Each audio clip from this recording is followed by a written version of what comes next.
As expected, I still can't quite stand it. Our Miss Demon, after leaving that temporarily borrowed, sealed little room, immediately, with lines of frustration on her forehead, found a restroom, turned on the faucet, and quickly washed her hands over and over again, as if this method could cleanse the bloodstains from her hands. No, it couldn't be said to be bloodstains on her hands, could it? After all, that shot which pierced the youth's forehead, he fired it himself. This was an opportunity Miss Demon gave the youth for self-punishment.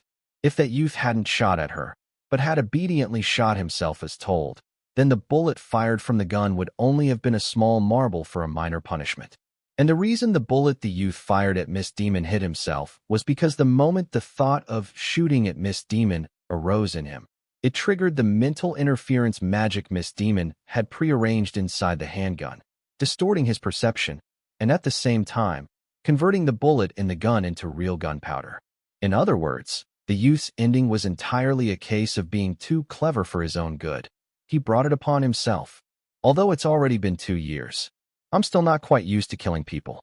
After washing her hands, Miss Demon skipped along the small alleyway back to her den, pouting her lips somewhat aggrievedly and muttering to herself. I clearly sold my soul to stinky old dad and became a demon, yet every time I finish off those beasts, I still feel a bit uncomfortable inside. Sigh, this state isn't conducive to executing justice. That's right, our dear Miss Demon was not a born demon, but a demon transformed and fallen from a human body. 2 years ago, she was still a youth, with a relatively happy family and a cute younger sister. However, all of this quietly ended on that day 2 years ago. Miss Demon didn't quite want to recall the specific reasons. Anyway, it was similar to the case she had just handled, and after the incident occurred, she, Miss Demon's former self, in order to protect her family and younger sister, leaped from a mountaintop in the suburbs, ending her life in a suppressed and aggrieved manner. And then, her soul traveled to hell, and she met the person who changed her subsequent destiny.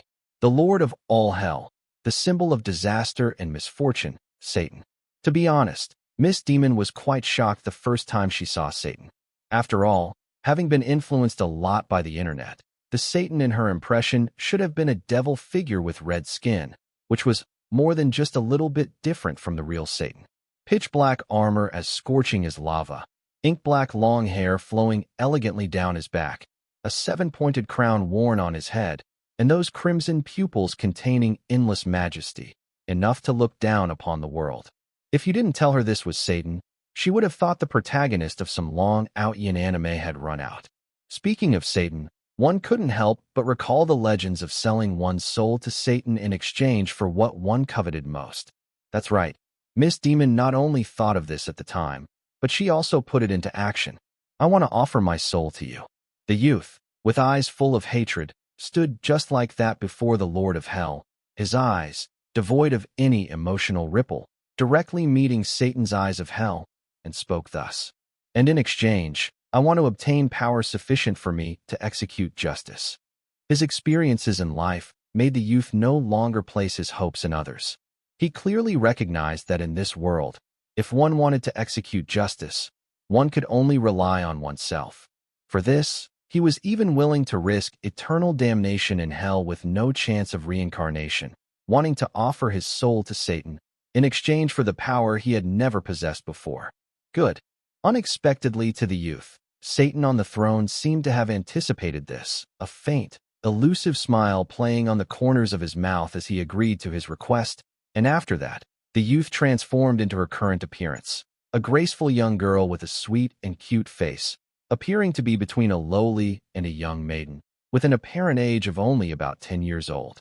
At the same time, she also became Satan's daughter. From then on, that youth who had died filled with hatred completely disappeared from this world. In his place was a demon girl who took justice as her lifelong pursuit, for which she would even resort to any means necessary. In the 2 years after becoming a demon, Miss Demon spent an entire year in hell. During this period, Satan fulfilled his promise, teaching her many kinds of magic she had never even heard of in her previous life, giving her the capital to pursue justice. At the same time, he also gave her a name, Evelia. 1 year later, a confident Evelia returned to the human world, formally embarking on her path of pursuing justice. And people like that youth who bullied his classmate earlier, Evelia, didn't know how many she would deal with in a month. Most of them were sensible enough. Evelia gave them a punishment they would likely never forget in their lifetime, and then sent them back. These people, having had this legendary experience, would presumably turn over a new leaf and become new people.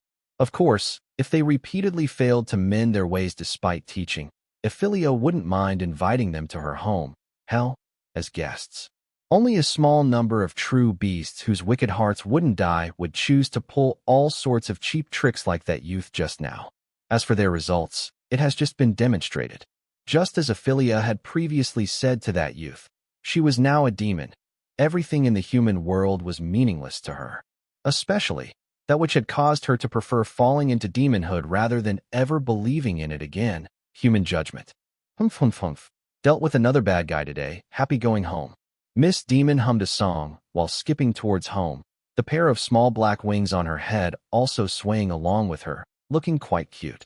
Doot. Suddenly, the sound of a phone vibrating rang out from the pocket of Evelia's skirt. Only then did Evelia remember that, in order to appear more serious when executing justice, she had set her phone to silent mode long before the operation, and had also turned on the Do Not Disturb for messages. No need to think, it was definitely someone getting anxious because she hadn't messaged him for so long. Evelia slowly took her phone out of her skirt pocket. Her phone case was a black little demon wings style, with a large heart printed on the back, and a small pink charm loop at the bottom of the case, absolutely full of girlishness. Miss Demon didn't seem to care at all about the caller's anxious mood. After 2 years of interaction, she had basically gotten used to that fellow's temperament. Always so impetuous, completely inconsistent with his appearance and status. The phone's caller ID completely confirmed her guess. It was indeed that fellow. Caller ID, stinky old dad. Hey, old dad. You've already called 3 times today. What do you want now? Evelia casually answered the phone in her hand, pouting her small lips and asking in a very annoyed tone. My dear daughter, isn't it because dad missed you? Besides, your old dad, I just saw another beast soul with a karmic chain related to you enter hell. Isn't this because I'm worried you've been taking action too many times recently and might get targeted by those arrogant and biased birdmen, angels? Evelia's old dad, who was also the Lord of Hell, ruling over the entirety of hell and all demons Satan, was currently using a nearly fawning tone, quite unbecoming of his status, to curry favor with his own daughter, simply like an incorrigible daughter-doting father. Oh, our great Lord of Hell would actually take time out of his busy schedule to actively care about a little demon like me? What an extreme honor, it's just that. Lord Satan, do you really think cross-realm phone calls are free? Anyone could hear the passive-aggressive sarcasm in Evelia's words. Clearly, she was complaining that her old dad's frequent cross-realm calls were wasting her phone credit. Demons need to eat too. Isn't it because dad still doesn't quite understand these high-tech products for young people? When I asked you to teach me back then, you even said I was stupid. In the end, dad had to find your uncle Lucifer to finally figure this thing out. Lucifer was a fallen angel who fell from heaven to hell, and also one of the few in hell, this impoverished region, where birds don't even SHD and technology is F-King backward, who knew how to use modern technology. He was also the one who taught Satan the basic operations of a mobile phone. TSK, next time I go back to hell and see Uncle Lucifer, I must scold him properly. If he hadn't taught Dad how to make phone calls, how would I end up receiving harassing calls from my old dad every 2 or 3 days? Like he's some old woman? That's right. Since it's all Lucifer's fault, then I'll just have him reimburse my phone bill for this month. You know, in a remote place like hell, cross-realm long-distance call fees are super expensive, and with Dad calling 3 or 4 times a day like this. Evelia, who was silently making a note against Lucifer in her heart, and already starting to imagine his pained expression, had a delighted smile tugging at the corners of her lips. Paired with her angelically gentle and beautiful, delicate face and slightly youthful appearance, she looked just like a mischievous little girl whose prank had succeeded. If anyone else were present at this moment, they probably wouldn't be able to resist rushing forward to hug her tightly and rub their face all over hers. Of course, such behavior would inevitably be met with Ephelia's righteous judgment, referring to a rocket headbutt.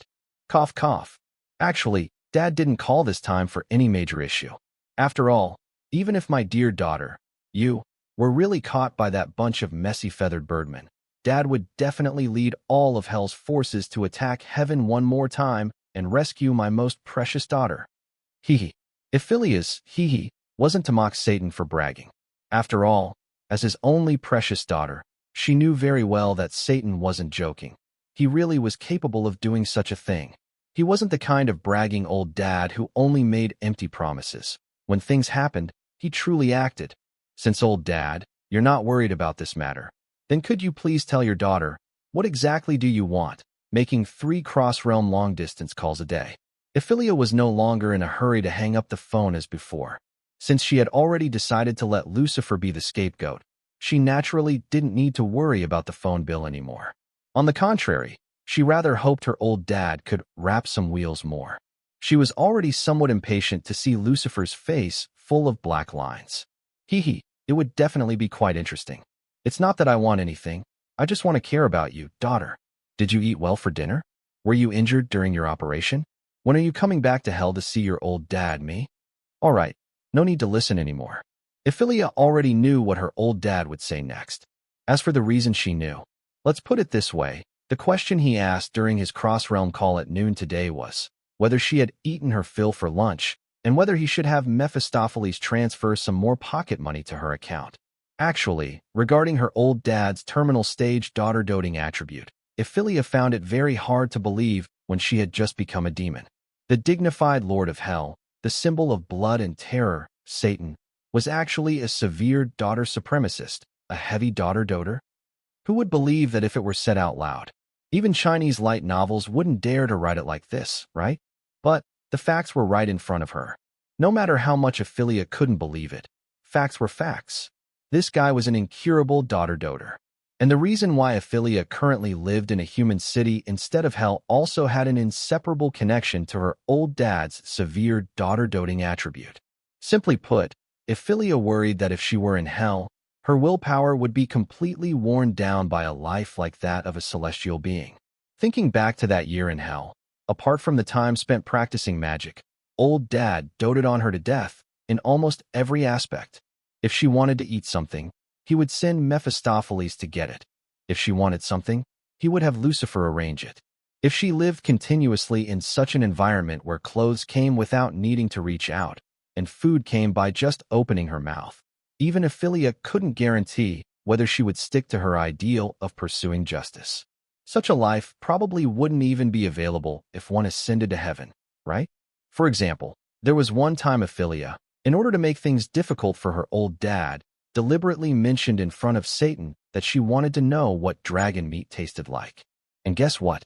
After Satan heard it, he slammed the table on the spot, picked up a bloody greatsword forged from lava, and personally went to the dragon's village, and then, in less than half an hour, he returned, dragging an almost 1,000-meter-long black dragon that was on its last breath. Evelia at that time. He even, to let Evelia have a bite of fresh meat, specifically kept it barely alive, just to kill and cook it fresh after returning to hell. All in all, to prevent herself from being spoiled by this convenient old dad, a year later, after Evelia had thoroughly mastered all the magic she had studied, she resolutely left hell and returned to the human world to live alone, leaving only the solitary old man Satan drifting alone in the fiery winds of hell. Who knew that this terminal stage daughter-doter wouldn't give up? He even rather cunningly learned from Lucifer how to use a mobile phone, calling her with harassing calls from morning till night every day, without even considering the phone bill. Seriously, if Satan weren't genuinely doting on her as his daughter, and if his feelings for her weren't absolutely real, Evelia would definitely have blacklisted this damn daughter-doter without hesitation. Thinking of this, the expression on Evelia's face not only softened a lot, but she also began to try her best to patiently listen to her old dad's completely unnecessary concerns and nagging. Only at this time would Evelia suddenly realize, that's right, I was no longer alone. I had a father again, a father who was related to me by blood, who truly cared for me and doted on me. In fact, Long before Evelia became a demon, her biological parents had already passed away when she was 7 years old. As for later, in order to avoid those relatives by birth who only coveted her parents' posthumous inheritance, she had always lived in the home of her parents' good friends from when they were alive, who were also her godfather and godmother. But that was all in the past now. But all in all, since Satan had given me a new, warm family, then letting myself listen to this guy's nagging for a bit wasn't entirely unacceptable, right? My dear daughter, if there's anything you want to eat or want, just call your old dad. Even if you live in the human realm, don't let yourself suffer any grievances. As time went on, Satan continued to fuss over this and that like an old woman, while the smile on Evelia's face became increasingly stiff and increasingly gloomy. And also, your old dad, I recently used this whatchamacallit, right, mobile phone, went online and took a look. There are so many of those scumbag men on the human side now, and their methods are all sorts of varied, specifically to win over young girls' affection. And after they've had their fun, they'll cast them aside without hesitation. My dear daughter, you must be extremely careful. If you notice anything amiss, call your old dad, me, or Lucifer and the others directly, and see if we don't just. Old dad. Finally, our Miss Demon completely couldn't hold it in anymore. Her own old dad was worrying blindly to this extent. If she let him continue, what would happen? So she, without hesitation, cut Satan off with a single sentence as he was still preparing to go on about this and that. I'm telling you, can you not worry about this and that all day long? I'm not a child anymore, okay? And you don't really think I can't tell who is sincere to me and who is fake, do you? My heavens, my soul eyes are directly inherited from you, okay? I really don't know what to say to you anymore. Without a doubt, Evelia directly gave her old dad a thorough scolding, and the person on the other end of the line, upon sensing his own daughter's anger, immediately cowered. The dignified Lord of Hell, he actually let his daughter scold him on the phone for 5 or 6 minutes. That truly was quite majestic. All right, that's it. Next time, don't worry about those unnecessary things anymore. I'm already an adult. I know what I'm doing. Old dad, you should focus more on managing hell. I really don't want the first thing I see next time I return to hell to be Uncle Mephistopheles' corpse from overwork and sudden death. All right then, that's it, goodbye. Speaking, Evelia hung up the phone without hesitation, leaving only a wronged-looking Satan staring blankly at the words. The other party has hung up on his phone, standing alone and swaying in the fiery winds of hell. Boss, I think little Ify has a point. You can't just dump everything on me. If this goes on, I'm really going to die from overwork. And think about it, the child is already so grown up. If you act like an old woman around her all day, she definitely won't be happy. How about this, boss? There's been some trouble recently on the western border. Why don't you handle it yourself? Besides Satan, Mephistopheles, in his red-skinned devil form, said with a completely heartless expression, and really, he couldn't be blamed for this. Originally, before Evelia came, Satan was quite diligent and enterprising, handling almost half of hell's affairs. Only some rather trivial and time-consuming matters needed Mephistopheles to handle. But after having Evelia, this precious daughter, Satan became like a completely different person. He didn't care about any damn thing anymore, dumped everything wholesale onto Mephistopheles, and happily focused all his attention on his own daughter. Regarding this, Mephistopheles had only one sentence to express. Satan, you motherfucker. If you were human, I'd eat you. However, Mephistopheles' gloating remark only received a cold crawl away from Satan. FCK? This damn daughter-doter is really F-king despicable. Of course, Mephistopheles could only curse like this a couple of times in his heart. He wouldn't dare to actually scold Satan like that. Looking at the entire world, even the archangel of the angel race probably wouldn't dare to provoke Satan like this. The only one who probably had the guts to speak to Satan this way was his precious daughter. So, this bunch of daughter-doters are really F-king. Sigh. All right, brother Satan, you should still give little Ify a bit more personal space. She's already an adult. She can handle her own affairs. From behind, a handsome-looking man also walked forward and patted Satan's shoulder comfortingly. The man's eyes were one gold and one red, looking rather chuny, and on his back grew 3 pairs of black and white sacred wings, showcasing his former angel status. That's right. This person was none other than the fallen angel Lucifer. Although he was once an angel, his current status in hell, even if not equal to Satan's, was by no means inferior to that of Mephistopheles, a lord of hell. But that child, she would rather care about Mephistopheles and didn't even ask how this old father of hers has been doing recently. Well, seriously, pal? So that's what you're hung up on. Regarding this, both Lucifer and Mephistopheles could only be speechless. Mephistopheles even wanted to curse F-Kit. It was still that phrase, FCK that daughter doter. Having hung up on her old dad's call, Evelia continued walking in the small alleyway towards home. If it were her former human self, walking alone in this kind of pitch-black and creepy place would definitely make her scalp tingle. But now she was a demon. Fear or anything like that didn't exist. Quite the opposite, she even somewhat liked this feeling of darkness. However, in the very next moment, the darkness was dispelled by a pure radiance. Caught you, you demon who arbitrarily takes others' lives. A voice as ethereal as a lark's echoed in the narrow alleyway. Who is it? Evelia looked up, somewhat displeased, only to see a white, spherical object, like a flashlight, fluttering its wings on both sides and hovering in the air with a pata-pata sound. That dazzling and annoying light was emitted by it, and on the other side of the sphere, a young girl with a white wing growing from each side of her waist stood there smugly, looking down at Ivy with a condescending posture. The young girl's eyes were a soft gold, her platinum blonde long hair cascaded freely like a waterfall, and a pair of small white wings on top of her head fluttered occasionally, looking quite cute. Her identity was already obvious. It was an angel. And so, the story began. This was a tale, beginning on a moonlit night. This was both the first encounter between demon and angel, and also the reunion of the elder sister and younger sister. Most importantly, the two young girls, destined to meet, finally encountered each other here. From this point on, the bell tolling the opening curtain rang out. Damn, what kind of jinx is old dad? These birdmen showed up right after he mentioned them. Evelia's mouth twitched slightly. It wasn't that she was afraid of these angels. After all, in terms of strength alone, as Satan's own daughter, even if she couldn't fight a six-winged archangel, dealing with a two-winged angel like this was more than enough.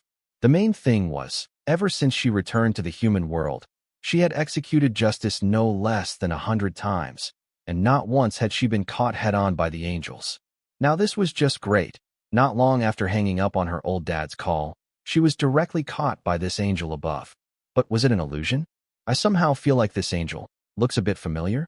And at the same time, not only was Evelia observing the angel above, that white-haired Miss Angel was also observing Evelia below. Upon seeing the pair of small black demon wings on Evelia's head, Miss Angel's eyes clearly glazed over for a moment, and when she then noticed the colorful demon wings on Evelia's waist, the doubt in her heart could no longer be suppressed, and she blurted out, "Succubus?" In an instant, Evelia's pretty little face, which still held a faint smile, instantly darkened. "Your mama, how dare you speak like that? Don't you succubi usually leave after you've had your fill? This time, how come? You're the succubus. Your whole family is succubi." Before Miss Angel could finish, Evelia, her face full of black lines, interrupted her, her tone filled with resentment. "I'm a demon. A demon, understand? If you call me a succubus one more time, believe it or not, I'll blast you with one shot." The more Evelia spoke, the more agitated she became. An ornate shotgun with a purple base color instantly fell into her hand, its dark muzzle unhesitatingly aimed at Miss Angel above. "Demon." Miss Angel raised an eyebrow. In her impression, demons were mostly tall and ugly figures. They had horns on their heads, robust physiques, and their demon wings blotted out the sun, making them the #1 enemy of the angel lineage. And then looking at this cute girl in front of her, who called herself a demon and was already somewhat exasperated. It didn't look like it. It really didn't. Let's not talk about other things. Just the position of the wings was vastly different from other demons. Most of the demon wings Miss Angel had seen grew on their backs. Coupled with their tall figures, this extremely unbiological characteristic was the best proof of them being creatures of hell. And Evelia? Not only were her wings a whole size smaller than a normal demon's, but even their location was her waist, and only angels and succubi had wings growing on their waists. This was also the main reason why Miss Angel mistook Evelia for a succubus. And actually, Miss Angel really couldn't be blamed for this. This could be seen from Evelia's reaction, which was like a cat whose tail had been stepped on. This wasn't the first time she had been mistaken for a succubus. Although her personality might be a bit strange, she's quite cute though. Perfect for catching and taking back as a bed-warming furball. Miss Angel clapped her hands and said with a mischievous smile, words that were 90% inconsistent with her pure and beautiful appearance. Something's wrong. You're very wrong. What kind of angel would say something like that? Shouldn't these be lines for a succubus or a bloodkin? And looking at this person's eyes, she can't be serious, can she? Evelia's face turned slightly gloomy as she looked at the truly somewhat black-bellied Miss Angel above. Against this kind of bad angel who not only called her a succubus, but also declared she would kidnap her back to be a furball, she absolutely would give this person an unforgettable punishment. In the next moment, circles of complex, light purple magic arrays began to appear on the surface of the shotgun in Evelia's hand. The magic power floating in the surrounding air began to noticeably converge towards the muzzle. Oh, still want to resist. And our dear Miss Angel was completely unaware that she was about to face imminent disaster. She gently waved her hand, and several white magic arrays instantly appeared on both sides of her body, each with a slender, pale gold light sword protruding from its center. Evelia unhesitatingly raised her hand and fired. A purple bullet with a spiral trail instantly shot out. And looking at this bullet speeding towards her, Miss Angel was not flustered at all. With a slight turn of her body, she dodged the bullet from an extremely tricky angle. So fierce. Just like a little kitten with its fur standing on end. But that's fine too. A cat that resists has value for training. Miss Angel stuck out her tender little tongue and licked her lips. Golden brilliance flowed around the magic arrays surrounding her, and the pale gold light swords were all poised to strike. However, just as Miss Angel was about to launch her attack, she was suddenly pulled down by a strange force coming from her ankle. The magic arrays floating around her also instantly dissipated into countless white particles due to the interruption of their launch. What is this tentacle? Miss Angel gritted her teeth and looked back, only to see a tentacle completely covered in pitch-black scales had already climbed onto her ankle at some unknown time, and the other end of the tentacle was a light purple magic array floating in midair, actually compressing simple summoning magic and storing it in a bullet to fire? Playing so dirty. How incredibly quick-witted was our Miss Angel. She saw at a glance that it was the bullet Evelia had just fired that was causing trouble. She clenched her jaw, golden light condensed in her hand, and a golden longsword formed from light elements instantly materialized. And seeing her action, Evelia, who was looking on indifferently from below, suddenly showed a gloating expression. As the Princess of Hell, how could her, Evelia's, summoned creature be so simple? If one were to confuse the tentacle she summoned with the kind of tentacles summoned by other ordinary demons, one would suffer a great loss. Sure enough, as Miss Angel shouted loudly and thrust her sword down, a crisp "Kacha" sound rang out. The tentacle wrapped around Miss Angel's ankle was unharmed, while Miss Angel stared at the light sword in her hand, now broken in two, and fell into deep thought. All right, now tell me, who's the furball? A mischievous, impish expression appeared on Evelia's pure and cute little face.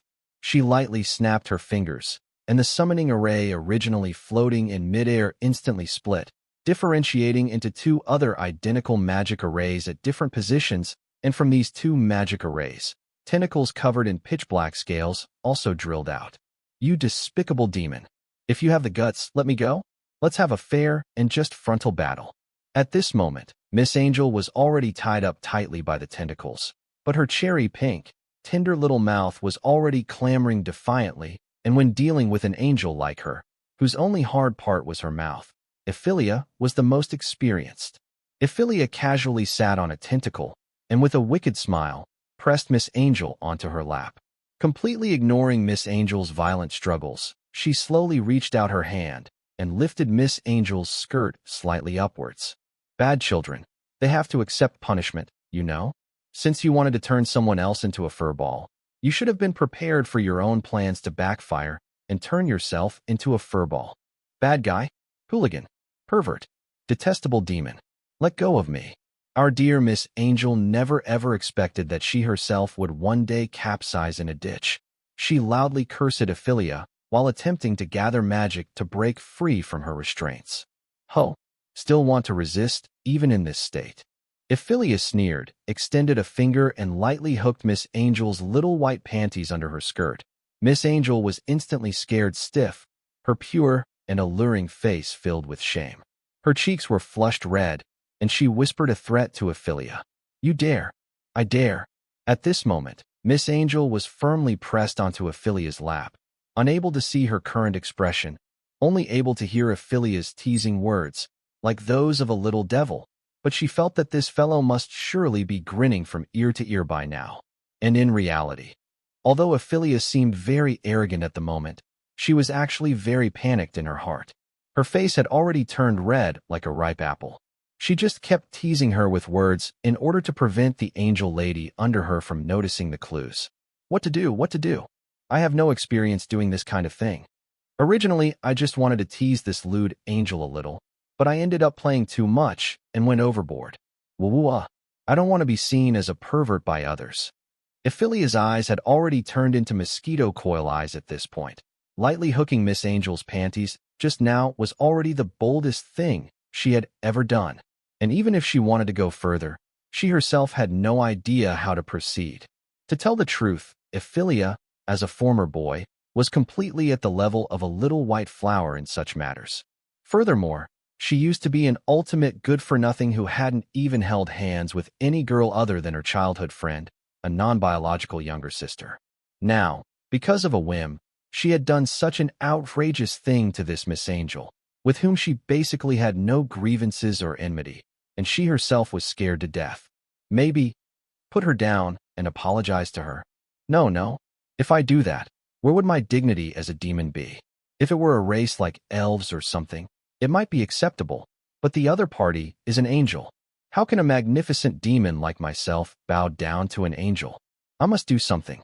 Otherwise, this shrewd fellow will figure things out sooner or later. Evelia secretly made up her mind. She took a deep breath, her fair and delicate little hand raised high. Every muscle in her body tensed up due to nervousness. And at this moment, Miss Angel also sensed that the fellow pressing down on her was preparing for the next move, and she too felt a little scared in her heart. What kind of treatment an angel who fell into the hands of a demon would receive? Although she herself had not seen it with her own eyes, she had heard a little about it from her colleagues. Detestable, perverted demon. I didn't expect her to be so pure and cute on the surface, but so sinister and despicable underneath. If this bastard dares to do anything outrageous to me, no matter if she flees to the ends of the earth, I will catch her and then return the humiliation to her tenfold. No, 100-fold. Miss Angel struggled a couple more times, but the tentacles binding her remained completely still. Helpless, Miss Angel, who had completely lost the ability to resist, could only grit her teeth in shame and secretly swear an oath in her heart. However, the next moment, following a crisp slapping sound, Miss Angel's eyes immediately reddened. You actually dare. Miss Angel shouted angrily at Evelia. At this moment, she only felt countless grievances and shame in her heart. Crystal-clear teardrops welled up in her eyes, as if she would burst out crying with a wah sound in the next moment. But Evelia, after delivering this slap, seemed to be stunned and froze on the spot. She neither paid attention to Miss Angel's loud clamor nor made any further moves, just stared blankly at her own somewhat reddened palm. So painful.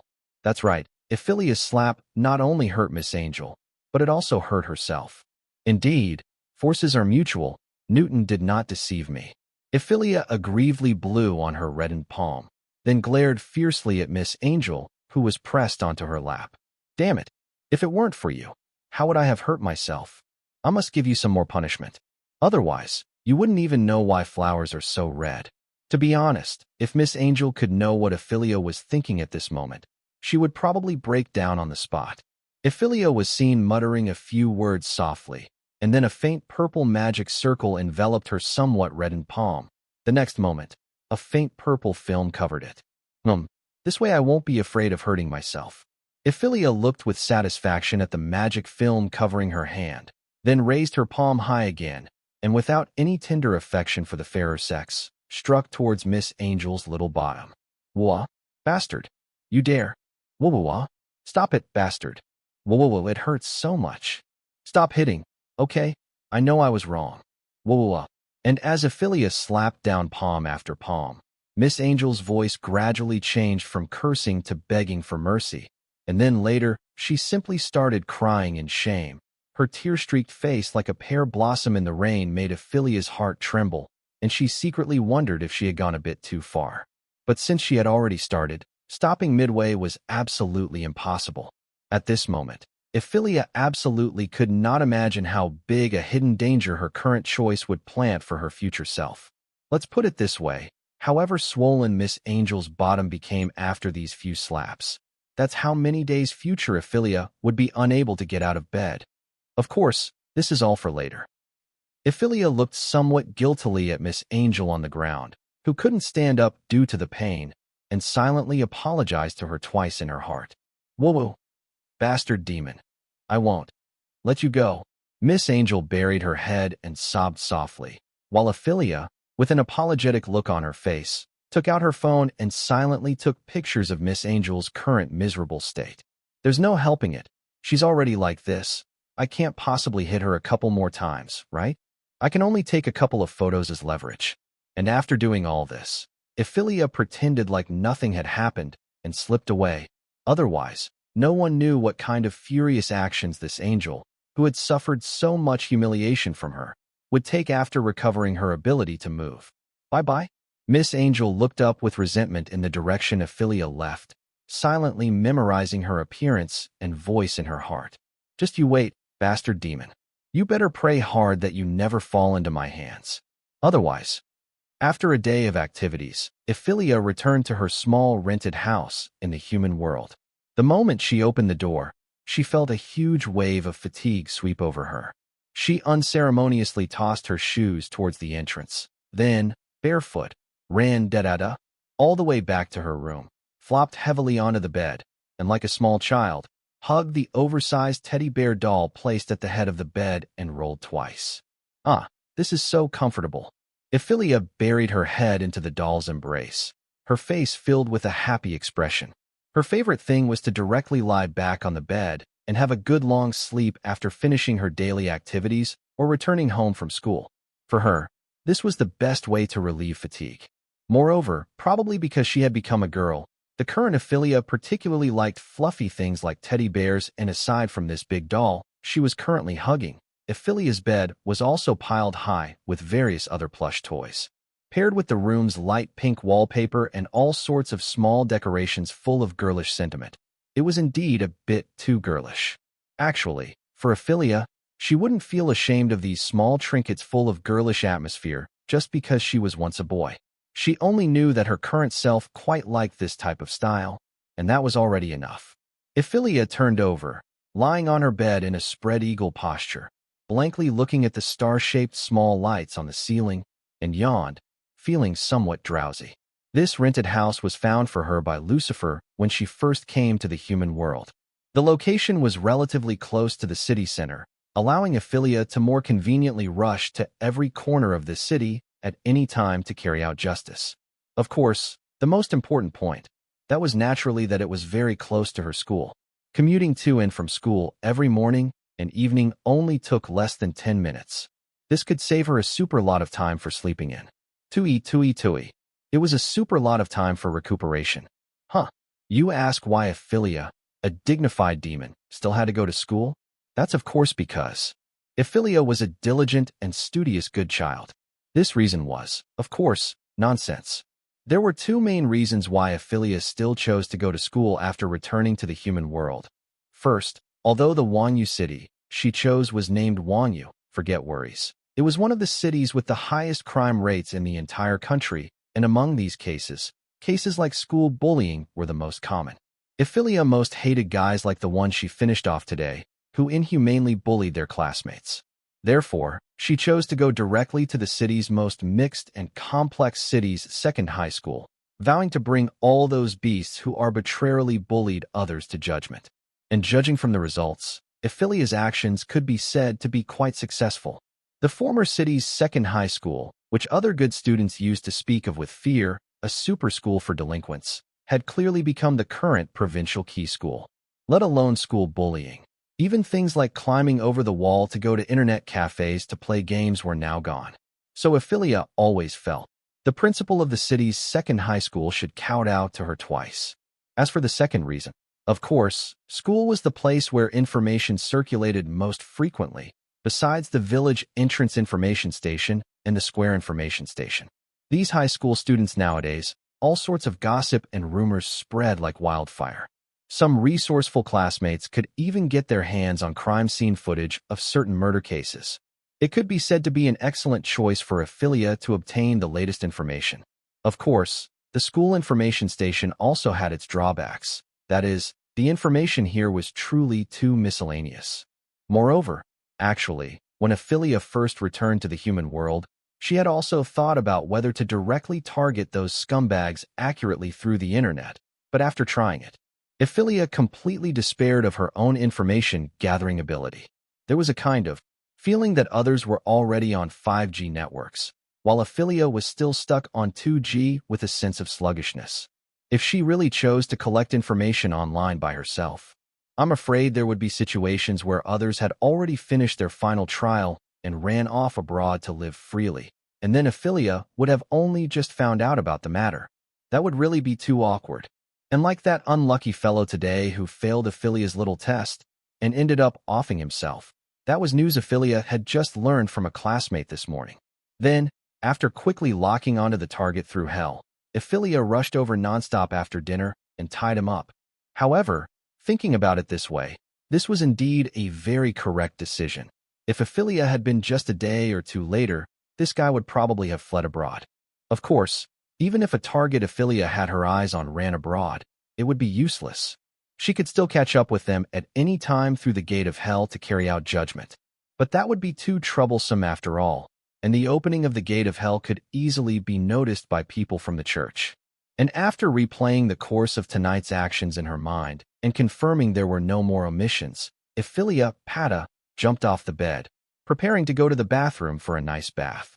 Just as Evelia was walking towards the bathroom holding a bath towel, she suddenly seemed to remember something, and specifically trotted to the room next to hers, opened the door, and took a look.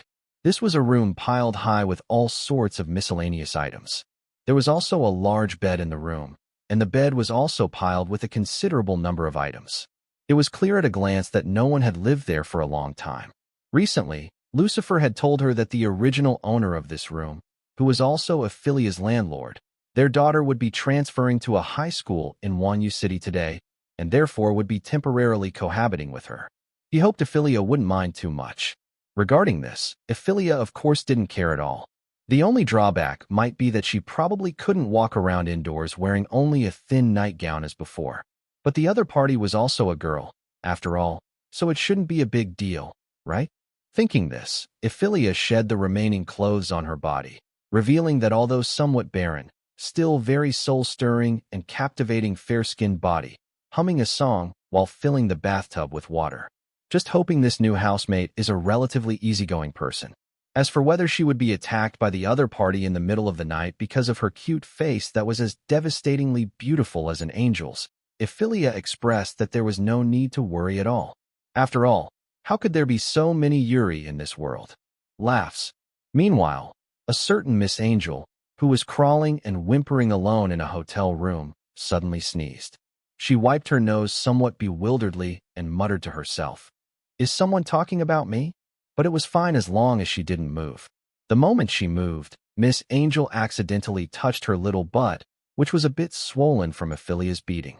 Her tears flowed down at once, and while gritting her teeth, she hatefully murmured, "Damn demon, you better not let me catch you. Otherwise, I'll definitely make you eat some good juice."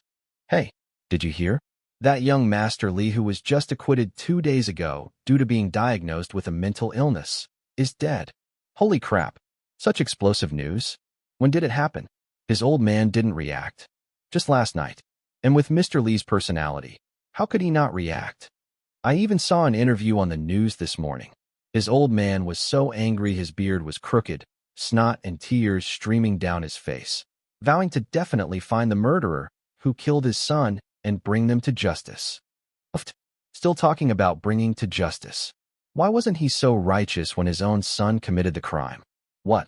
That young Masterly was killed by someone. Isn't that right? Come here, closer. Let me tell you. It said that young Masterly was shot dead with a gun. Huh? Gun? Our country still has guns. Keep it down. Don't let the teacher hear you. What exactly happened? Tell me quickly. I only saw the news this morning. You can go home and check online after school at noon. The whole internet is talking about this now. And the most explosive part is the gun was in young Masterly's own hand, and the bullet hole on his forehead also had slight burn marks, so it's highly possible that young Master committed suicide. Suicide? How is that possible? That young Master had no worries about food or drink, and had an old man who could cover the sky with one hand. How could he commit suicide? Wait, could it be? Exactly. No matter how you think about it, it couldn't have been him committing suicide. And in that case, it could only be.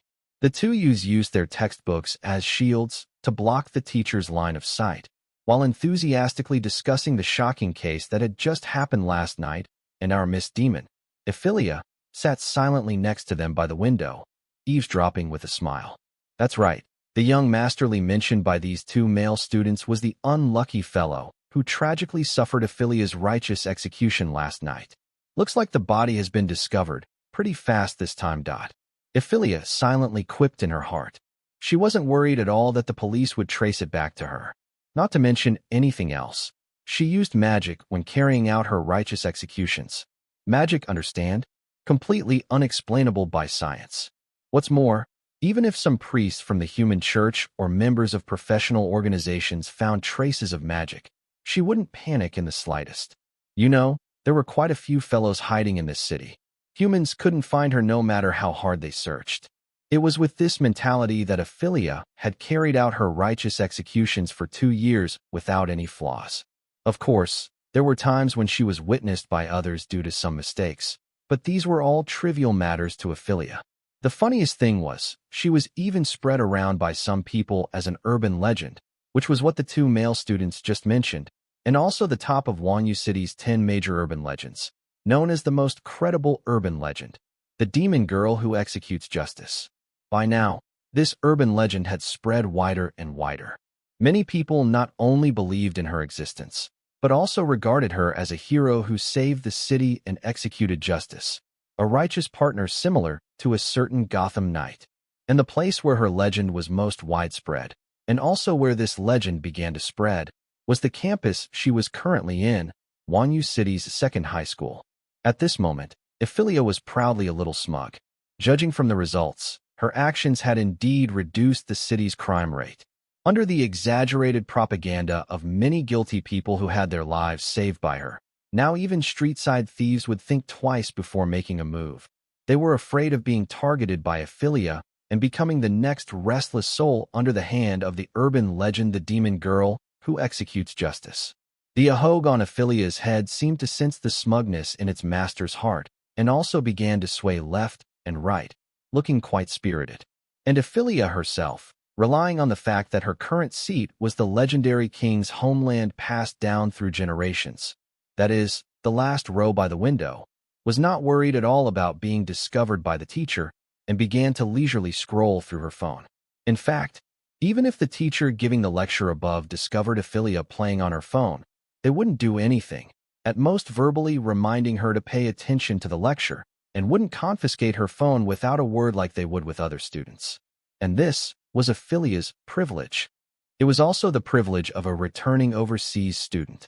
In the background Lucifer arranged for Evelia, she was a mixed-blood child who grew up abroad and had just returned to the country not long ago. Therefore, she was not used to the domestic education methods and didn't understand why schools didn't allow phones and still had evening self-study sessions. Regarding this, the principal and the dean of studies also expressed understanding when she enrolled, and on the grounds of taking care of returning students, allowed her to carry a phone or skip evening self-study.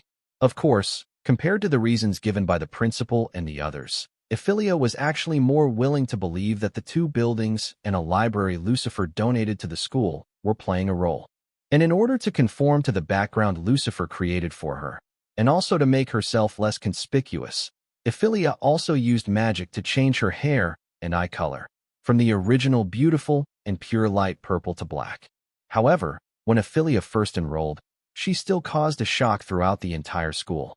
After all, even if she changed her hair and eye color, Evelia's delectable cute face, plus her lowly attribute of being only 1.40 meters tall, still had an unparalleled attraction to these kids who were in their adolescence. Whether it was boys or girls, it was all the same. Therefore, Evelia often received love letters written to her, and this was the most painful torment for Evelia, who had no relationship experience and was not good at rejecting others. And the most awkward time Evelia encountered was before, when 2 girls and 1 boy confessed their love to her at the same time. That scene, don't even mention how awkward it was. Evelia at that time simply wanted to dig a hole on the spot and bury herself in it. But the only unfortunate thing was, Evelia had always sat alone. The desk next to her seat had always been empty. Without a deskmate, Evelia felt that her high school life was missing a considerable amount of fun, and she often felt somewhat regretful about this. Of course, if she really had a deskmate, that person would probably directly become the public enemy of the whole class, and even the whole school. After all, the reason Evelia was often mistaken for a succubus was not just because of her racial characteristics. Just her face, though somewhat tender, was still captivating enough to rival those succubi with alluring physiques. By the way, Ivy classmate, have you heard? Our class is about to get a transfer student. Taking advantage of the break between classes, a boy sitting in front of Evelia said to her mysteriously, Transfer student? Tell me about it. Evelia looked at the boy in front of her with considerable interest. This guy was named Zhang Anren. As everyone knew, every school would have at least one super informant who was a walking encyclopedia, knowing everything, and all sorts of gossip or news were like family treasures to them, and Zhang Anren belonged to this category. His various pieces of gossip were particularly well informed. Whether it was gossip or various cases, he knew them all clearly. Therefore, Evelia often chose to ask him for information, and over time, the 2 had become relatively familiar. I heard that this transfer student is like you, also a mixed blood, said to have just returned from abroad.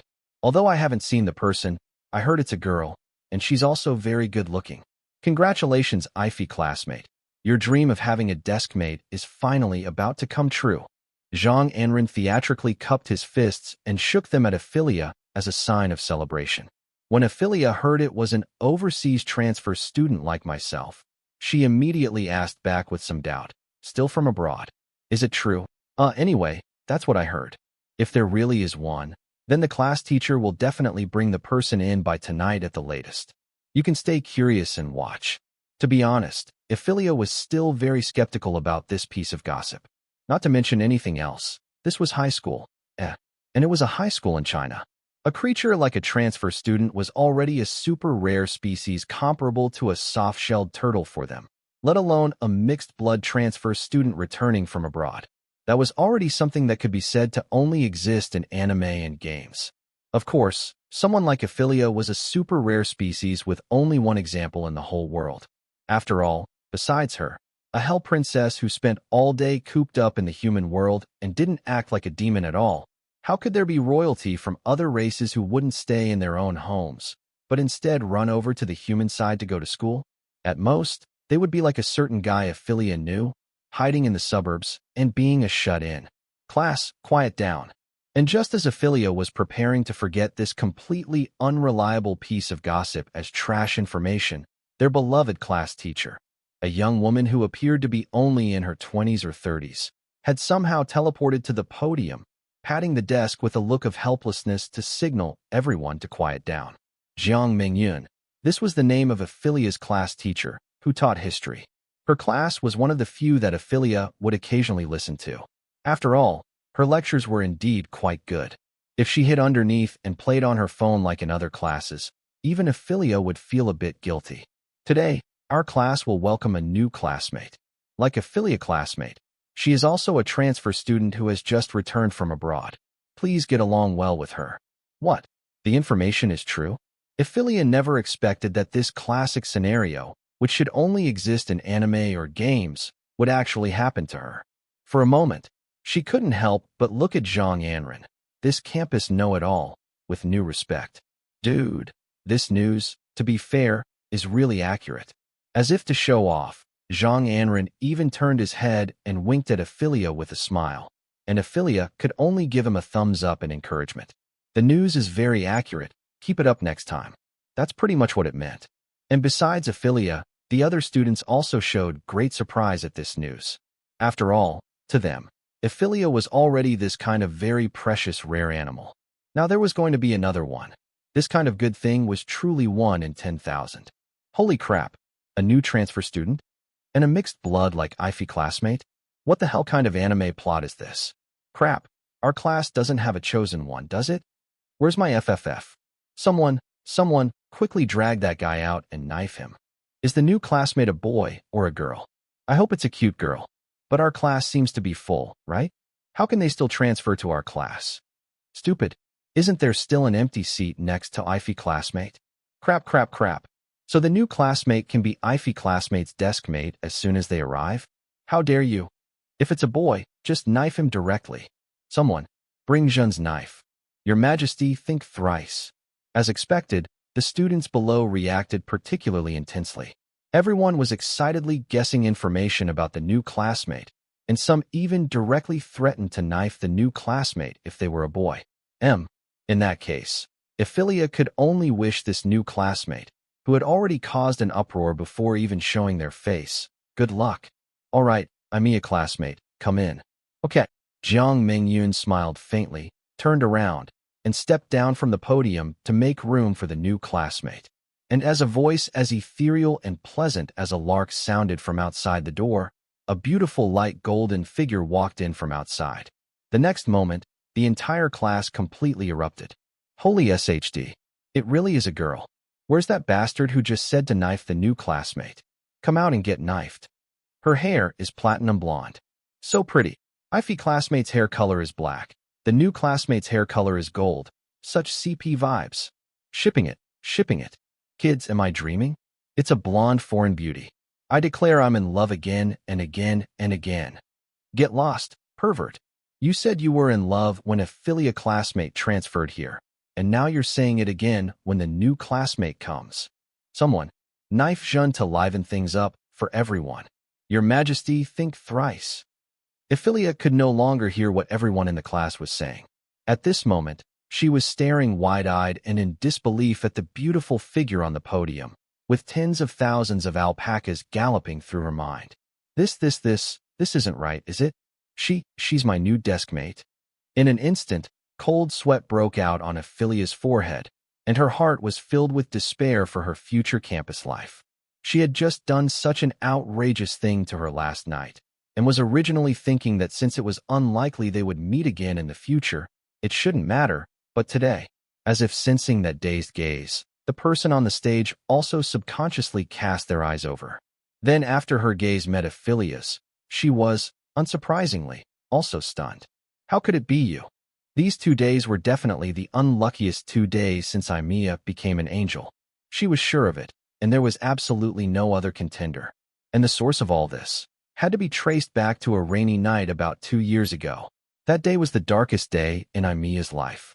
That day, her brother died. His body was discovered at dusk by a couple taking a walk up the mountain. According to what the couple later recalled when giving their statements at the police station, when they found the youth, there wasn't a single intact spot on his entire body. It was covered in various scratches and bruises. At the same time, due to comminuted fractures throughout his body, his torso was twisted at an extremely horrifying angle, which gave the couple a huge fright at the time. The wife even fell down on the spot from shock. And later, based on the police investigation and the forensic medical examination, the cause of the youth's death was determined suicide. Evelia could not accept this result, but the facts were laid out before her in black and white. She had no choice but to accept. The moment she saw the youth's body at the funeral home, she almost completely broke down. She cried and shouted the youth's name, cursing him as a liar. Just this morning, when the youth left home, He had specifically smiled and told her that he was just going out to handle some matters and would be back soon, not to worry. But when she saw the youth again, they were already separated by life and death. Speaking of which, the youth was actually not Eivelia's biological brother. His parents were once Eivelia's parents' closest friends, Eivelia's godfather and godmother, but unfortunately, fate was unkind. The youth's parents both died in an accident, leaving only the youth to live with Eivelia's family. And the youth and Evelia grew up together, their relationship as close as siblings, considered childhood sweethearts. Therefore, the youth's death was an incredibly huge blow to Evelia. Not to mention, Evelia was also very clear about the reason for the youth's death, which was also the matter he said he was going out to handle that morning. Everything the youth did was for Evelia. But the saddest thing was, even if Evelia knew the cause of the youth's death, she could do nothing because the youth committed suicide. Although this indeed put an end to that matter, it also left a huge shadow in Eivelia's heart. Driven by the grief in her heart, Evelia, standing before the youth's tombstone, was unwilling to choose to live alone. She slowly squatted down, looked at the photo in front of the youth's monument one last time, and then, with the small knife she had long hidden in her sleeve, unhesitatingly slit her own throat. In an instant, scalding blood spurted out, and splendid blood flowers bloomed in the air, blurring Eivelia's eyes. As her consciousness faded, she could still hear her parents' panicked shouts, but at this moment, she could no longer say anything, only silently apologizing to her parents in her heart. "I'm sorry, Dad, Mom. Brother is most afraid of loneliness. I'm going to accompany him to..." However, just as Eivelia's consciousness was about to completely sink into darkness, an unexpected brilliance illuminated Eivelia's soul. She opened her eyes in confusion, only to be surprised to find herself already in a bright white sanctuary, and her originally ink-black long hair had, for some unknown reason, turned into a pure, white gold color. Most importantly, on either side of her waist, a white wing had actually sprouted. "Are you awake, cute child?" An ethereal and melodious female voice suddenly sounded. Evelia had not yet recovered from her surprise when her entire worldview was once again fiercely struck. Before her stood an angel dressed in a white gown. Her expression was gentle, her beautiful light purple long hair cascaded down like a waterfall, and the 12 pure white wings behind her quietly spread open, appearing sacred and pure. "I am Archangel Michaeli, child who has strayed into the human world. Welcome back to heaven." The angel, named Michaeli, smiled and extended her hand to Evelia. Her smile was so gentle, pure, and healing that, for a moment, Evelia even felt that much of the sadness in her heart had been washed away. From Michaeli's mouth, Evelia learned that she was a reincarnation of an angel who had fallen from heaven to the human world, and now that her human self had died, her soul had naturally returned to heaven, once again regaining her former angelic body. Moreover, she also learned another thing from Michaeli. The souls of suicides do not ascend to heaven after death. Their souls will fall into hell, a place diametrically opposed to heaven, the territory of Satan, the Lord of hell. Of course, the souls of suicides would not suffer torment from demons in hell like the souls of most evil people. They would be directly reincarnated from hell back into the human world. And the reason Evelia was able to ascend to heaven was naturally because she herself was a member of the angels. But in this way, Evelia's brother had a high probability of having already fallen into hell, about to embark on the path of reincarnation. Although it was very regrettable, Evelia knew that she would most likely never see him again. Even if she could find his reincarnated self through angelic means, by then, would he still be the same person he once was? Evelia didn't know. After receiving Michaeli's affirmation, she returned to the human world somewhat disheartened, back to her human home. And then, she saw her mother, who had cried herself into a tearful mess because of her suicide, and her father, who could only escape his grief through binge drinking. In fact, the youth's death was not only an extremely huge blow to Evelia, but also to Evelia's parents. And Evelia's suicide dealt another fatal blow to her parents' already riddled hearts. It was only at this time that Evelia realized how impulsive her previous actions had been. She mustered her courage, pushed open the door, and smiled faintly amidst her parents' surprised gazes. "I'm back. She told her parents about her ascension to heaven after death and some of the secrets about the world behind the scenes that she had learned from Michaeli. Although her parents couldn't quite believe it at first, they were still overjoyed at their daughter's return. Imia's old dad even scolded Imia harshly for it. His raised hand wanted to fall several times, but in the end, he couldn't bring himself to do it. This was the story before Imia became an angel, and after that was the brand new story of Imia, who, like Evelia, obtained a new angelic name after being reborn as an angel, that is, Angel Imia. Imia, having become an angel, had always had smooth sailing, except for the fact that she retained some human habits, which caused quite a few angels to look at her unfavorably. Imia had hardly encountered any more setbacks, until last night arrived. At the hands of that unknown purple-haired demon, Imia suffered what could be called the most humiliating defeat in both her life and her angelic career. Originally, Imia shouldn't have appeared in that fateful alley. Her purpose in coming to Wanyu City wasn't for anything else, purely just to transfer schools here. As for the reason, it was mentioned earlier that Imia, due to still retaining some habits from her human life, was disliked by some angels. Actually, this was already a rather gentle way of putting it, because in reality, the angels who disliked her weren't just a little bit. Most of the current angels had not experienced the past war between hell and heaven. Living in a greenhouse, they had long forgotten their duties as angels, leaving only the arrogance and sloth of a superior race. The vast majority of angels neglected their cultivation, indulging in desserts and pleasure all day long, and paid no attention whatsoever to the prayers from the human world. And Imia was different from them. Imia usually cultivated magic extremely diligently. Coupled with her magical talent that even Archangel Michaeli praised, she became the strongest among the two-winged angels in just over a year of becoming an angel. The number of wings, to a certain extent, could represent an angel's strength, and Imia was praised as the one among the younger generation of angels most hopeful of becoming the next four-winged angel. And this naturally aroused the jealousy of the other angels. They already didn't think much of this colleague who had recently been stranded in the human world.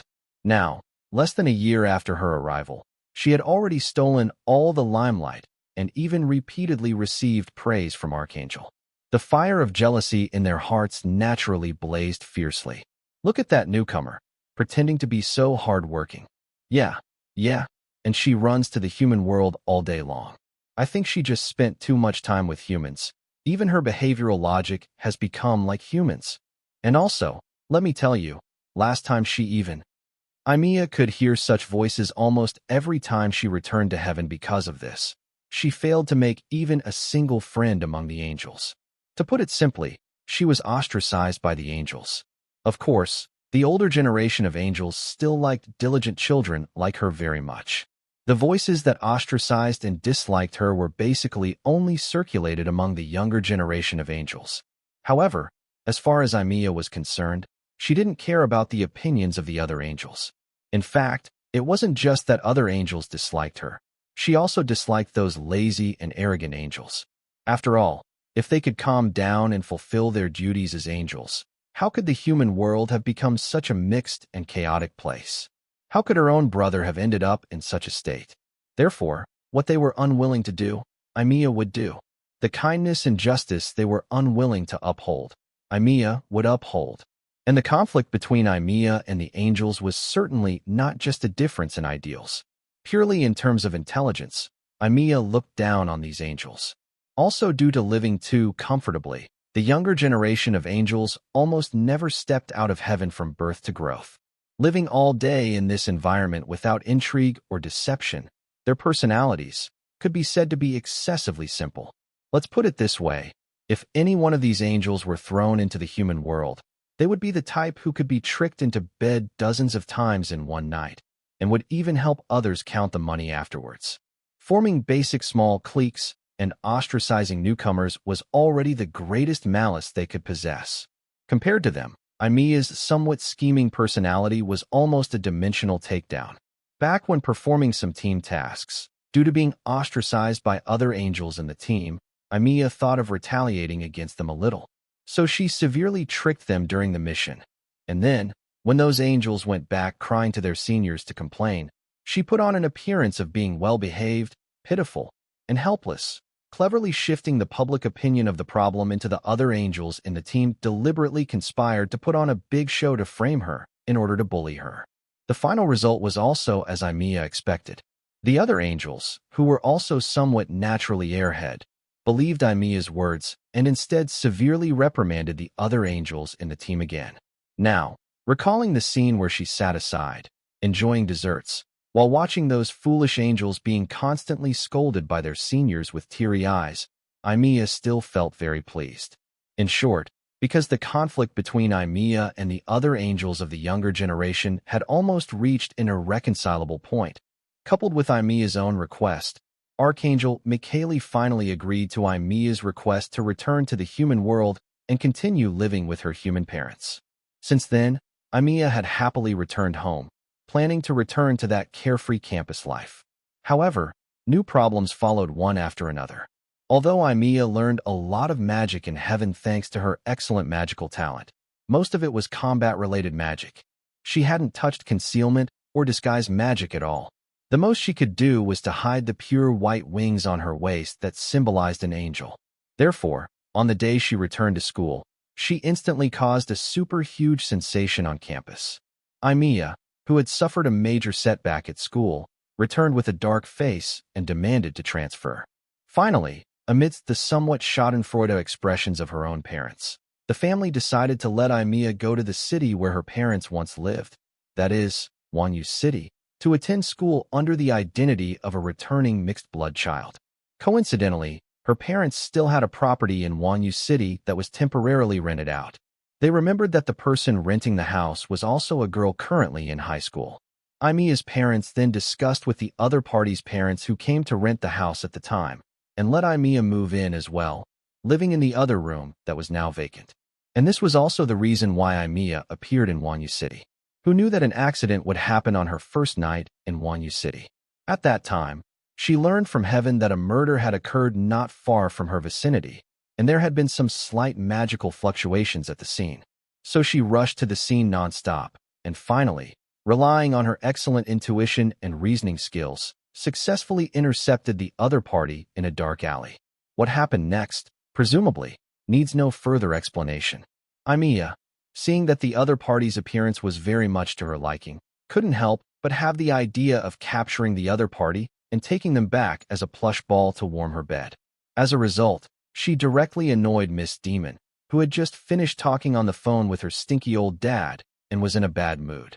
In the end, she tragically suffered Miss Demon's loving education and could only wretchedly use magic to transfer herself back to the hotel. The original plan to quickly resolve the matter and go see her new housemate also went straight down the drain.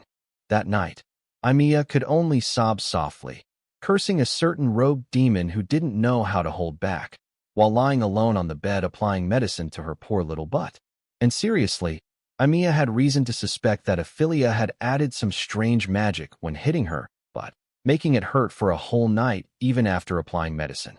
But the reality was that even Evelia herself had forgotten that the magic she had covered her palms with not only protected herself, but also had the effect of max power enhancement. And the next morning, Evelia finally endured until her butt stopped hurting, but who knew that because she had curled up and lain on her stomach all night, her waist became numb. Helplessly, she could only limp to pack her luggage and go to the hotel front desk, finally checking out of the room under the strange gaze of the front desk lady. Now, recalling the front desk lady's hesitant look when she checked out, Evelia was sure that the lady must have gotten the wrong idea. Thinking of this, Evelia instantly gritted her teeth in anger, wishing she could immediately find that hateful little demon and press her to the ground and spank her. This was called giving a taste of their own medicine. Then, Evelia casually hailed a taxi at the hotel entrance and rushed to her parents' old house in Wanyu City to place her luggage. The only rather unfortunate thing was that because Evelia left relatively late, she couldn't meet that future cohabitation partner of hers. However, judging from the other person's room filled with plush toys and rather girlish decorations, this person who was about to become her cohabitation partner should be a cute girl with a gentle personality, right? Hee hee, maybe I can tease her a little in the future? Thinking this, Evelia suddenly felt a little anticipation for her future campus life. Actually, as time went by, Evelia was also gradually trying to break free from the shadow of the past. This certainly didn't mean that Evelia wanted to forget the youth who had created countless beautiful memories with her, but rather that Evelia truly realized that only by looking up and moving forward was the best way to commemorate and console that youth. At the same time, Evelia was also looking forward to it, looking forward to one day reuniting with that youth, to say the words that had always been buried deep in her heart, but never had a chance to be told to the youth, even if he no longer remembered her by then, even if he might no longer be the person he once was. If it were an ordinary person, this kind of wish would most likely only become a wishful fantasy, but Evelia was different. She was an angel. With just a slight use of heaven's power, she could easily find the youth's reincarnation. For this reason, when she left heaven, she specifically asked the owner of heaven's highest authority, Archangel Michaeli, to help her pay attention to the youth's situation. If it was discovered that the youth had already been reincarnated, she was to be notified immediately. At that time, no matter where the youth was, Evelia would rush to his side regardless of everything. Lady Michaeli agreed to her request, but, for some reason, Evelia always felt that the smile on Lady Michaeli's face at that time had a hidden meaning. However, speaking of the youth's reincarnation, Evelia particularly hoped that the youth could be reincarnated as a super cute girl. To be honest, compared to boys, Evelia preferred fragrant, soft, and easily pushed over little girls. Back to the main topic. After Evelia threw all her luggage into the living room, she then rushed to the school to report, and then, it was now. Evelia stared blankly at a certain black-haired girl sitting in the last row by the window in the classroom. Although the other person had changed her eye and hair color, her pure and cute face hadn't changed in the slightest. Evelia recognized who that person was at a glance. She was the hateful demon who had pressed her onto her lap and humiliated her last night. She hadn't even hidden the pair of little demon wings on her head. Speaking of which, what was she, a demon, doing in school? It couldn't possibly be that she was really here to study, right? And our dear Miss Demon, at this moment, felt a headache she had never experienced before. It was truly a case of enemies meeting on a narrow road. A perfectly good angel. Why did she have to come and be a transfer student? Didn't you angel race always pride yourselves on being a superior race, disdaining to stay with humans? Among the students present, there were many with keen intuition. They soon discovered that Evelia's and Evelia's expressions were very wrong. They were both staring blankly at each other, as if they had seen something absolutely impossible. What's going on? The new classmate and Evelia classmate know each other. It's possible. Both are mixed-blood children who returned from abroad. Maybe they knew each other abroad. And look at their eyes. TSK, there's definitely a story. I think it might also be an accident. Holy crap. Yuri. The students below were chattering and discussing heatedly, and their dear class teacher, Miss Jiang Mingyun, naturally also saw that something was wrong with the two of them. However, Miss Jiang's thoughts were much purer than the students. She thought the two were most likely friends, and coincidentally, there was also an empty seat next to Evelia, so she clapped her hands very happily and said, "Evelia classmate, why don't you sit next to Evelia classmate? It's that cute girl you're looking at right now. You two should know each other, right?" Hearing Teacher Zhang's joyful voice, Evelia immediately withdrew her gaze. A wicked arc faintly appeared at the corner of her mouth. She then put on a very sweet and cute appearance and said in a cheerful tone, "Evelia classmate? Okay." Saying that, she picked up her school bag and walked straight towards Evelia. "Evelia, don't come over here." "No, Sister Jiang. I have no grievance or enmity with you. Why must you harm me?" At this moment, Evelia's head was numb. She could only pretend to be fine while secretly praying in her heart that Evelia wouldn't recognize her. Of course, she actually knew this was impossible, unless Evelia was blind. "Hello, Evelia classmate, do you still remember me? From today onwards, we are deskmates that we must get along well." Oh. Evelia put her school bag aside, pulled out the chair next to Evelia that had been empty for a long time, and sat down, saying to Evelia word by word with a smile on her face, "Crap, this angel has most likely recognized me." Evelia appeared as steady as Mount Tai on the surface, but was actually panicking like crazy inside. But she knew very well that as long as she denied it to the death and wasn't caught by the other party, even if Evelia hated her to the point of gritting her teeth, she would absolutely not fall out with her directly. Therefore, the next course of action was already obvious, and that was, deny it even if beaten to death. Classmate, have we met before? Evelia tilted her little head, looking at Evelia with a puzzled expression. Her large, watery eyes blinked, looking quite pitiful and evoking sympathy. Perhaps I was mistaken then. It's okay if we haven't met. Let's get to know each other starting now. My name is Evelia. Please take care of me from now on, Evelia classmate. To Evelia's surprise, Evelia didn't pester her too much. Instead, she extended her hand to her in a very friendly manner. The sudden friendliness made Evelia a little dazed. After staring blankly at the other person for a few seconds, she finally snapped out of her daze and hurriedly shook Evelia's outstretched hand, saying somewhat nervously and uneasily, My name is Evelia. Please take care of me. Evelia took the opportunity to observe Evelia's appearance a few more times. She was somewhat surprised to find that the expression on this demon's face was very natural. This nervous look didn't seem feigned at all, as if she were really a socially awkward girl who was flustered by suddenly being approached by someone. What a cunning demon, so good at disguising herself. If I hadn't been humiliated by her just last night, I might have actually believed this act of hers. But this is good too. I don't have to worry about the upcoming campus life becoming boring. Thinking this, the corners of Evelia's mouth couldn't help but curve upwards, more obviously due to excitement. In Evelia's eyes, Evelia, who could commit such a vile act last night, could absolutely not be as introverted and timid as she was currently portraying. She was very bold. Not only did she dare to lift her skirt, but she also dared to hit her butt. However, in reality, Evelia's nervous appearance was indeed her truest self. She really had never been very good at socializing, to the extent that she was indeed slightly socially awkward.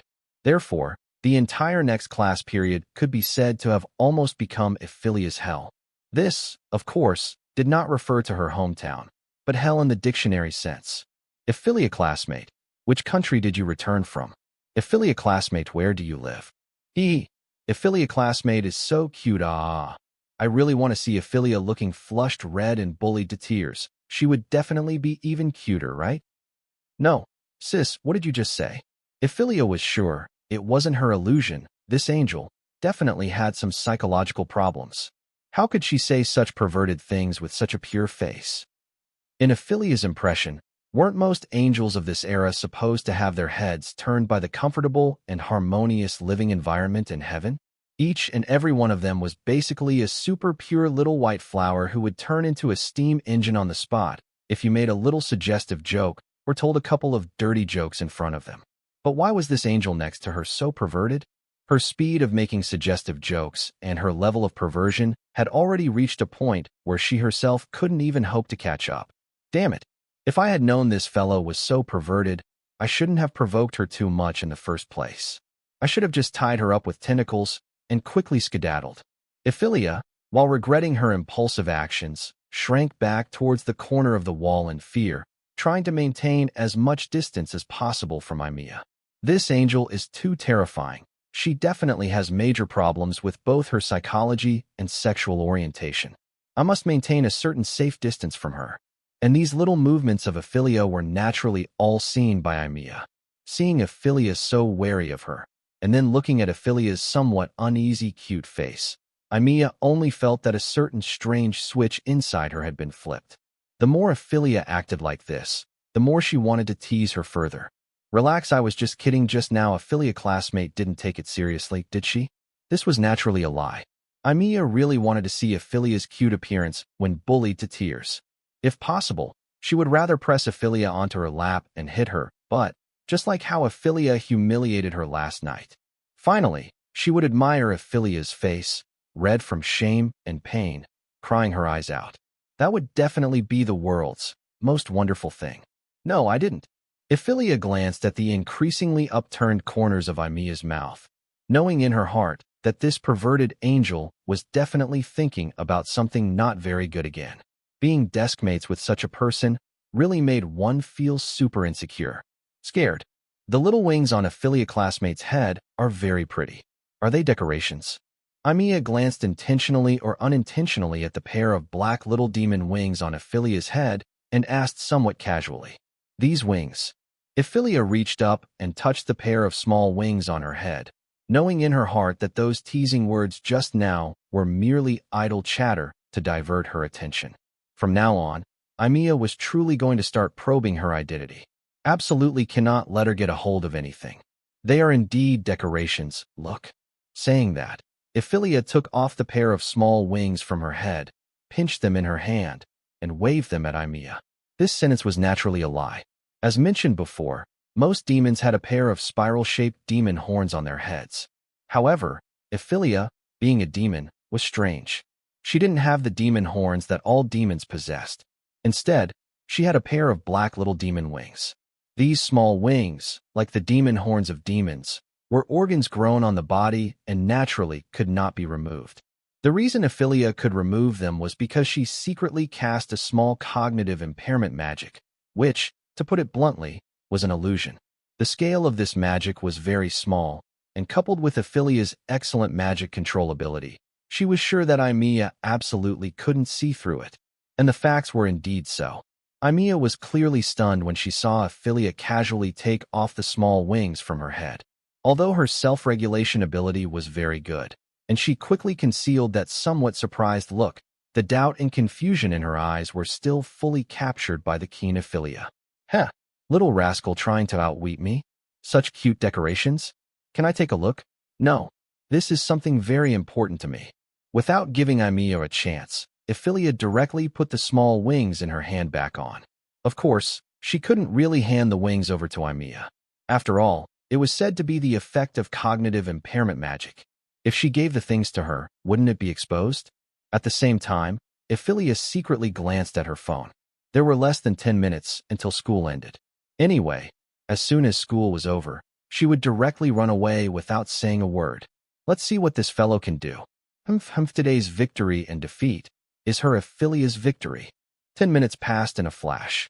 Just as pre-planned, the moment the end-of-class bell rang, our dear teacher Jiang had just finished packing the books on the podium and was about to leave the classroom to go home for lunch, when she was surprised to find that a figure was actually faster than her.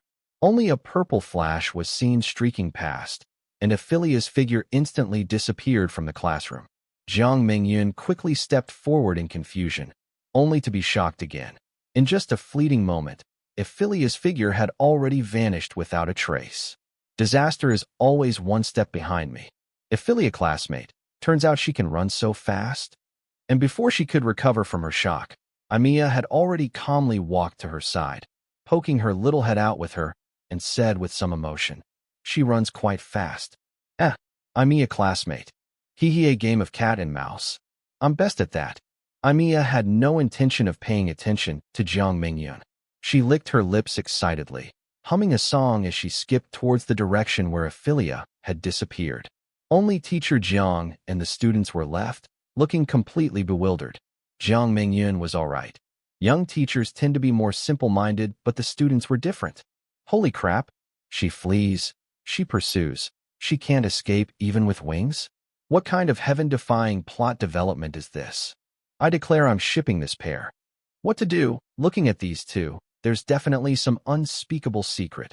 And considering their completely different dates of returning to the country, TSK, just this alone can make me imagine hundreds of thousands of words of novel content. Dude, no bookstore is safe from you. A pun. Sounds like no bookstore is safe from being smashed, implying the person's ideas are so wild/good they'd be a hit. And while the students were gathered together, excitedly discussing in a hubbub, only Zhang Anren sat alone in his seat, his lips pressed tightly together, saying nothing. Phew, phew, phew. How strange, that angel actually didn't chase after me. Evelia, who had already run 108,000 li away from the school, somewhat wretchedly retracted the pair of colorful demon wings on either side of her waist, panting heavily from exhaustion. To think she had even specifically unfurled her wings to accelerate her flight speed to prevent Evelia from catching up, it seemed like a wasted effort. But speaking of which, I remember I seemed to have something to do this noon. What was it again? Evelia suddenly remembered that she had originally planned to do something this noon, but probably because she was thoroughly frightened by the arrival of her new deskmate. She couldn't quite recall what it was for a moment. Was it a new judgment plan? No. Or was it to meet her new housemate? That's not right either, right? It was to visit Uncle Wei and the others. Evelia clapped her hands, remembering her original plan for the lunch break. Uncle Wei was a middle-aged uncle who lived in the residential complex next to Evelia's. He was kind and generous, had an overwhelming sense of justice, and was very willing to help others. He was a typical honest man, and the neighbors always had a very high opinion of him. As for how Evelia got to know him, it was because a year ago, when Evelia first arrived in Wanyu City, she was cornered by a group of ignorant little hooligans. And just as she was about to teach those little hooligans a good lesson and let them know why flowers were so red, Uncle Wei, seeing injustice, rushed in and, with a few quick moves, took down all those little hooligans before Evelia could make a move. Turning around, he didn't forget to ask Evelia if she was frightened. But in reality, it was Uncle Wei's act of bravery that successfully saved the lives of those little hooligans. Otherwise, if Evelia had done it herself, given her state when she had just come out of hell and didn't know how to hold back, those little hooligans could probably have gone directly to reincarnate. Oh wait, logically speaking, they would at least be thrown into a wok of oil by her stinky old dad to vent his anger. All in all, because Evelia herself had an extraordinary obsession with justice, she had always had a full score of good feelings for people like Uncle Wei who acted bravely for a just cause and dared to step forward. In addition, Evelia later participated in a community gala organized by the neighborhood when she was bored and had nothing to do. At the gala, she interacted with Uncle Wei's family a few more times, and over time, they gradually became familiar. And the reason Evelia was visiting Uncle Wei this time was because the victim in the case involving the scumbag Evelia dealt with yesterday was Uncle Wei's daughter. It was shameful to say, judging by the time of the incident, Uncle Wei's daughter had probably been bullied before she arrived, and she herself had interacted with them several times. Yet not only did she fail to notice anything unusual at the first instance, she didn't even know about it after Uncle Wei and his family had finished their lawsuit. In the end, it was only through Zhang Anren that she learned of its existence. And this was also why Evelia, having just learned of this matter in the morning, rushed over nonstop in the evening to carry out righteous execution. She herself also felt guilty for not noticing the problem in time. The purpose of this visit was to comfort Uncle Wei and his family as much as possible while visiting them. After all, although she successfully helped Uncle Wei and his family take revenge, it was ultimately a bit late. In her eyes, justice delayed could no longer be called justice. At most, it could be called revenge. But speaking of which, if she was going to visit someone, she couldn't possibly go empty-handed, right? What to bring as a gift? Thinking this, Evelia suddenly noticed a fruit shop open nearby. Got it. Uncle Wei, are you there? It's Evelia. Could you open the door if it's convenient? The scene changed, and Evelia was already standing in front of Uncle Wei's house, carrying a bag of fresh fruit basket. She knocked on the door while shouting loudly towards the inside. But somewhat strangely, although Evelia had been shouting for a while, no one came to open the door, nor did anyone respond to her. Not home. That shouldn't be. Evelia tilted her head in confusion. She remembered that Uncle Wei and his family should have been home from work by this time. She had never found the house empty when she came on weekdays. But if Uncle Wei and his family were there, they should have opened the door for her long ago. It was absolutely impossible for them to keep her waiting for so long. Thinking this, Evelia leaned closer to the door again and rang the doorbell twice more, but still, no one responded. Suddenly, Evelia's little nose twitched. Her brows furrowed slightly, and she leaned closer to the door to sniff again. It seems there's some strange smell. The next moment, Evelia's expression changed drastically. Even the fruit basket she was carrying in her hand fell to the ground due to fright. It's the smell of blood. Without time for further thought, Evelia took 2 steps back and immediately pulled out her shotgun, engraved with magic inscriptions, from under her skirt. Then, she chanted an incantation, and circle after circle of faint purple magic arrays slowly emerged from the muzzle of the gun. Summon. As the construction of the magic formula was completed, A claw several meters long suddenly emerged from the center of the magic array, and with a gentle swipe, it tore the anti-theft door in front of it to shreds. Uncle Wei. Evelia hurriedly ran through the door, but the next moment, she was horrified by the terrifying scene behind the door, which was like a hell, and stood stunned on the spot, completely unaware that the fruit basket placed by her feet had been kicked over. The room behind the door was already soaked in blood. Disgusting human limbs and organs hung everywhere on the furniture, and in the center of the living room lay a girl of about 16 or 17. The girl was already dead, her still wide-open eyes filled with despair and fear. Her skin all over was covered with glaring bloody marks, a shocking sight. Her stomach had been cut open by a sharp weapon, and her internal organs were scattered all over the floor. A thick, pungent smell of blood assaulted her nostrils. Evelia's little face was pale, her hands and feet cold. Suddenly, she felt a churning in her stomach and almost vomited. She recognized the girl lying in the living room. She was Uncle Wei's daughter, the victim of the previous bullying case. She had managed to escape death at the hands of that rich young master. But in the end, she could not escape death. Looking at her appearance, unable to close her eyes in death, she must have endured unimaginable pain before she died, right? Who did this? After a brief moment of discomfort, what followed was Evelia's towering rage. She gritted her teeth, and immense magic power scattered from her body. The long hair behind her head moved without wind, and a faint purple light flickered in her eyes. Provocation. This was definitely a naked provocation. Such a strong smell of blood. No matter how good the room's insulation was, it couldn't be completely concealed, and the traces of magic remained at the scene. It was an isolation magic. Evelia saw at a glance that this case was definitely not the work of ordinary humans. This was most likely the masterpiece of some other race creature hiding in Wanyu City. Of course, this kind of behavior could be hidden for a while, but not forever. Such a vile act was already a naked provocation against the human race. The Night Watch and the Church would absolutely not let this go. Neither would Evelia. Such audacity. How dare you touch my people on my turf? No matter who the murderer is, his life has come to an end. Evelia gritted her teeth in anger. Suddenly, she felt a slight change in the environment behind her. Someone. Evelia spun around abruptly, her shotgun almost ready to fire. However, when she truly saw the person behind her, she was instantly dumbfounded. Heh, I finally caught you, right? My dear Evelia classmate. Evelia had somehow appeared behind Evelia. She stood outside the broken gate, half her body leaning into the doorway, looking triumphantly at Evelia, who was holding the enchanted shotgun. However, the next moment, she saw the girl lying in a pool of blood in the room behind Evelia.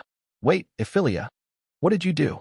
Anger gradually appeared on Miss Angel's face, and the playful teasing expression instantly vanished.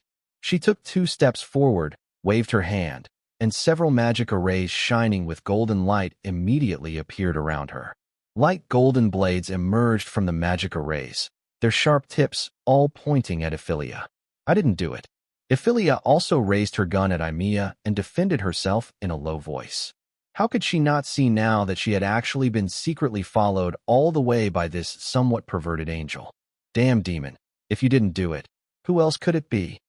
Emilia's gaze towards Evelia was incredibly cold at this moment. The demon race itself already had an extremely negative stereotype in the eyes of angels. In addition, Evelia had just killed a scumbag last night. Being caught by Evelia in this situation, she naturally couldn't defend herself, even if she had a reason. If I didn't do it, then I didn't do it. I have no need to lie to you. Evelia was about to explain properly to Evelia, but her expression suddenly changed. Without any hesitation, she immediately pulled the trigger of the shotgun in her hand. Evelia also didn't expect Evelia to suddenly open fire. Her face darkened, and a faint golden film immediately covered her body. At the same time, the blades in the center of the magic arrays around her had already emerged halfway, about to shoot out, but the warhead engraved with magic formulas spun and flew past Emilia's side. Just as Evelia was wondering why the attack wasn't aimed at her, a shrill scream suddenly sounded from behind her, giving the unprepared Evelia a fright. She hurriedly turned her head, only to discover in horror A humanoid creature with deathly pale skin and covered in terrifying blood vessels had appeared behind her at some unknown time. The bullet Evelia had just fired hit it squarely in the chest, and the moment the bullet hit the target, tentacles covered in black scales stretched out from the open magic array, firmly binding the humanoid creature to the wall. This thing, where did it come from? Evelia instantly broke out in a cold sweat. As a prodigy among the younger generation of angels, she had always been considered an elite in combat. But just now, she hadn't noticed the appearance of this monster behind her at all. If Evelia hadn't fired that bullet in time, Evelia probably would have suffered a major setback, completely unprepared. This thing was probably hidden in the shoe cabinet by the door all along. Its body is very special. Even if folded, it can recover to its original state in a short time. As for the purpose, it should be to eliminate the person who first discovered this crime scene, right? Evelia slowly walked forward, using the barrel of her shotgun to lift the hair covering the humanoid creature's face, revealing its hidden true appearance.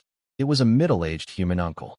His eyes were bloodshot, and he struggled to open his mouth, revealing four gleaming sharp fangs that looked quite intimidating. And revealed along with it were the pair of shockingly round small holes on his neck. Uncle Wei. Evelia's mood was somewhat somber. She recognized this person.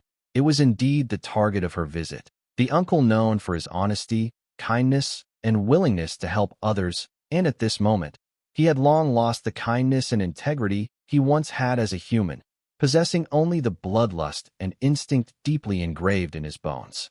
At this moment, he had already been transformed into a blood slave. And the murderer in this case was already clear. It was a vampire. It was the bloodkin. This is the blood slave?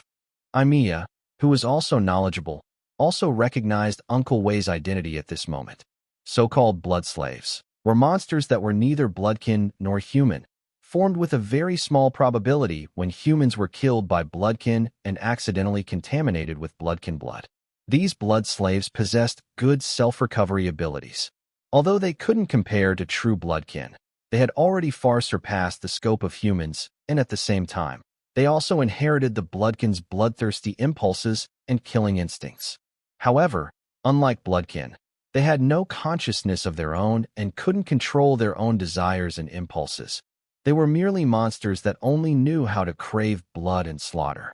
And since Uncle Wei had been transformed into a blood slave at this time, it meant that the murderer who killed him, and even his entire family, was a member of the bloodkin. Seeing a person as kind and righteous as Uncle Wei once was reduced to such a monster, Evelia's sadness could not be expressed in words. She silently waved her hand, and the tentacles binding Uncle Wei instantly tightened, forcibly twisting Uncle Wei's body. His bones made a tooth-chilling cracking sound, and broken bones even pierced out from under his skin. You are liberated. Evelia couldn't bear to watch this cruel scene any longer. She turned her head, trembling. Then, more tentacles drilled out from the magic array, tightly wrapping every inch of Uncle Wei's skin, and then suddenly twisted inwards. In an instant, blood flew everywhere. Sorry, I misunderstood you. At this moment, Evelia also realized that she had misunderstood Evelia. She looked at Evelia with some apology, while Evelia still stood there blankly, without any reaction. Can you tell me why you killed that rich young master yesterday? After a long while, Evelia broke the silence again. She suddenly felt that Evelia's performance as a demon didn't make her a qualified demon at all, nor did she resemble an executioner who would casually take away others' lives. Then do you know what that scumbag did? I know. Evelia nodded. When she was lying on the bed in the hotel last night, she had specifically searched online for information about that rich young master. The result was, it almost made her angry too. It was probably around that time that her opinion of Evelia, this demon, underwent a subtle change. If I were to tell you further that the victim of that case is the girl lying in a pool of blood in front of you now, what would you do? It's her. Evelia looked at the remains of the girl in the center of the living room in surprise, a hint of pity and lament appearing in her eyes. So, you killed that guy to avenge this girl? Evelia asked tentatively, as if she had thought of something. Not entirely. Evelia shook her head. Avenging Uncle Wei's daughter was indeed one of her purposes, but even if the victim wasn't her, Evelia would still unhesitatingly carry out justice against that scumbag. Death was the result of his own choice, and my purpose is simple, for justice. A rare serious expression appeared on Ephelia's face. She slowly walked out of the gate and turned to look at Evelia behind her.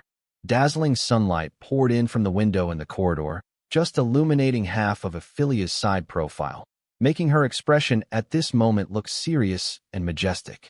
Justice. Frankly speaking, Evelia always felt that hearing the word justice from a demon's mouth seemed strange and awkward. But at this moment, Evelia vaguely saw the phantom of a certain youth behind Evelia, and the deepest string in her heart was touched. That day, the morning he left, it seemed, was also such a scene. The figure in her memory gradually overlapped with Evelia before her eyes. Fate tempted Evelia to say those words again, the exact same words as 2 years ago. But you don't have to do these things. I know, but if I don't do it, who else will carry out justice?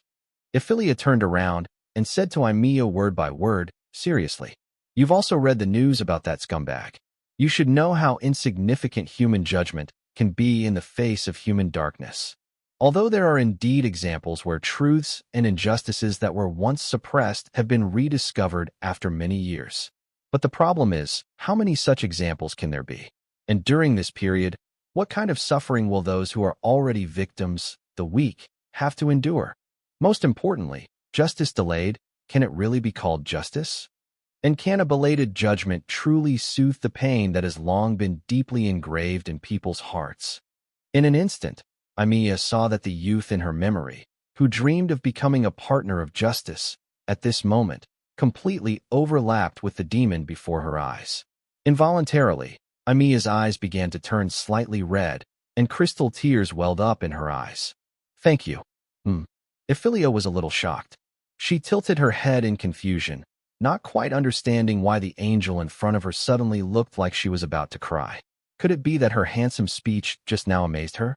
Evelia, classmate, this case still needs your help to notify the church or the night watch. I am a demon. It's not very convenient for me to appear before them. The murderer in this case is undoubtedly bloodkin, but most likely not a noble. I know a bloodkin noble. They have their own pride and would absolutely disdain to commit such a vile act. Therefore, the real culprit in this incident is most likely a commoner bloodkin or an exile hiding in the city. Moreover, there is a high probability that they will commit another crime. To prevent more victims, we need the assistance of the night watch or the church. Evelia nodded after hearing this. Bloodkin nobles had always prided themselves on being noble, and all their daily behaviors, including diet, followed a set of complicated etiquette. It was impossible for them to voluntarily lower themselves to do such a thing. Therefore, the truth of the matter was very likely as Evelia speculated. It was the work of some ordinary bloodkin who hadn't fed on blood for a long time. In this way, to prevent more victims, they could only rely on the human night watch or the church to increase their search and prevention efforts. After all, the advantage in numbers was there. I understand. What about you? Where do you plan to start looking for clues? I know someone. Perhaps I can get some extremely reliable information from her. Evelia turned around, spread the demon wings on her waist, and prepared to leave. Evelia, however, stood there watching her with a complicated expression in her eyes, until Evelia's figure completely disappeared from her sight. Is it an illusion? I always feel that Evelia is really so much like him, whether it's ideals or personality. Intent on quickly catching the culprit, Evelia naturally had no idea what Evelia was thinking. As soon as she left the apartment building, she flew straight toward the western suburbs. In fact, if Evelia followed her usual course of action, when faced with such a vile and clueless case, she would have immediately returned to hell and used the powers there to follow the karmic chain of the deceased soul to directly pinpoint the perpetrator. The only drawback to this approach was, it took too much time. Moreover, this case involved the bloodkin, so going back to hell would clearly not be as fast as directly seeking out that person. Arrived, as a grand, retro-styled Western mansion gradually came into view, Evelia knew she had reached her destination. It was a large mansion wedged into the rocky mountain, its scale so magnificent and style so classical that it resembled a castle inhabited by medieval royalty. The pitch-black wall surface, built from unknown stone, featured a grand rose window at its center, emitting an eerie glow. The stained glass, primarily orange-red, deepened in color from top to bottom, like a splendid red lotus quietly blooming. The mansion's gate was tightly shut, entwined with countless thorny vines bearing sharp spines, as if warning outsiders, strangers, keep out. Such a majestic and classical structure, if revealed to the world, would undoubtedly attract countless curious and awestruck gazes. Unfortunately, due to the cognitive interference magic enveloping most of the suburban Rocky Mountain, even if an ordinary person were lucky enough to stumble upon the mansion, they would absolutely fail to notice its existence, let alone enter it. Only honored guests on good terms with the mansion's owner were qualified to step inside. Evelia went straight to the mansion's gate, skillfully pulling out a pure gold key embedded with a ruby in its center, exquisitely crafted, from her dress pocket. She inserted it into the gate's lock and gave it a gentle twist. With a crisp click, the thorny vines covering the entire gate melted away like snow in midsummer. In her urgency, Evelia quickly pushed open the gate and rushed toward the mansion's main chamber. At the same time, a red-haired girl dressed as a maid was sweeping fallen leaves in the mansion's courtyard. Noticing someone intruding, the girl looked up in surprise, only to see Evelia, her expression urgent, rushing straight into the main chamber without even stopping to greet her. "Miss Evelia? Why are you?" "Sorry, Lola. I have urgent business with Nolan." "Wait, hold on. Her Highness the Princess is not in a convenient state right now." The girl named Lola hurriedly tried to stop Evelia, but to her dismay, Evelia didn't hear a word and darted into the mansion like a puff of smoke, leaving Lola standing alone, her expression frozen, swaying in the breeze. Evelia climbed 3 floors in one breath. Without pausing to catch her breath, she followed her memory and pushed open the door to the mansion owner's bedroom. "Nolan, something's happened. I need your help." The moment she entered, Evelia was stunned by the scene before her. On a luxuriously decorated princess bed, 2 disheveled girls were entangled, one atop the other. The girl pinned beneath appeared only about 10 years old, slightly younger than Evelia. She had waist-length silver hair and large, crimson eyes brimming with tears. She wore an expensive-looking Gothic dress loosely draped over her, exuding an air of delicate vulnerability that was deeply captivating. The white-haired girl on top also appeared youthful, but unlike the silver-haired girl below, she wore a black leather collar around her neck, connected to a slender chain, looking utterly pitiful. Upon Evelia's sudden intrusion, both girls visibly stiffened. The silver-haired girl, already flushed with embarrassment, instantly turned into a steaming maiden, her teary eyes looking as though she might burst into a wah of crying at any moment. The girl on top, meanwhile, wore a displeased expression, glaring at Evelia as if to say, "You've ruined my moment. I've disturbed you. Please, carry on, carry on." Evelia coughed awkwardly twice, then slowly backed out of the room, slamming the door shut with a bang.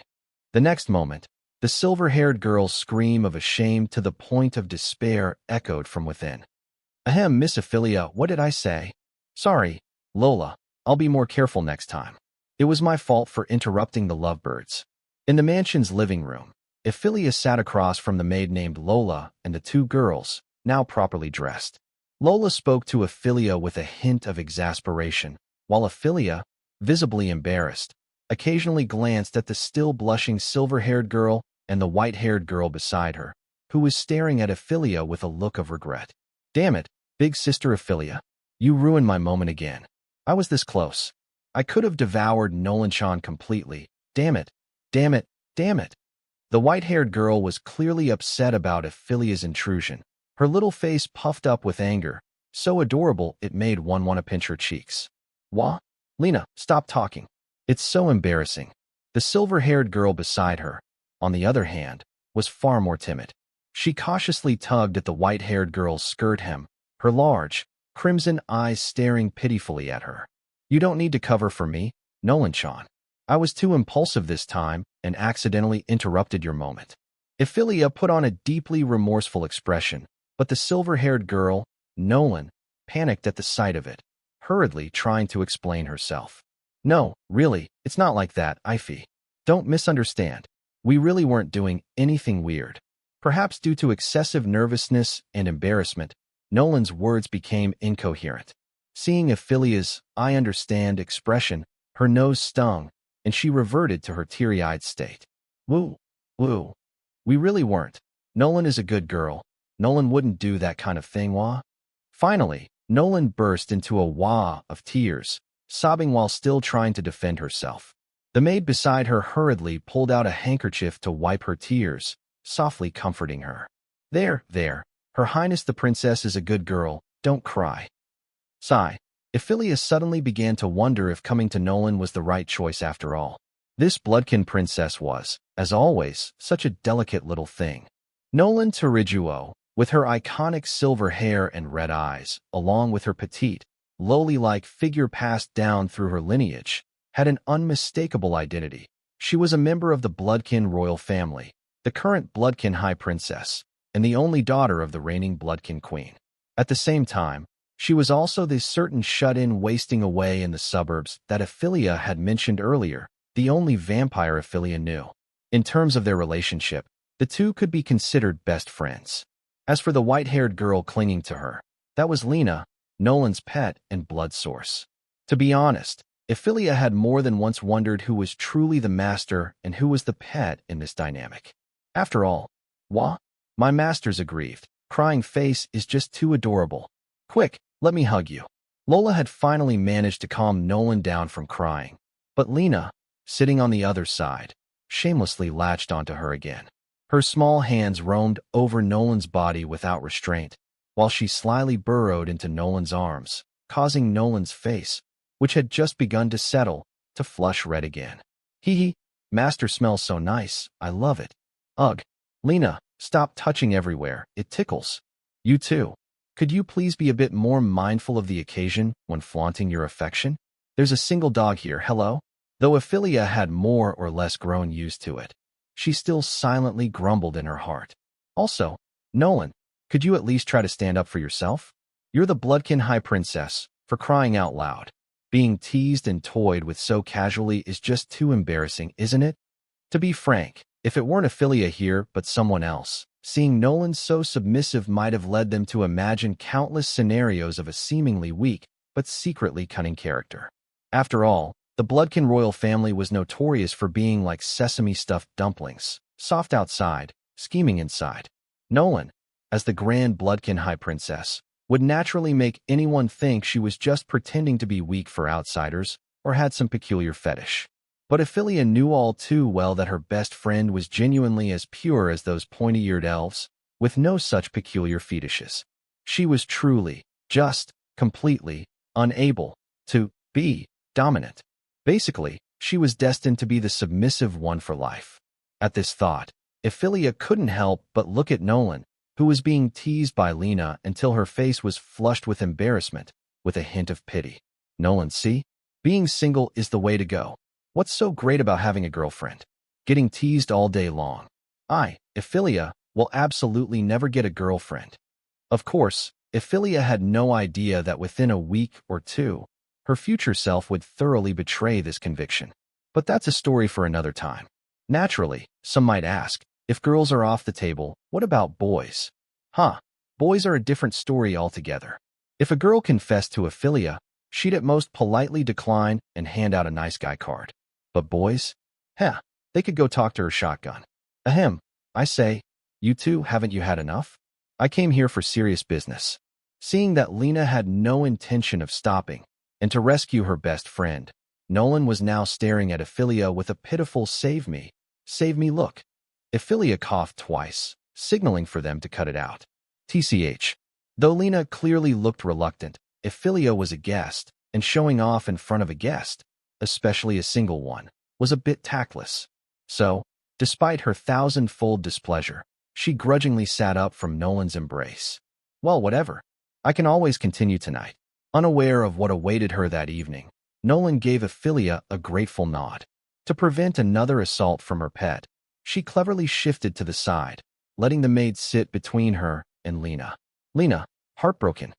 Afterward, Evelia recounted to her best friend the events and discoveries from her visit to Uncle Wei that noon, though she kept the information about the white-haired Miss Angel under wraps.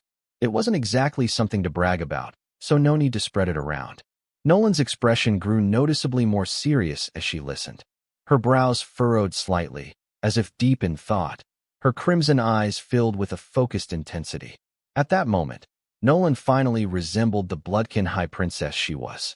After pondering for a long while, Nolan let out a sigh and shook her head helplessly at Evelia. No impression. It's strange.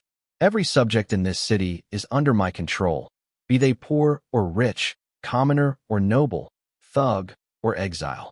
Every move of the bloodkin is under my surveillance. Let alone committing a crime. Not a single bloodkin has even passed through that district in the past week. Evelia's face darkened slightly upon hearing this. Though her best friend might be soft by nature, she was undeniably reliable when it came to serious matters. If Nolan said there was nothing, then there was likely nothing. But that only made things more perplexing. Uncle Wei's condition was unmistakably that of a blood thrall. Yet, in this world, what race besides the bloodkin could turn a human into a blood thrall? Strange, truly strange. However, about a month ago, a commoner bloodkin named Carl suddenly vanished. Since he was just a commoner, I didn't pay much attention. I figured he'd probably just left Wanyu City, outside my surveillance range.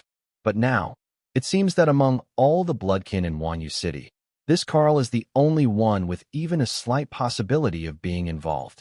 After musing a bit longer, Nolan provided Evelia with a piece of somewhat useful information. Evelia gave a quick thanks for the help and hurriedly left Nolan's mansion, flying swiftly toward the city center. On the way, Evelia checked the time on her phone. She'd lingered at Nolan's place so long that she'd forgotten she still had school that afternoon. At this hour, the first class was probably already over. Fortunately, her special status meant the homeroom teacher likely wouldn't scold her too much. She'd originally planned to wrap things up quickly and exchange information with a certain angel. Ugh, her terrible sense of time. It hadn't improved one bit since her human days. And when Evelia hurriedly rushed back to school, as expected, the second class was about to begin. To prevent her sudden intrusion from being too awkward, Evelia secretly cast a small cognitive impairment magic on herself and slipped back to her seat without anyone noticing. "You're back? What took you so long? Did something happen?" As soon as she returned to her seat, Evelia, sitting next to Evelia, noticed Evelia's arrival. This kind of extremely basic small magic could at most fool ordinary humans. To them, angels, it was like a magic trick performed by a 3-year-old, seen through at a glance. "Nothing, I just simply forgot the time." Evelia coughed awkwardly twice, silently blaming a certain bloodbag lady who showed off her affection regardless of the occasion. If it weren't for Lena's constant cheap tricks, she would have finished talking with Nolan and returned long ago. How could she have ended up being late for class? My side was quite smooth, at least I got some somewhat useful information. What about your side? To prevent disturbing other classmates by talking during class, Evelia even specially cast a similarly simple isolation magic before speaking. AI, look how considerate and kind she was. Because the church's influence in China is not as strong as abroad, I mainly notified the night watch. However, I learned an unexpected piece of information from them. Guess what it is? Evelia playfully kept her in suspense. Evelia glanced at her, her eyes signaling that she was very serious right now, and to not pull any tricks. This is already the 5th similar case this month. That's right, before this, there were 4 other murder cases as heinous as the one we discovered at noon today. When Evelia said this, a rare look of seriousness appeared on her face. Evelia's heart immediately jolted upon hearing this. The 5th one? How could this be possible? For such a heinous incident, theoretically, even one case would make the night watch go crazy. But according to her own observation, in the past month, the night watch's actions had basically remained normal. They had neither increased manpower nor taken any drastic actions. How could they tolerate it? The most crucial thing was, this was already the 5th case, yet not even a little bit of related information had leaked out. Abnormal. This was too abnormal. Yes, that's the expression. To be honest, I had the same jaw-dropping expression of surprise when I was first told this news. Therefore, I know what you're wondering about. You can't understand why such a big deal hasn't even a tiny bit of gossip leaked out, right? Evelia looked at Evelia's small, shocked expression and shrugged helplessly, indicating she felt pretty much the same. Indeed, After all, with the current speed of information dissemination on the human internet and the current frenzy of human reporters for this kind of thing, this is indeed somewhat unlikely. Nothing is impossible. After all, it also involves foreign guests. Foreign guests. That's right. The victims in 4 of these 5 murder cases were humans, and in one other, it was an elf. Huh, elf. Those pointy ears. This information caused Ephelia's brain to instantly shut down. After a long while, she somewhat cautiously and tentatively asked Evelia, "You mean an elf died in a human city, is that right?" "Yes, and I heard that the other party was not an ordinary elf, but someone with a status similar to an envoy. They originally came to the human world with a friendly attitude to exchange and learn with humans, but who would have thought that someone would attack the envoy's residence? The elven rangers responsible for guarding were almost all killed, and that envoy, along with the remaining elven attendants, disappeared without a trace." Evelia gasped upon hearing this. It wasn't that she was frightened, but the murderer's audacity was truly somewhat beyond her imagination. You know, those were elves. Elves whose birth rate was so low it could rival the dragon race. Usually, if 1 or 2 ordinary members of their race died, the elves would get angry with you directly.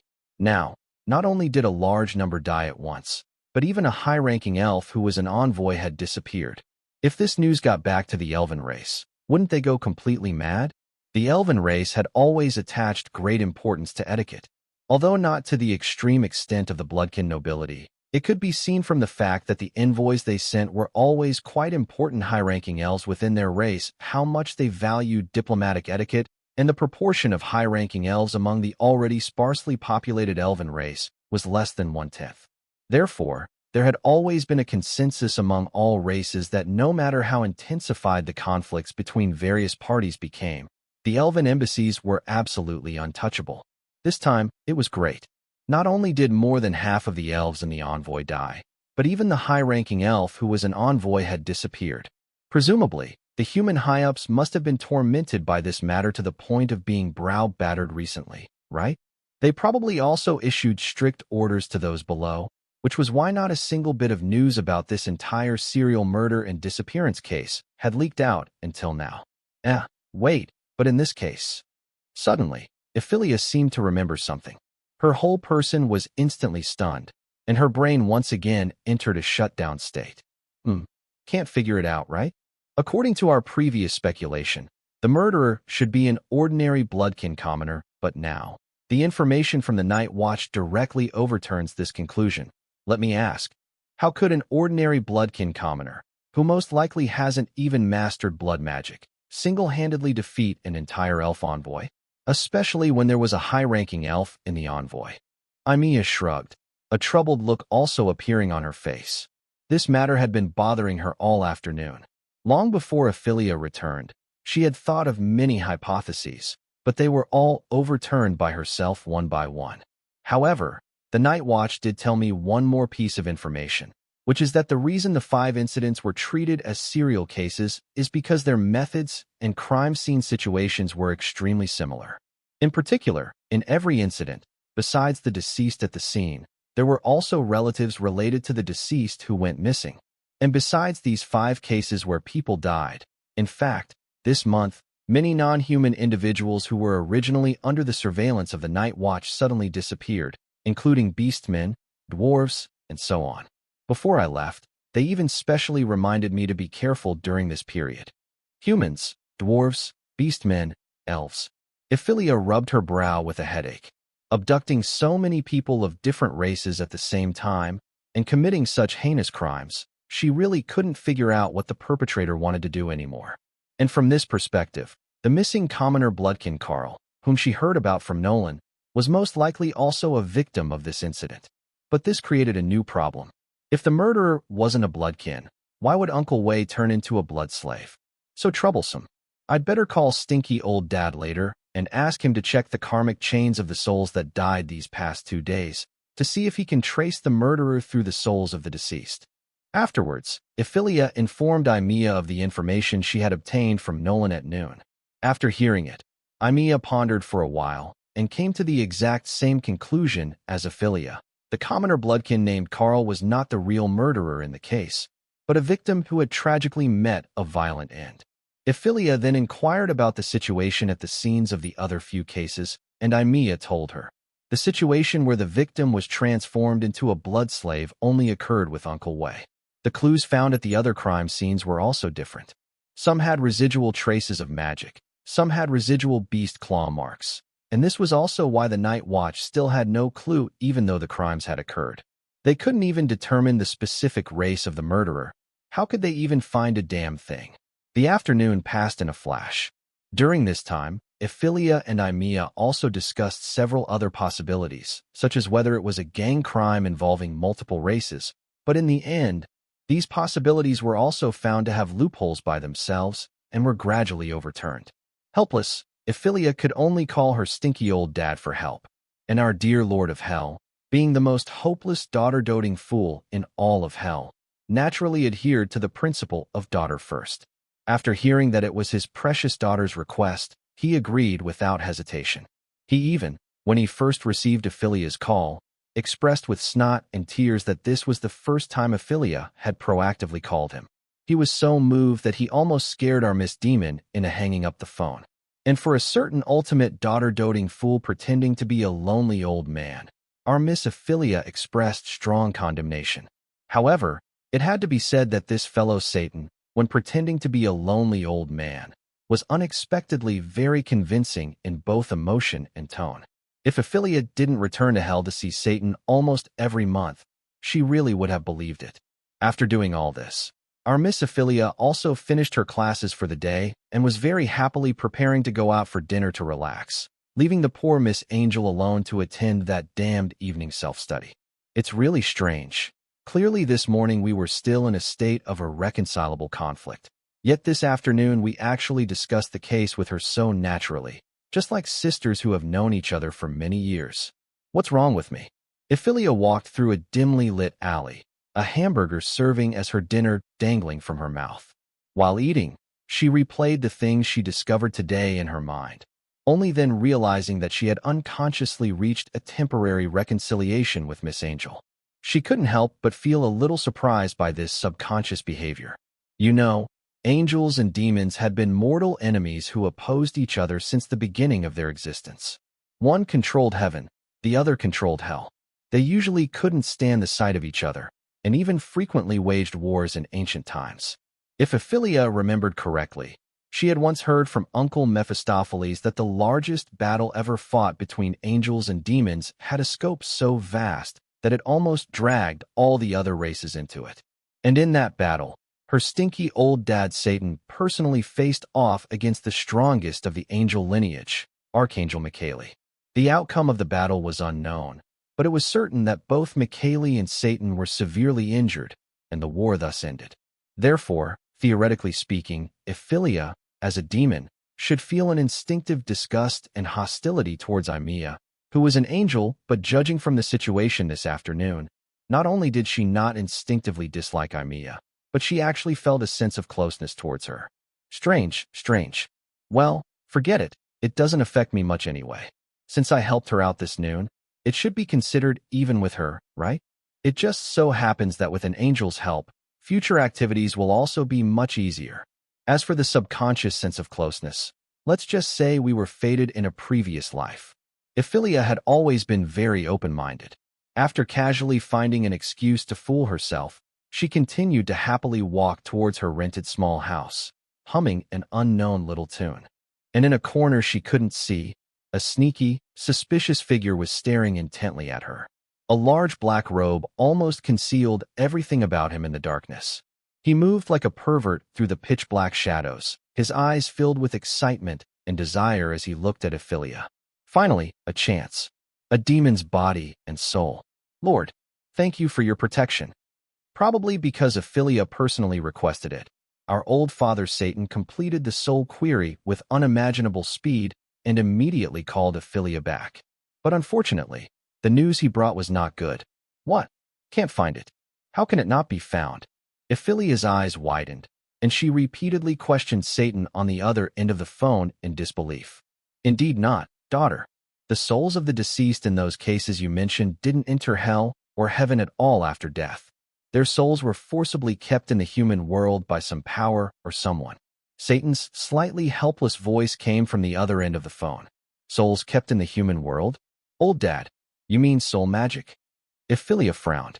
If this matter really involved soul magic, then the target involved would probably once again exceed the scope Evelia had originally predicted. Soul magic, in essence, belonged to a branch of mental magic and was undoubtedly advanced magic. However, its nature also determined that it would not be like time and space magic, which also belonged to advanced magic, where one could master it as long as one had talent. Only those with extremely high understanding of souls could possibly master soul magic. For example, Evelia's stinky old dad Satan and that Archangel Michaeli of the angel race were extremely skilled in soul magic. However, there were also rumors that the Queen of the Bloodkin, that is, Nolan's biological mother, was also skilled in soul magic.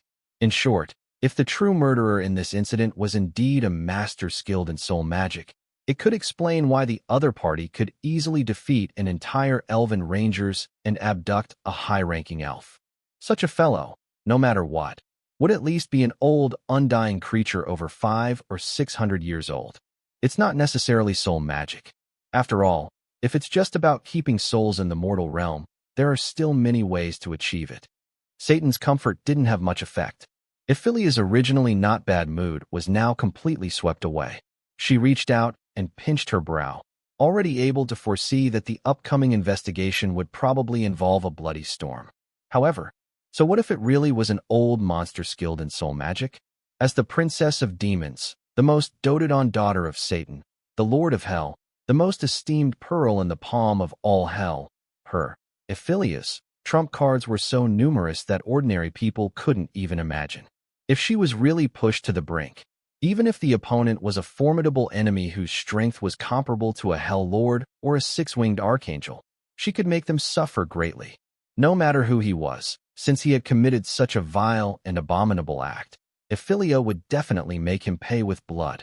Only in this way can those souls who still find no peace after death rest in peace. After hanging up the phone with his good daughter, Satan, the Lord of Hell, sighed somewhat wearily.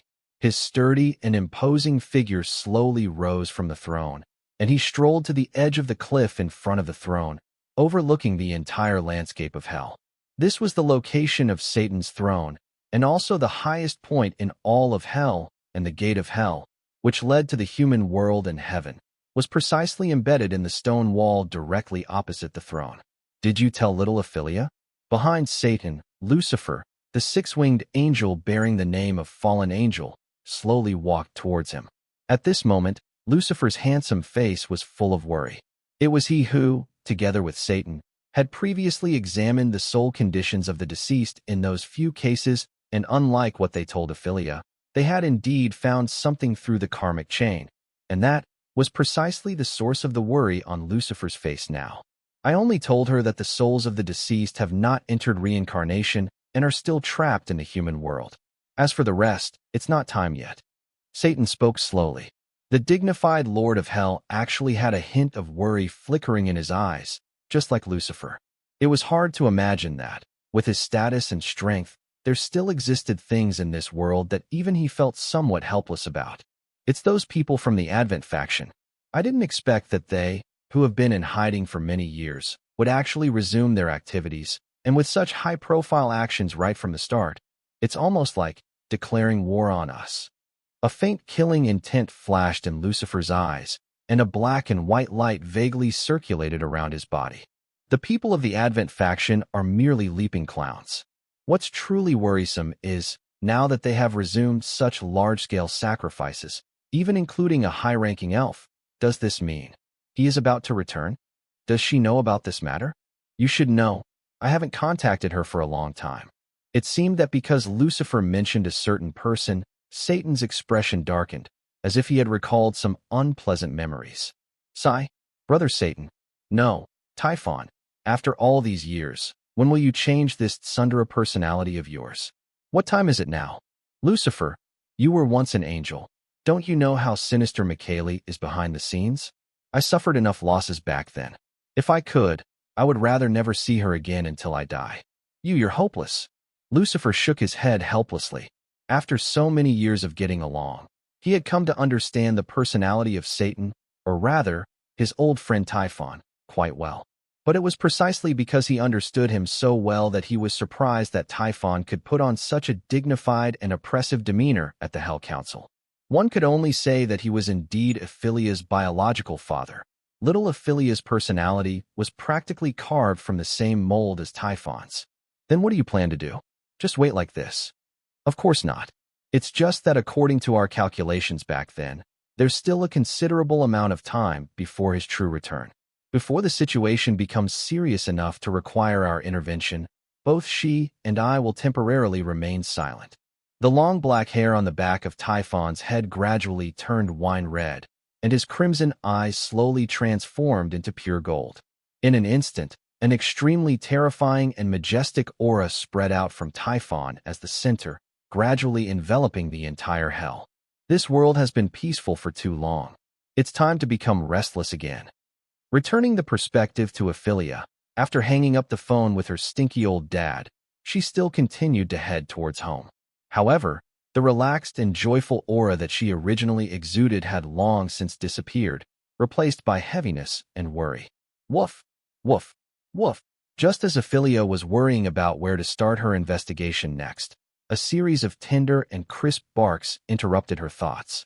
Evelia looked in the direction of the sound and saw a small, snow-white puppy suddenly appear at the fork in the road ahead, barking excitedly at her.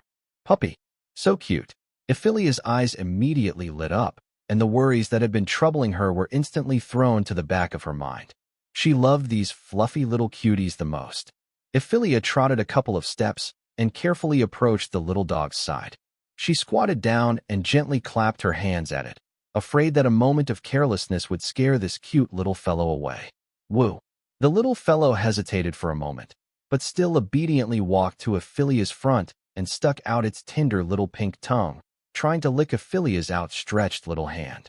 So cute, so cute, so cute. Evelia felt like her heart was about to melt from this cute little fellow. She excitedly picked up the little dog from the ground and affectionately nuzzled its fluffy cheek. Feeling this squirming and somewhat uneasy little fur ball on her face, Evelia couldn't help but be overjoyed, as if several bright pink little flowers had bloomed beside her. Little fellow, where did you come from? If you have nowhere to go, how about coming home with your big sister? Evelia already loved cute little animals like this very much. The reason she hadn't kept a pet before was because she was too busy with executing justice and didn't have the time or energy to care about such matters. Now that she had the chance, she naturally really wanted to take this cute and affectionate little puppy home and raise it. But there's a new housemate in the house. I wonder if the other person likes dogs. What if they don't like them? After all, she's sort of half a landlord and a girl. I should at least pay some attention to the other person's opinion. At this moment, Evelia, who suddenly remembered that she was no longer living alone, instantly felt a little melancholic. Not everyone in this world likes to keep pets. If her new housemate was the type of girl who didn't like pets, then wouldn't it be not so good if she brought this puppy back? What to do? Evelia lifted the little fellow in her hands, looked it in the eyes, and muttered to herself in distress. However, just as Evelia was hesitating whether to take this little fellow in front of her back, a sudden change occurred. The little fellow, which had been exceptionally well behaved in Ephelia's hands, suddenly began to struggle painfully, and just as Evelia was startled, thinking she might have accidentally hurt it, the little fellow's body suddenly began to grow larger at a speed visible to the naked eye. Its teeth became sharper, its claws became more formidable, and finally, it transformed into a vicious beast the size of a wild wolf. Before Evelia could react, it bit her neck in one mouthful. In an instant, blood splattered. Ha! It worked. The demon's corpse and soul finally obtained. Seeing that his sneak attack plan had succeeded, the figure that had been hiding in Ephelia's shadow behind her finally revealed himself. He excitedly approached the vicious beast that was frantically tearing at the remains on the ground, a scarlet light faintly pulsing in his hand. I originally thought it would take more effort, but I didn't expect to succeed so easily. This way, if I can just obtain that angel's remains and soul, the planned effect can be maximized. Wonderful, truly wonderful. After so many years, I can finally see the dawn of the plan's success. The black-robed man laughed hysterically, his eyes filled with excitement and fanaticism. He casually kicked away the vicious beast that was still gnawing on the remains on the ground, and said fiercely, "That's enough, you beast. A demon's corpse is very precious. Not a single bit can be wasted." The vicious beast was sent flying by the man's kick, slamming hard against the wall, a painful whimper escaping its throat. It slowly climbed up from the ground, its body slightly lowered, and let out menacing low growls at the black-robed man. However, with just one glance, the vicious beast was frightened out of its wits by a certain aura emanating from the black-robed man's pupils. It quickly lay down obediently like a tamed pet dog, its eyes fixed on a certain pile of remains, filled with craving and desire. In the end, it's just a beast. The black-robed man snorted coldly, then impatiently slit his palm, which was flashing with scarlet light, with a knife. A strange and bizarre blood bead slowly rose from the flesh of his palm. The blood light it emitted made the already dim and dark alleyway appear even more eerie and unpredictable. "The demon's soul, I'll take it." The black-robed man excitedly spread his arms, anticipating the moment when the demon's soul he had been longing for would be swallowed by the blood bead. However, time passed minute by minute. The scarlet blood bead was still blooming with a strange light, but the corpse lying on the ground, which had long since lost all signs of life, showed no reaction at all. "Huh? What's going on?" The black-robed man's movements froze. He looked at the blood bead in front of him in confusion. There couldn't be a problem with the container, but right now, no soul was indeed being extracted from this demon's remains. In that case, the problem could only be with the corpse itself. With this thought in mind, the black-robed man, illuminated by the bright red light emitted by the blood bead, squatted down and took a closer look at the remains lying quietly on the ground, long devoid of life. "It seems a bit not right." The black-robed man frowned slightly. He tentatively poked the remains with his hand. It wasn't the touch of skin, but something elastic and extremely smooth to the touch. Under the illumination of the scarlet light emitted by the blood bead, the black-robed man, whose brain had stalled, finally saw the true face of these remains in front of him. It was a cloth doll, almost the size of a real person. A small note was stuck to the doll's face, on which was drawn a Q-version image of Evelia making a funny face. Beside it, in neat and delicate handwriting, were 3 large characters, "Big Fool." The black-robed man was instantly dumbfounded, and before he could recover from his shock, a sweet voice with a hint of pride suddenly sounded behind him. Only realizing it now? "Big Fool? Who?" The black-robed man whipped his head around, but what instantly met his eyes in the next moment was an ever-enlarging black shoe sole. "It's your grandma." Evelia's kick landed squarely on the black-robed man's face, instantly sending him flying. The black-robed man's body drew a graceful arc in midair, then slammed hard onto the ground with a thud. And the vicious beast, which had been prostrating itself like an obedient puppy, hadn't yet reacted to what had happened.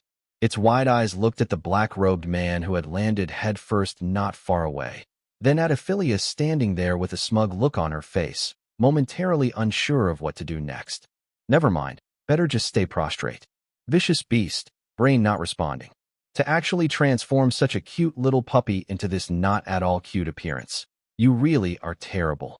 Looking at the vicious beast prostrating itself nearby, a trace of displeasure flashed across Evelia's face. She had really been tempted to take that little puppy home just now. Originally, she was going to carefully consider her new housemate's opinion before making a choice. Now, great, this hateful black-robed man had directly helped her dispel the thought of taking the puppy home. "How is that possible? When did you? I clearly saw you being by that beast." The black-robed man stumbled to his feet, his eyes hidden under the cloak filled with thoughts of impossibility, and his question naturally earned Evelia's ridicule. Evelia put on an "everything is under control" expression and said to him with a grin, "I didn't expect you to really be a fool when I called you one. I discovered you when you were sneaking behind me, okay? You really thought you were well hidden? Hilarious. With your concealment technique, anyone could discover you, okay?" Faced with Evelia's ridicule, the black-robed man could only clench his teeth in helpless rage. He knew very well that in a one-on-one situation, He had absolutely no chance of winning against this demon. Otherwise, he wouldn't have resorted to such underhanded tricks. But now his scheme had been seen through. He couldn't engage in any further direct confrontation with her. Beast, stop her for me. With a wave of his large hand, the vicious beast that had been prostrating itself on the ground instantly stood up and lunged at Evelia, baring its teeth. Faced with the sharp fangs close at hand, Evelia smiled calmly. She casually pulled out the light purple shotgun from under her skirt and fired a shot at the vicious beast rushing towards her with great ease. The bullet, engraved with a magic formula, easily hit the vicious beast's head. The powerful impact instantly sent it flying. It wasn't over yet. The spiraling bullet suddenly burst open in midair, and the summoning magic circle hidden within was also activated. A light purple magic circle opened in the air. A ferocious roar was heard from within the summoning circle, and in the next moment, a majestic demonic beast covered in pitch-black scales pounced out fiercely from it. This demonic beast was as large as a tiger, with 2 horns on its head, crimson eyes, and stout limbs. It exuded a scorching aura from hell, and faint red lights streaked across its thick scales, which resembled solidified magma. Hell Beast, Acheron, was one of the most common and numerous demonic beasts in hell, but even so, it was still a genuine demonic beast, countless times stronger than the vicious beast transformed by the black-robed man from an ordinary puppy. Demonic beast and vicious beast. Although only differing by one character, the gap between them could not be described in words. Go, little fellow. Have fun however you like. With a wave of Evelia's large hand, the demonic beast Acheron she had summoned instantly pounced towards the vicious beast. In almost a single encounter, the vicious beast, which was as large as an adult wild wolf, had its neck bitten off and was dangled in Acheron's mouth like a kite with a broken string. Damn it! The black-robed man secretly cursed, turned his head, and wanted to slip away. However, when he turned his head, a dark gun muzzle was already pressed against his head. Ewan did. Large beads of sweat trickled down the black-robed man's forehead. Just a moment ago, Evelia was still in front of him, directing Acheron to kill his synthetic beast, so how did she appear behind him in the blink of an eye? Stupid. How can 2 legs be faster than wings? Evelia rolled her eyes contemptuously. She wasn't far from this fellow. With just a light flap of her wings, she could easily leap behind him. But I'm quite curious. You just mentioned wanting my body and soul, right? In that case, you should be the true culprit behind these recent serial incidents, right? A weak fellow like you. How did you defeat an entire elves rangers? Especially when there was a high-ranking elf among them. Evelia's eyes narrowed slightly. She didn't believe that this fellow in front of her could do such a thing. The greatest possibility was that this person in front of her was just a pawn, and the real culprit behind the scenes was someone else. She needed to use this fellow to bait out the big fish hidden in the shadows. Hee, you will know. Unexpectedly, the black-robed man chuckled strangely twice. He suddenly reached out and grabbed the gun barrel Evelia was pressing against his forehead, but he didn't choose to move the gun barrel away from his head. Instead, he gripped the gun barrel and pressed it firmly against his own forehead. His eyes, hidden under the cloak, radiated an unprecedented fanaticism and madness. What? Ugh! Before Evelia could figure out what this fellow was thinking, the wall of the alley to Evelia's rear and side was suddenly shattered. A huge impact struck Evelia's side waist from behind, from bottom to top, sending the unprepared Evelia flying. Even the shotgun she was tightly gripping in her hand slipped from her grasp. Roar, roar, roar, roar, roar. A low, hoarse roar came from the broken part of the alley. The roar seemed to be mixed with some other strange sounds, like whimpering, and also like low laughter. All sorts of small sounds were mixed in, making it exceptionally eerie and terrifying. What is this thing? Evelia struggled to prop herself up, her eyes looking at the gap in the wall filled with shock. A thick arm reached out from behind the wall, and then, the thing hidden behind the gap suddenly stuck out a large part of its body and on its head. If that organ could be called a head, a pair of crimson, turbid eyeballs stared intently at Evelia, who was lying on the ground, unable to move. It was a monster composed of countless corpses, nearly 5 meters tall, its entire body made up of countless incomplete corpses of different races and sizes, And what was most terrifying was that the incomplete corpses that made up its body were still in a special state of activity. Arms with long rotted skin were constantly waving, eyeballs dangling in midair by a few fibers were still rolling, and mouths belonging to unknown races were still wailing in pain. Countless corpse organs were randomly connected together, forming the most terrifying monster in this world. Ugh, it hurts so much. Evelia gritted her teeth, wanting to stand up, but the intense pain from her leg forced her to fall back to the ground again. Evelia looked at her injured right leg. A deep, bone-exposing, and horrifying wound had clearly been cut on her right calf. At the same time, her ankle was also slightly swollen, probably sprained.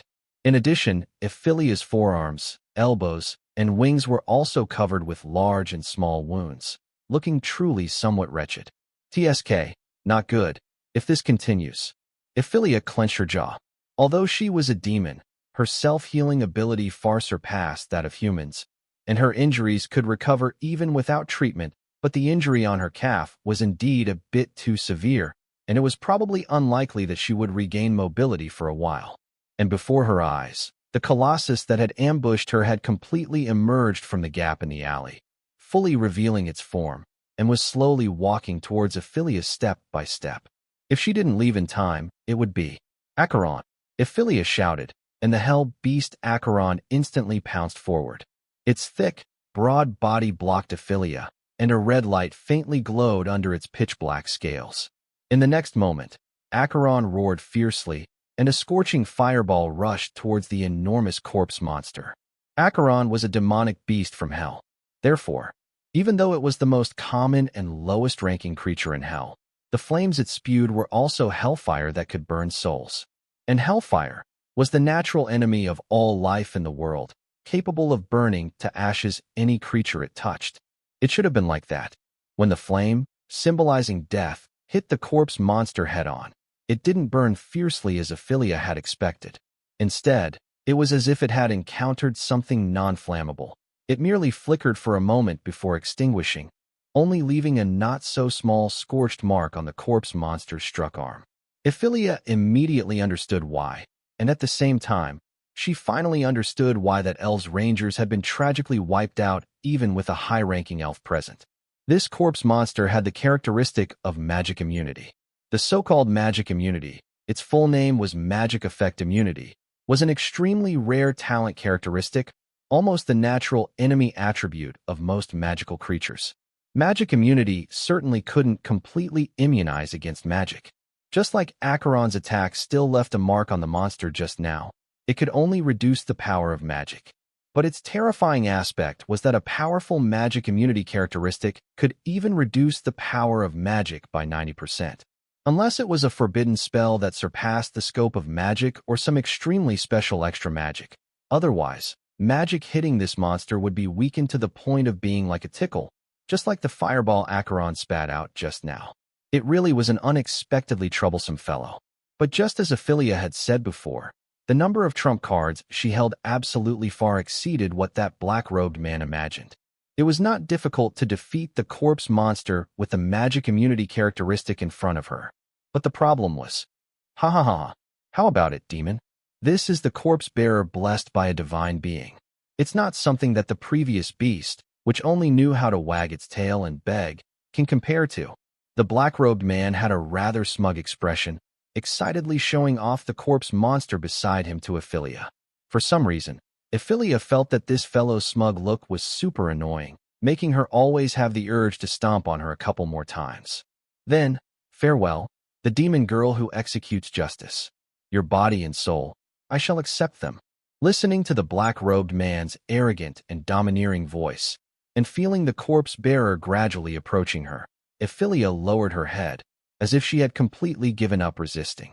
However, in reality, a summoning magic formula was already prepared in the palm of her hand resting on the ground. Right now, she wasn't worried about her life being threatened at all. What she was considering was whether or not to summon it. If she really did summon it, then this small alley would probably not be enough to accommodate its huge body. At that time, there would be a high probability of being discovered by passers-by nearby, and that would be a big trouble. Bang, bang, bang. The corpse-bearer's footsteps gradually grew louder. Evelia knew it had already arrived in front of her. There was no time to consider so much anymore. She could only temporarily pray that there were no passers-by nearby. And just as the corpse-bearer raised its thick arm high, and Evelia was preparing to fully unfold the summoning formula, a sweet voice as light as a lark suddenly sounded, directly interrupting the actions of everyone present. "Yo, so wretched, Evelia classmate? Hee hee, you have your day too." In an instant, the light of an angel illuminated the dark alley. A sharp golden longsword suddenly fell from high above, accurately severing the corpse-bearer's arm that was already preparing to fall. Countless incomplete corpses writhed madly, and a strange cry, as if crying and laughing, erupted from within the corpse-bearer's body. "What? Who is it again?" The black-robed man looked upwards in shock. Right above everyone, on the dim street lamp that was clearly in disrepair due to age, stood a beautiful girl with white hair and golden eyes. The angel wings on either side of the girl's waist spread out wantonly, emitting an unparalleled sacred light. That's right, the newcomer was indeed Evelia, who should have stayed in school for evening self-study. This fellow sneaked out. Evelia stared blankly at Evelia bathed in the holy light above. Although she didn't want to admit it, she did breathe a sigh of relief at Emilia's timely arrival, and the summoning magic circle that was ready to be unleashed in her hand also dissipated. Since reinforcements had arrived, there was no need for her to summon it anymore. An angel? Just right. I was originally planning to deal with you after some time, but since you've delivered yourself to my doorstep, then today, I shall take both your soul and corpse into my possession. Facing Evelia, who had arrived in time, the black-robed man did not show any signs of panic. Angels nowadays, like elves, relied too much on magic, and magic, in front of the corpse-bearer blessed by a divine being, was useless. Evelia classmate, be careful. That corpse monster has the magic immunity characteristic. Evelia shouted towards Evelia above. Her thoughts were actually quite similar to the black-robed man's. There was no helping it. The stereotype of the younger generation of angels nowadays was indeed too strong. Magic immunity? That's just right. Evelia revealed a strange smile. Faced with an enemy possessing the magic immunity attribute, she not only didn't feel panicked, but instead became unusually excited. My favorite is this kind of big and fleshy punching bag. Evelia raised her hand high. As the shining sacred light gathered in her hand, a sword of light with the sacred attribute evidently appeared in her hand. Evelia stuck out her tender little pink tongue and licked the blade. In the next moment, her figure suddenly disappeared from the street lamp. And when she reappeared, she was already behind the corpse-bearer. Swish! Following an astonishing sound of breaking air, Evelia swept her sword horizontally and severed the corpse-bearer's calf, which was pieced together from countless severed limbs. Dark, turbid blood spurted out, but not a single drop splattered onto Evelia, and without the support of its thick legs, the corpse-bearer, with its massive tonnage, instantly lost its balance and struggled as it fell heavily backwards. Roar, roar, roar. However, in the next moment, like a revived berserker, the corpse-bearer's head tilted back and let out a roar. Countless tiny arms suddenly grew from the severed section of its calf. These arms intertwined and connected, reattaching its originally severed calf. This punching bag is quite durable, not bad. Evelia didn't stop there either. Her figure constantly shifted in midair, and each appearance could inflict extremely huge damage on the corpse-bearer. Angels were inherently symbols of holiness. Sacred and light attributes were the basic attributes of angels, and sacredness was opposed to the death attribute, so it naturally possessed extremely powerful lethality against ghoul-type monsters like the corpse-bearer, which merely borrowed some death characteristics. Moreover, Evelia had been using direct slashes rather than magic, so the corpse-bearer's proud magic immunity failed to play even the slightest role. That's right, compared to other angels who overly relied on magic, Evelia actually didn't like using magic that much. What she preferred more was close-quarters combat with the enemy using various angel armaments. Swish, swish, swish. Several more consecutive slashes. Evelia moved like a dancing performer, weaving through the corpse-bearer's blind spots where it couldn't attack. The sword of light in her hand was like the scythe in the hands of the Grim Reaper. Each swing could precisely hit the corpse-bearer's weakest and most vital parts. With this give and take, the corpse-bearer's condition clearly showed some fatigue. Its already slow attack speed could now be described as sluggish. And the black-robed man, standing not far away, was about to grit his teeth to pieces. As the creator of the corpse-bearer, he could clearly feel that the corpse-bearer was about to collapse. This angel, why isn't she playing by the rules? No, something must be done. Otherwise, it's only a matter of time before the corpse-bearer is defeated by this angel. The black-robed man suddenly thrust out his left hand and once again slit it with the small knife. The scarlet blood bead that had appeared earlier slowly emerged. Under the illumination of the blood bead's scarlet light, the corpse-bearer instantly became as if injected with chicken blood. A dazzling red light shone from the corpse-bearer's eyes. It roared angrily, forcibly dragging its broken arm high, and swung it towards Evelia, who had just appeared, with the speed of lightning. Theoretically, Evelia had just performed a rapid movement and couldn't possibly dodge this blow. This was precisely the effect the black-robed man wanted. Angels, like elves, were notoriously fragile. His purpose was to use this sudden enhanced blow to severely injure Evelia. However, unfortunately, this played right into Emilia's hands. What she was waiting for was also this final burst blow from the corpse-bearer. Faced with this unavoidable and powerful blow, Evelia neither showed any intention of dodging nor any signs of using magic defense. She raised the sword of light in her hand and swung it upwards at an extremely tricky angle. What was she trying to do? An ordinary two-winged angel. Could she possibly want to compete in strength with the enhanced corpse-bearer? Seeing Evelia advance instead of retreating, the same doubt flashed through the minds of both the black-robed man and Evelia. And in the next moment, they understood what Evelia was trying to do.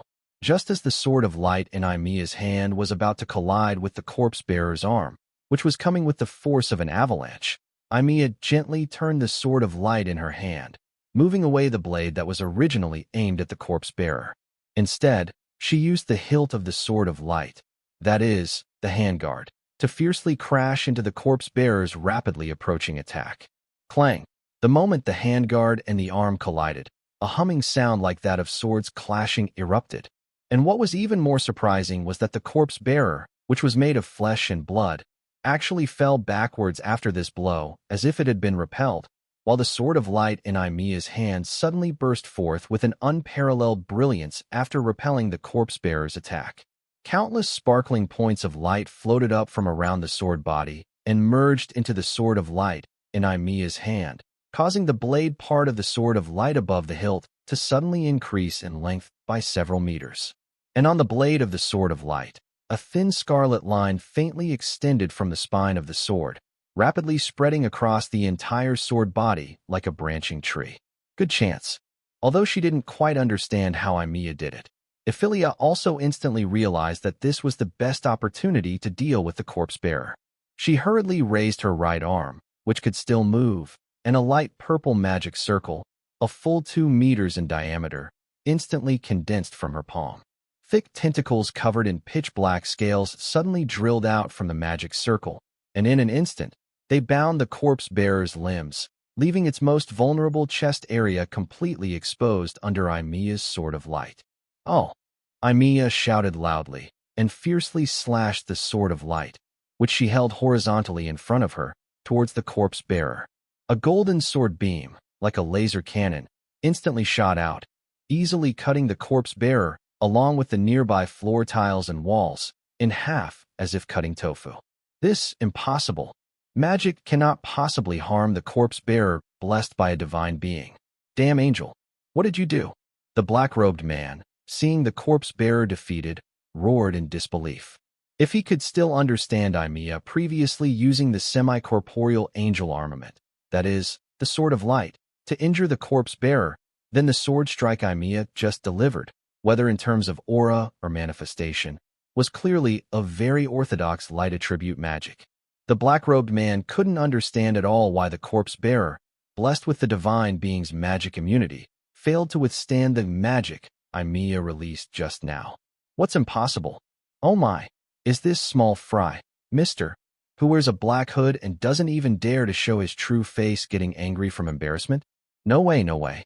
Evelia put away her sword of light and looked at the black-robed man, whose emotions were close to madness, with a joyful expression. She seemed to greatly enjoy the other party's anger from embarrassment, looking like someone watching a show and not minding the trouble. Don't give me that glib talk, damn angel. What exactly did you do? Why can you ignore the divine being's blessing and harm the corpse bearer? A mere angel. How can you surpass the grace bestowed by the Creator? It's very simple. Since this pile of junk corpses of yours has magic immunity, then just don't use magic, right? Impossible. What you just used was clearly light attribute magic. TSK. Still don't believe it after I told you never mind. Seeing how pitiful you are, I'll be merciful and enlighten you. Evelia put on a somewhat contemptuous expression and lightly uttered the name of the move she had just used. Seraph Sword Serapha's Counterguard. A miracle personally taught by Lord Seraph Gabriel, a counterstream move that can withstand all attacks in the world. At the same time, it can convert the resisted power into part of the next attack and comes with the effect of ignoring all aura blessings. It's a divine skill that even Lady Archangel Michaeli praised. Evelia looked quite smug, but this was understandable.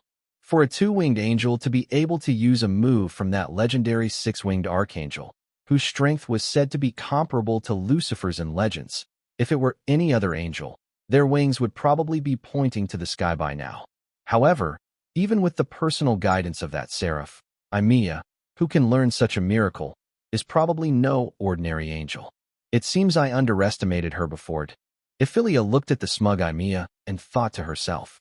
However, what she still didn't understand was, since Evelia was already so powerful, what was she still doing in the human world? It couldn't possibly be just to go to school, right? She couldn't really be that idle, right? Gabriel's miracle. Damn it, I've lost this time. But next time, you won't be so lucky. The black-robed man looked like he was gritting his teeth, turned around, and prepared to slip away. However, neither Evelia nor Evelia would definitely let him leave so easily. Evelia waved her large hand, and Acheron, who had been waiting on standby for a long time, instantly leaped up and pinned the fleeing black-robed man to the ground with one paw. Ha! Don't think you can catch me. Remember this, old man. I will definitely be back. The black-robed man, pinned to the ground by Acheron, suddenly deflated like a punctured leather ball. A large amount of foul-smelling black water gushed out from under his cloak. Even Acheron, being a demonic beast, was disgusted by it, and quite disdainfully retracted the paw that was stepping on the cloak. Escaped? Or a puppet? Evelia carefully hooked away the cloak covering the black water with her foot, revealing a layer of skin underneath that had shriveled like paper.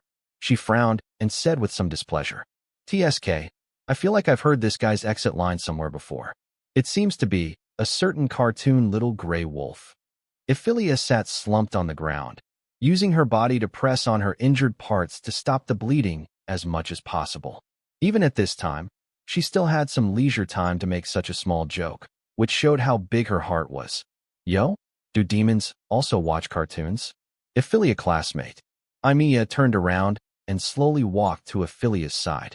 Looking at Evelia, who was limp on the ground and had lost her mobility, her face showed the same expression as last night, as if she had seen some fun toy.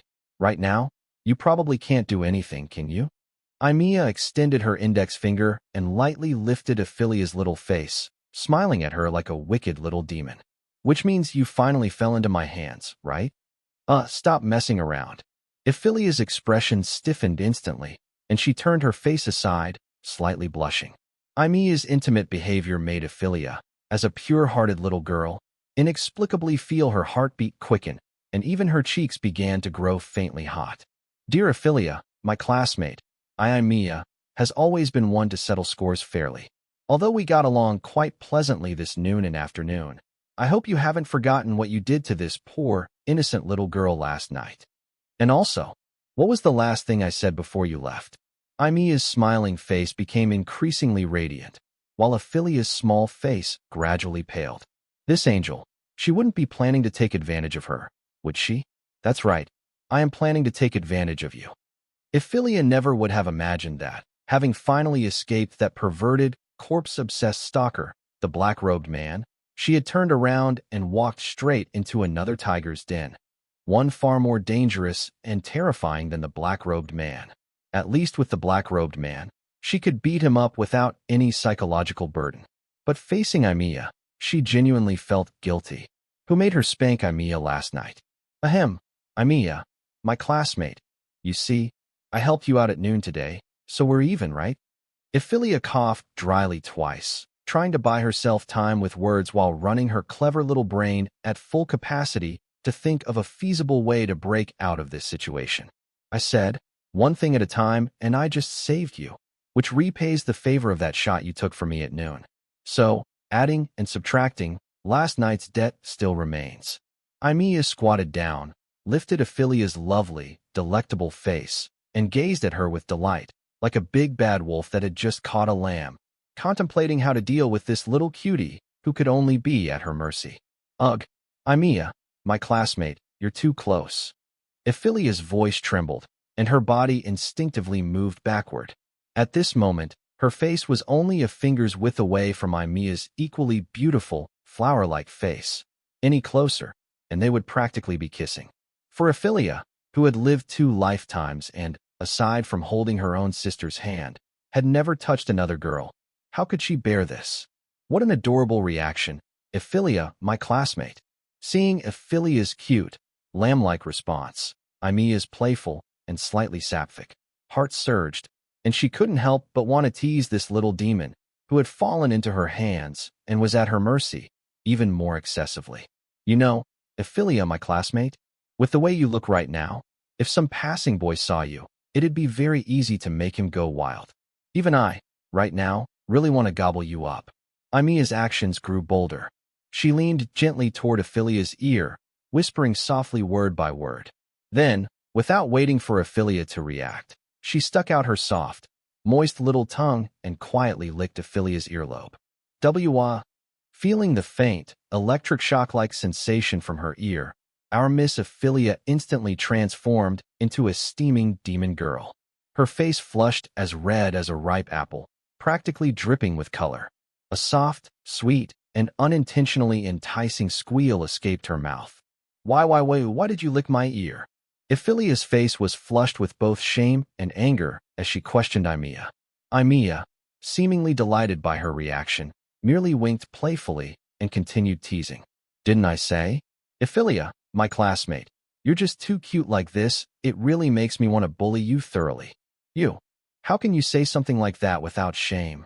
Facing Evelia, whose anger meter was maxed out, Evelia tried to pat her head as if to comfort her. But before her hand could touch Evelia's antenna-like hair, it was swatted away by Evelia. Get lost. Hee, is Evelia, my classmate, angry? All right, I won't tease you anymore, so, how are your injuries? Can you still stand? Unexpectedly, Evelia dropped her earlier flirtatious demeanor and began to show concern for Evelia's injuries. But when she truly saw the deep, ghastly wound on Evelia's calf, her brows instinctively furrowed. Isn't that obvious? Well then, can Evelia, my classmate, not walk right now? Does your dear deskmate need to take you home? No need. I still have my wings. Evelia curtly rejected Evelia's offer. If this girl found out where she lived, that would be a disaster. She and her new roommate probably wouldn't have a single day of peace. But Evelia's wings seem injured too. What's a little injury? It's completely trivial. Ouch.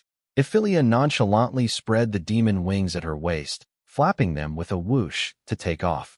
But before she could fully lift off, she felt a sharp, needle-like pain in her wings. Caught off guard, she fell from midair with a thud. Fortunately, she hadn't flown high. Her toes were less than a meter off the ground, so she avoided further injury. Still, she landed in a pitiful heap, her cute little face covered in dirt and full of grievance.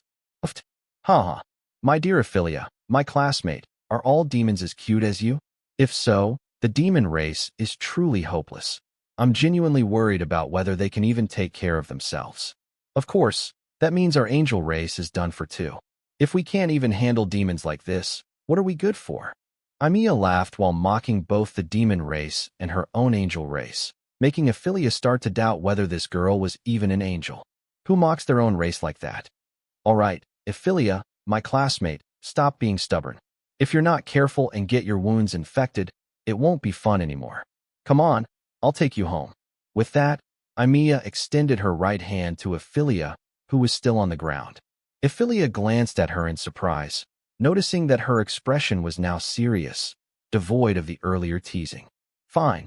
Evelia pouted, a bit Sundara-like, and slowly reached out to grasp Evelia's offered hand. This sly angel's hand is surprisingly warm, huh? That night, the Everett Sundara Miss Demon thought as much. By the way, Evelia, my classmate, are we really not going the wrong way? No way. The closer they got to Evelia's rented cabin, the more Evelia felt something was off. Evelia lived this close to her? They were even entering the same neighborhood. A subtle feeling gradually arose in Evelia's heart. No way. Could it really be as she was thinking? By the way, I thought Evelia, as a demon, would usually live in hell. How could that be? That would make going to school way too troublesome. Don't tell me, Evelia, my classmate, you go straight back to heaven after school? Not really. I live in the house my parents used to have in Wanyu City. Angels actually have houses in the human world. It's a long story. Finally, Evelia helped Evelia back to her rented cabin. The moment she saw the door of the cabin Evelia mentioned, Evelia fell into a deathly silence, but the oblivious Miss Evelia completely failed to notice Evelia's strange expression and the twitching of her lips, which was almost as intense as an AK rifle. She pulled the cabin's key from her skirt pocket and sincerely thanked Evelia. Thank you for bringing me back, Evelia, my classmate. Can you wait a moment, Evelia, my classmate? What's wrong? Evelia tilted her head in confusion. Then, she saw Evelia pull out a key from her own pocket, identical to the one in her hand. Evelia silently stepped forward and used her key to open the cabin's door. Evelia's brain crashed instantly. How was this possible? Why did this flirty angel have the key to my house? Hey, Evelia, my classmate, you wouldn't be the girl who rented my house, would you?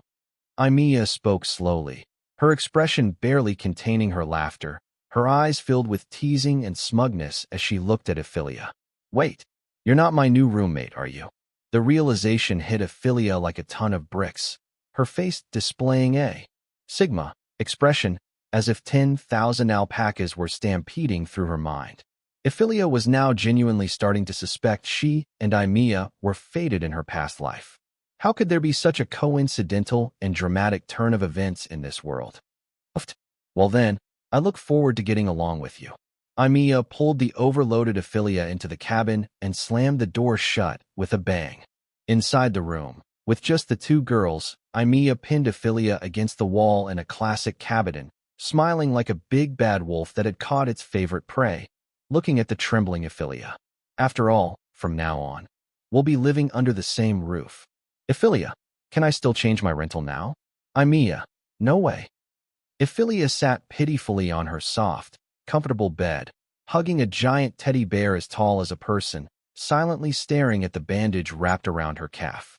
She still couldn't believe that she had ended up as roommates with the sly angel who she had thoroughly humiliated last night, and who had mercilessly teased her today. But the sound of the shower from outside the room reminded her again and again, this wasn't a dream. This was reality. Just moments ago, Evelia had used the excuse that they were roommates and both girls to invite Evelia to shower together. But Evelia had firmly refused, citing that her wound couldn't get wet. Joking aside, showering with someone like Evelia, a sly angel who devoured people without spitting out their bones and who very likely had questionable preferences, wouldn't that be like a lamb walking into a tiger's den? Evelia secretly felt a bit relieved. Fortunately, she had gone hard on Evelia last night, leaving her pitifully sprawled on a hotel bed for the whole night. Otherwise, according to Evelia's original schedule, they would have met at the cabin last night. If things had gone that way, Evelia, completely unaware of Evelia's nature, might have truly been devoured without a trace. Too terrifying, too terrifying. Evelia had never felt such a severe crisis to her chastity before, but now, she was genuinely afraid that Evelia might sneak into her room in the middle of the night. No way. She had to lock her door when sleeping. If possible, she should replace the wooden door with a solid metal one, and add several more locks to ensure Evelia had no opportunity to exploit. Even now, thinking back to the sensation of Evelia licking her earlobe, Ephilia's cheeks still flushed red with embarrassment. Knock, knock, knock. Evelia, my classmate. I'm coming in. As Evelia was lost in her chaotic thoughts, a knock on the door suddenly sounded. Without waiting for Ephilia's permission, Evelia, fresh from her shower and wearing only a thin nightgown, walked in hugging a large pillow. Why you?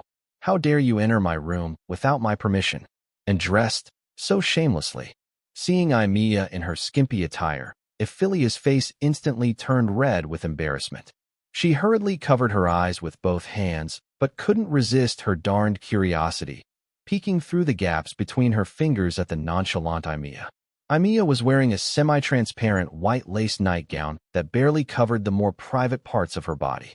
Evelia could clearly see her fair skin and cute little belly through the sheer fabric. So provocative. Is this girl really an angel? Aren't angels supposed to be pure as that? Damn it. She had the nerve to call me a succubus when we first met. But she's the biggest succubus of all. First of all, this is my house, so I can enter any room I want. Secondly, Evelia, my classmate, you have the gall to call my outfit shameless? Your nightgown is even more suggestive than mine, you know. As she spoke, Evelia playfully tugged at Ephilia's light pink lace nightgown. Your points are practically showing. Wah? Pervert. Creep. Shameless flirty angel. Evelia hurriedly pulled her nightgown back up, not forgetting to cover her actually totally fine chest with her hands. And lastly, Evelia, my classmate, what do you think of me in this nightgown? You were staring just now. Please, stop talking. So, what exactly were you planning to do by barging into my room in the middle of the night? Evelia, with a pouty little face, angrily questioned Evelia, who was standing in front of her hugging a pillow. It's a bit embarrassing to say, but my room hasn't been sorted out yet, so I was planning to maybe stay at your place for a couple of days. Evelia looked embarrassed. This wasn't some excuse she made up because she had any improper intentions toward Evelia. The room she was supposed to stay in hadn't been occupied for so long that it had been turned into a storage space, piled high with all sorts of stuff. Cleaning it up was no easy task, but until she could get her room in order, she needed a place to sleep, didn't she? So, she had no choice but to shamelessly come to Ephilia's place to crash on her bed. The door's over there. Get out. After hearing this, Evelia slowly raised a question mark. Then her face darkened, and without hesitation, she issued an eviction order to Evelia. Her attitude was so resolute, her words so sharp, it was unprecedented. Let this perverted, scheming angel sleep next to her? As if, go sleep in the living room. Wah? Don't be so heartless, Evelia-chan. I really have nowhere else to sleep. Sleep on the living room sofa. Evelia deliberately put on a pitiful expression, trying to stir some sympathy in Ephilia's heart. Unfortunately, while Evelia might have softened for someone else, this was Emilia's request, and Evelia would never agree, not even if her life depended on it. The sofa's no place for sleeping. Sleeping on a sofa for one night could easily make your waist sore. And it's so easy to catch a cold. For some reason, Evelia showed surprising persistence in this odd matter. Realizing her pitiful act wasn't working on Evelia, she shamelessly started playing the emotional card. After I so kindly helped you back today, can't you be just a little more lenient? Who told you to sneakily lick my ear when I was vulnerable? How could I possibly feel safe letting you sleep next to me after that? The moment Emilia's earlier perverted behavior was brought up, Ephilia's anger flared. As a pure, innocent girl who had never even held hands with another girl, how could she handle such stimulation? Emilia's actions were practically giving Evelia trauma. Sorry, Evelia-chan, I really just thought your reaction was too cute and wanted to tease you a bit. You? Evelia slightly lowered her head, putting on an air of sincere apology. But Evelia, even with the little wings on her head, could tell this was absolutely an act to get away with it. Just as she was about to stop arguing with Evelia and throw her out of the room, for some reason, she suddenly felt that Emilia's current demeanor was strangely reminiscent of her former little sister. Oops, sorry, big bro. I really just thought you were too dull with that expressionless face all the time, so I wanted to mess with you a bit. In her memory, a black-haired girl who had just pulled a prank put on an apologetic expression, clasping her hands together and sincerely apologizing to the former Evelia. Not just the demeanor. Even the tone and the level of infuriating behavior were so similar. Evelia let out a soft sigh and glanced at the bandage wrapped around her calf. This was something Evelia had personally applied after helping her back. Then she looked at Evelia, who was sneakily observing her expression, and admitted that she did feel a twinge of compassion. Sigh. Fine, fine, you can stay for one night. Really, Evelia-chan, you're the best. Evelia, grinning, placed her pillow next to Evelia's and was about to slip into Evelia's bed when, unsurprisingly, she got a flick on the forehead from a dark-faced Evelia. I have another blanket here, so we'll sleep with separate ones. Also, tonight, this line is the boundary, and neither of us is allowed to cross it. With that, Evelia took another blanket from the wardrobe and tossed it to Evelia. She then neatly arranged a line of plush toys from the pile at the head of her bed right down the middle, creating a clear dividing line. To the right was Evelia's territory, and to the left was Evelia's. Speaking of which, when I was moving my stuff this morning, I noticed that your room is so girly. Evelia-chan, and this mountain of plush toys. Do you really love stuffed animals that much? Evelia curiously picked up a pink dolphin plush toy and fiddled with it, her gaze toward Evelia carrying a hint of teasing. But I have to say, these plush toys do feel nice to hug, and they're so cute. They really suit you, Evelia-chan. Perhaps to thank Evelia for her gracious hospitality, Evelia's way of addressing her became even more affectionate. But to Evelia, these slightly teasing words were utterly mortifying. After all, she used to be a boy. Even if she could play with these plush toys at home without any mental burden, being directly teased about it still made her feel incredibly embarrassed. Stop talking. Sleep. As expected, Evelia, overwhelmed with embarrassment, couldn't take it anymore. She hurriedly snapped off the room's light with a paw and pulled the blanket over her head. As everyone knows, the blanket shield is invincible. But it's still pretty early, isn't it, Evelia-chan? Do you always go to bed this early? How about we play some fun little games? Little games? You don't mean crawling around or something. What are you thinking? I'm talking about something normal like truth or dare, okay? You probably haven't stayed in a human school dorm, right? Let me tell you, human girls love playing these kinds of games when they're staying together.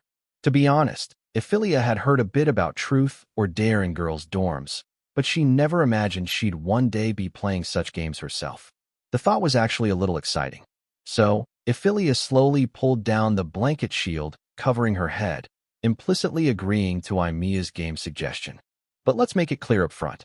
I'm only playing truth, not dare. Evelia was well aware of how absurd the dare part could get. One slip, and Evelia might take advantage of her. So, before the game officially started, she ruthlessly banned that option. Letting Evelia sleep next to her was already a huge mistake, and Evelia was absolutely not going to give her any more chances to take advantage of her. Absolutely not. Then, I'll ask the first question for truth. I want to know, how old is Evelia-chan? After pondering for a moment, Evelia chose to use such an innocuous question as the first question for tonight. However, she was indeed curious about Evelia's true age. After all, demons and angels both belong to long-lived races, and it was almost impossible to tell their approximate age by appearance alone. But judging solely by behavior and mannerisms, Evelia felt that Evelia probably wasn't very old either, most likely belonging to the category of children among demons. After all, whether it was piling plush toys all over the room or the strange ideal of wanting to maintain justice, neither seemed like something an adult demon should possess. My age. Evelia didn't expect Evelia to actually ask her this question, and for a moment, she didn't know whether to laugh or cry. In fact, even she herself didn't know how to calculate her own age. Because Evelia became a demon after her male self died and went to hell, it could basically be considered her previous life. Calculated this way, Evelia as a demon was only 2 years old. 2 years old. If this was said out loud, probably not even a ghost would believe it. But if her male life was also counted, it felt a bit strange too. What's wrong? Is Evelia-chan very old? How could that be? Then I'll say it. Don't laugh at me after I say it. Don't worry, we angels have undergone professional training and won't easily burst into laughter. Besides, age isn't a laughable topic, right? I am 2 years old this year. After a brief struggle, Evelia still chose to tell Evelia her true age. She was an honest good child and would absolutely not lie. 2 years old? I didn't expect Evelia-chan to be so young. Hey, wait, how old did you say? As the saying goes, sincerity is always the ultimate killer move. Just one sentence, and our dear Miss Angel's brain was fried. If Evelia-chan, you don't want to say it, it's okay. After all, a girl's age is also very important information. But you don't have to randomly make up such an outrageous number to make up the numbers. The corner of Eimia's mouth twitched slightly. 2 years old. You're telling me this TM is called 2 years old? How can such an outrageous thing be said? Does she, Eimia, look that stupid? I knew this would be the reaction. Then how old are you, Eimia classmate? Before asking another girl's age, you should at least state your own age, right? Evelia pouted slightly, hugging the whale plushie beside her, which was almost bigger than her entire person, and said with her back to Eimia. After hearing this, Eimia was slightly frozen at first, and just as she was about to say the number 16, she seemed to suddenly remember something, and her whole person also froze on the spot. Hiss. If strictly calculated, she, Eimia, seemed to be only 2 years old this year as well. After all, strictly speaking, when Eimia slit her own throat, her life as a human had already ended. Therefore, her age as a human shouldn't be counted. But in this way, her age was the same as Evelia's, only about 2 years old. Crap, I just mocked Evelia-chan for claiming to be 2 years old as too fake, and now I myself am really only 2 years old. If this gets out, wouldn't Evelia laugh nonstop? Ahem. Actually, I think age should be a girl's secret. How about we change the topic? After a brief silence, Eimia coughed dryly twice, and very awkwardly and stiffly changed the subject. All right, then it's my turn to ask. Let me think. Right, Eimia classmate, when you cut down that big fellow tonight, you used the Seraph's miracle, right? But if I remember correctly, ordinary angels shouldn't be qualified to learn that person's skills, right? Let alone being personally taught by that seraph. In that case, I want to know, what exactly is Eimia classmate's identity to have that seraph personally impart a miracle? Evelia still had her back to Eimia, so Eimia couldn't see her expression when she said this. However, Eimia could roughly feel that Evelia didn't have any ill intentions when asking this question. It was more likely out of curiosity about her identity. Sigh, you misunderstood, Evelia-chan. I'm just an ordinary angel. It's just that compared to other angels, my combat talent is a bit better, and I work a bit harder. As for Lord Gabriel personally imparting a miracle, it wasn't for any special reason, just simply compensation and care. Thinking that her affairs were basically common knowledge among angels, even if it were a demon, it would probably be easy to find out if they put some effort into investigating. Therefore, Eimia still told the truth about herself. Compensation and care? Yes, for some reason, although my magical talent is excellent, I've never been able to learn the long-range magic commonly used by other angels, including even the most basic blessing magic of angels. I can't learn it either. To be honest, when Eimia said she couldn't learn long-range magic, Evelia didn't think much of it.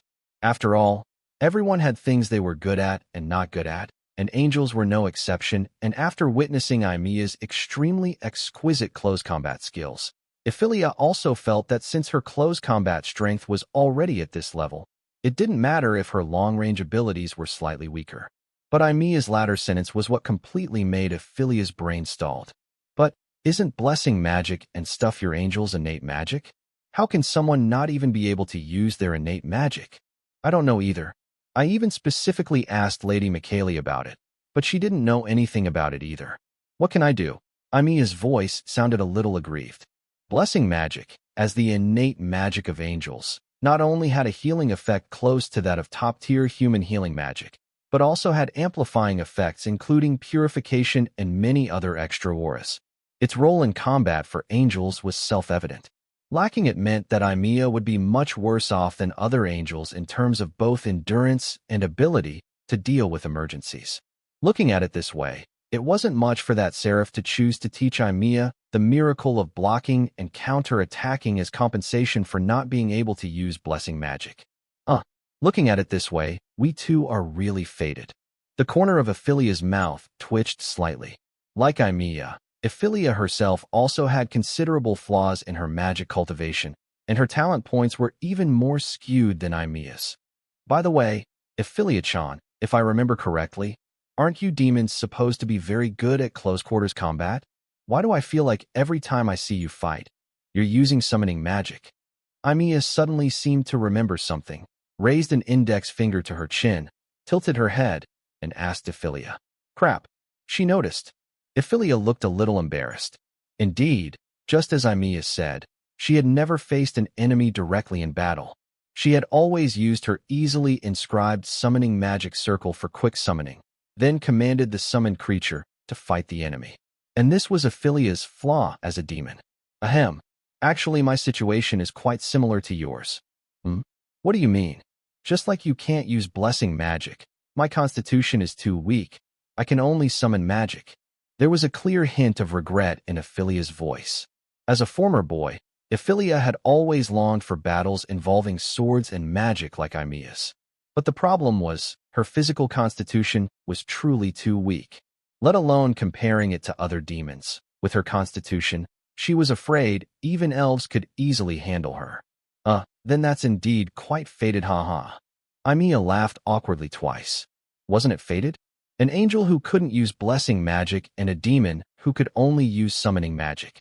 Such talents. You probably couldn't find a second one even if you searched through the entire angel and demon races, and they actually met.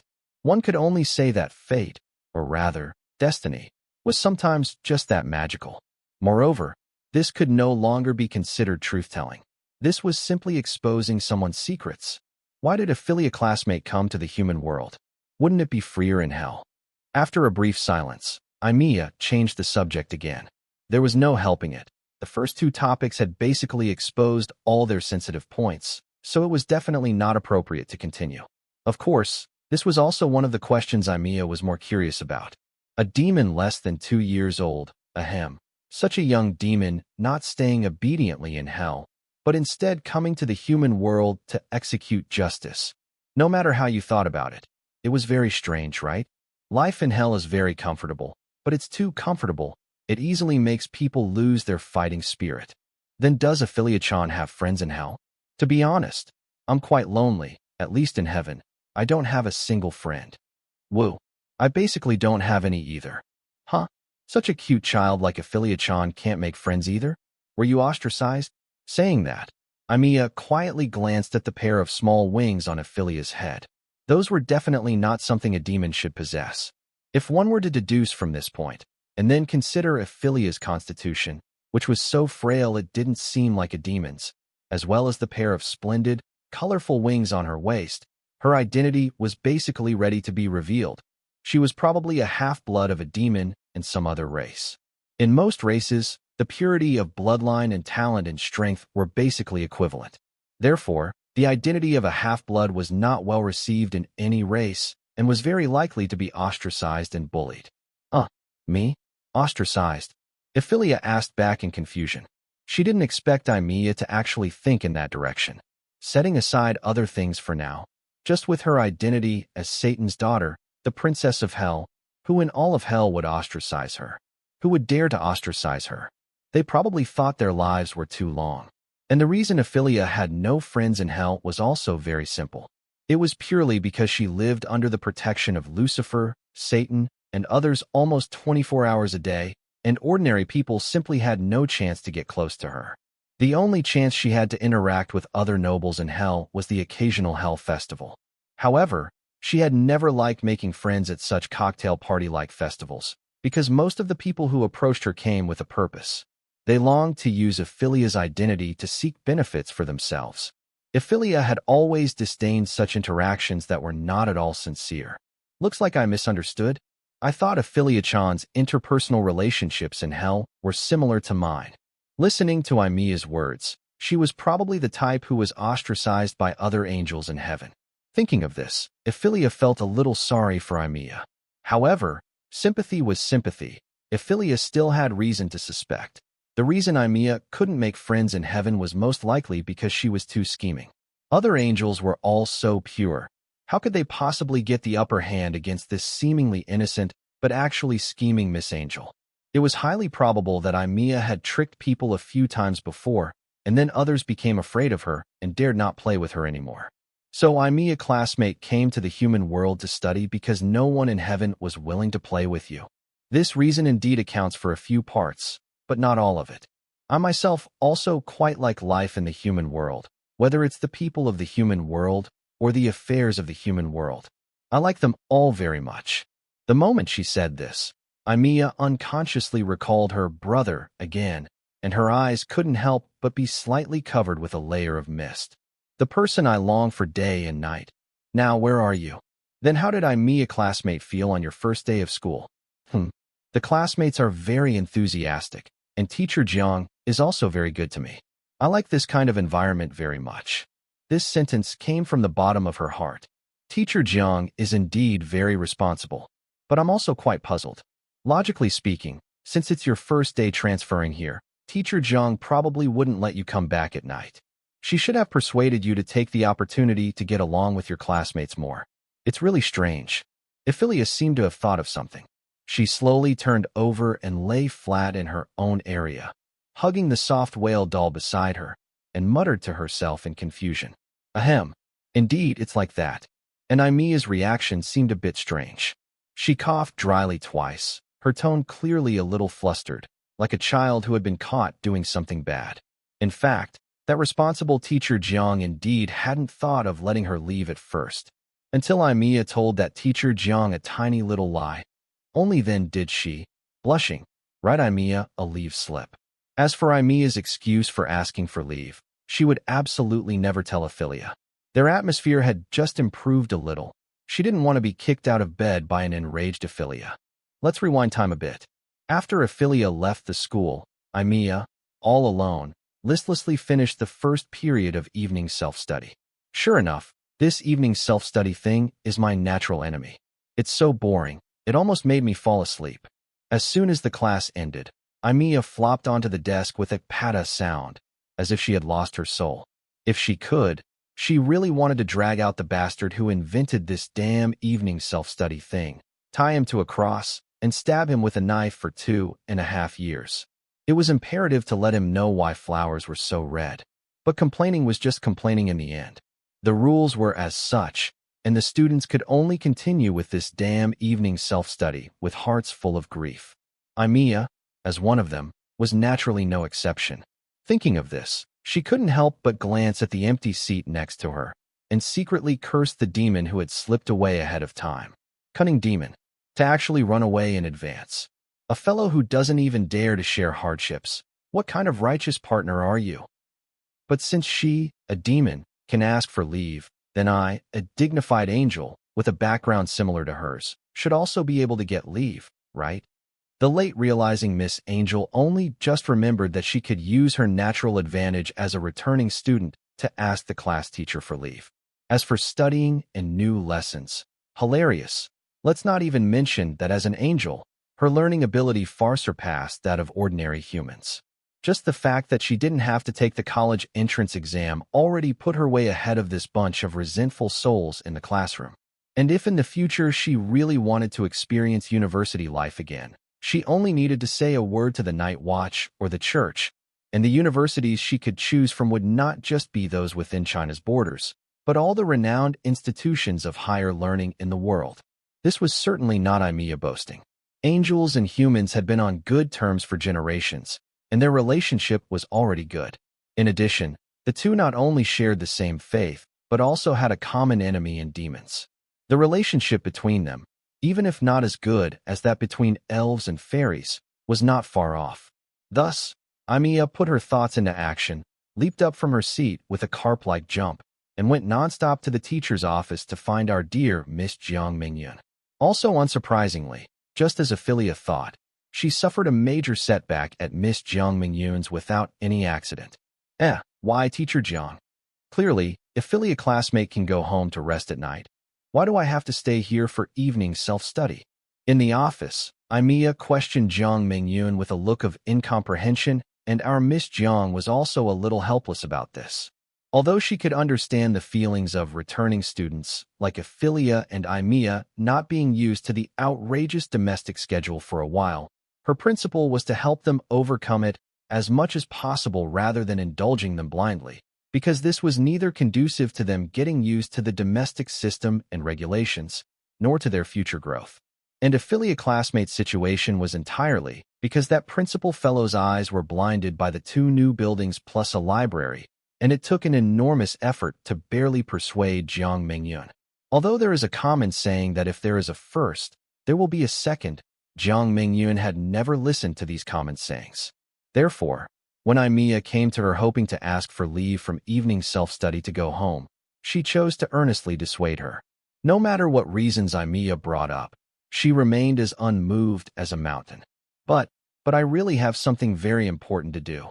Seeing that her serious debate, random nonsense, was completely ineffective, Evelia unhesitatingly used tactic number 2, using the charm bonus that came with being an angel and her own cute appearance to try to persuade Jiang Mingyun.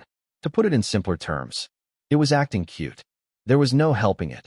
She hadn't learned too much non-combat magic, so in this situation, she could only act cute with all her might. Sigh, Evelia classmate, you still need to try to get along with your classmates more. The teacher knows you knew Evelia classmate before, but Evelia classmate's situation is truly special. If possible, the teacher also hopes she can interact more with the classmates. Obviously, Miss Jiang Mingyun didn't fall for that at all. Her attitude was firm, convinced that Evelia was just used to finishing school early and being free abroad, and was not used to the schedule here after returning to the country for a while. It would be fine after letting her suffer a bit and follow along for 2 days. But, Evelia pretended to be about to cry. Her appearance was already very lovable, and now this coy look with a hint of grievance was even more heart-stirring. Finally, under our Miss Angel's persistent, pestering offense, Miss Jiang Mingyun couldn't bear it for a moment and relented. Then can you tell the teacher what you are going back so early to do? The teacher has heard that you are renting a house to live here. You just returned to the country and are in an unfamiliar place. It would be bad if you encounter any bad people. And as your teacher, I naturally need to fulfill my duty to protect your personal safety. Actually, Evelia hadn't thought of what excuse to use to fool Jiang Mingyun, and just as her brain was running wildly thinking of an excuse, Evelia's image subconsciously popped into her mind, and a bold and extremely scheming idea gradually formed in her mind. Isn't that demon special? Then I'll also slightly use her as a shield. To be honest, teacher, I made an appointment with Evelia classmate in advance. We're going home together at night to do something. Evelia classmate, is it convenient to tell the teacher what it is? Just doing. Evelia's little face turned slightly red, looking exactly like a shy little girl. She pretended to glance around, and after confirming that only Jiang Mingyun and her were in the entire office, she slowly raised her left hand, made a gesture like, okay, and with her other hand, she raised her index finger and repeatedly, in the circle formed by the index finger and thumb of the okay gesture. Just something like this. Are foreign children all this open? Although Miss Jiang Mingyun was pure, she was still an adult after all. She understood Evelia's meaning in a second. Her cheeks instantly turned bright red, and even her speech became somewhat incoherent. Oh, okay, teacher understands. I'll write you a leave slip now. Jiang Mingyun hurriedly pulled out a leave slip from her desk, and after hastily writing her name on it, she quickly handed it to Evelia, as if afraid of delaying her precious time. Here, this is the leave slip.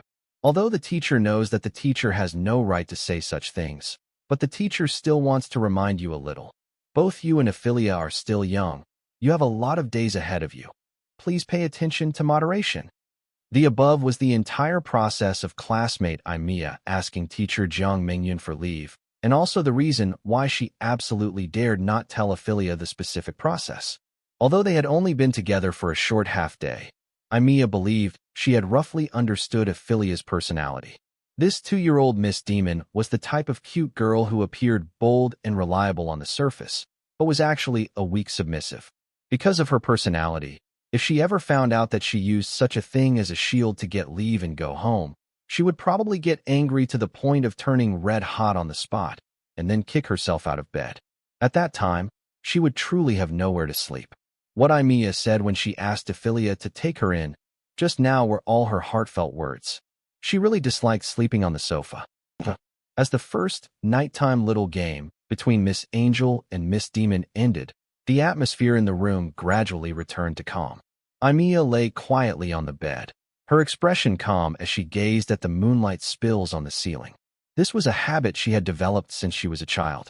She really liked to lie in bed and quietly admire the moonlight on such quiet nights. This would make her heart feel an unprecedented sense of peace and relaxation. It's just that, if it were in the past, there would probably be a guy sitting beside her helplessly, coaxed by her to sleep. Now, neither she nor the moon had changed, but the person who once sat beside her and helplessly coaxed her to sleep was long gone. The moonlight spills, the heart remains the same, but the person once by my side is no longer seen. Evelia subconsciously glanced at Evelia, who was now lying beside her.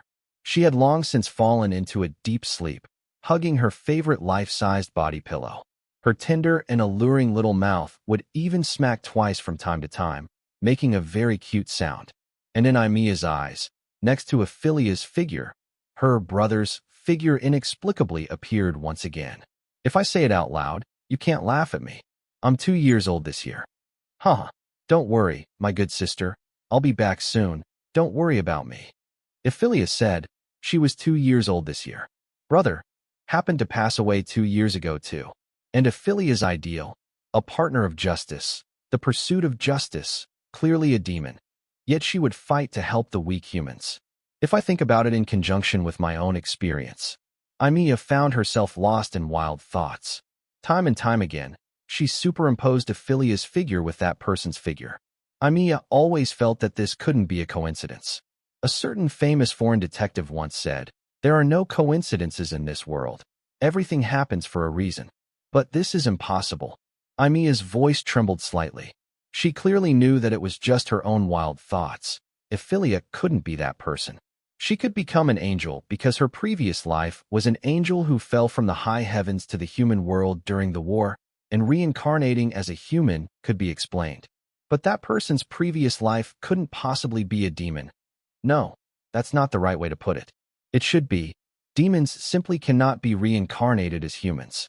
Because angels could still fall from the high heavens located above the human world, but hell was located below the human world. In this situation, even if a demon died in battle during the war, their soul would directly return to hell. There was no chance for them to stray into the human world and be reincarnated as humans. Therefore, Evelia couldn't be him. Evelia gave a bitter smile. She felt that she was probably really crazy to actually mistake this demon she had just met for 2 days for the reincarnation of him. Was this love sickness? But Evelia also had to admit that she did have an inexplicable, natural fondness for Evelia. Even though Evelia did such an outrageous thing to her when they first met, even though she was so angry last night and swore to XXOX her, when she saw Evelia for the first time on the podium this morning, a sense of joy and intimacy would still unconsciously arise in her heart. Sigh, forget it. Let's sleep first. Evelia shook her head. She felt that if she continued to think like this, there would be no need for her to sleep at all tonight. So she tried her best to clear her mind of miscellaneous thoughts and slowly closed her eyes. Then, she was awakened by Evelia, who had suddenly wrapped herself around her. Soft, smells good, so comfortable. Evelia opened her eyes in shock. Evelia, who had been determined to draw a clear line with Evelia, had now actively crossed that line, clinging to her like a giant panda hugging a bamboo. Evelia felt like she had discovered another one of Evelia's little-known secrets. Her sleeping posture wasn't very good. Evelia-chan? Evelia tried calling Evelia, but Evelia seemed to be dead asleep and didn't react at all. She rested her head on Emilia's shoulder, her hands affectionately wrapped around Emilia's neck, and from time to time, she would utter a few cute sleep-talking sounds. Seeing the usually so tsundere Evelia turn into such a clingy bug at night, Evelia couldn't help but chuckle. Suddenly, as if remembering something, she smiled mischievously, picked up the phone placed by her pillow, and used the selfie function to take a few photos of Evelia clinging to her side and a short little video. If she remembered correctly, Evelia's phone still held the leverage from when she was bullied by her last night. But from now on, she also had leverage on her. If she didn't behave obediently, Miss Demon, You probably don't want these photos and videos to get out, do you? With this in hand, it would be a piece of cake to handle this little demon Evelia, whose face was as thin as a crispy cracker, in the future, right? After collecting the leverage, Evelia also felt a little sleepy. She reached out and covered Evelia with her own quilt. More than half of her body, beautiful as a work of art, was exposed. If she continued to sleep like this, she could easily catch a cold. She had to be covered properly. After doing this, Evelia's consciousness gradually began to grow drowsy. Although she had already convinced herself that Evelia was not the reincarnation of that person, this did not prevent her from continuing to imagine some other possibilities. For example, Evelia classmate, if you could have appeared a little earlier, if you could have been in that city on that day 2 years ago, if you could have kindly extended a helping hand to him, then would he not have died?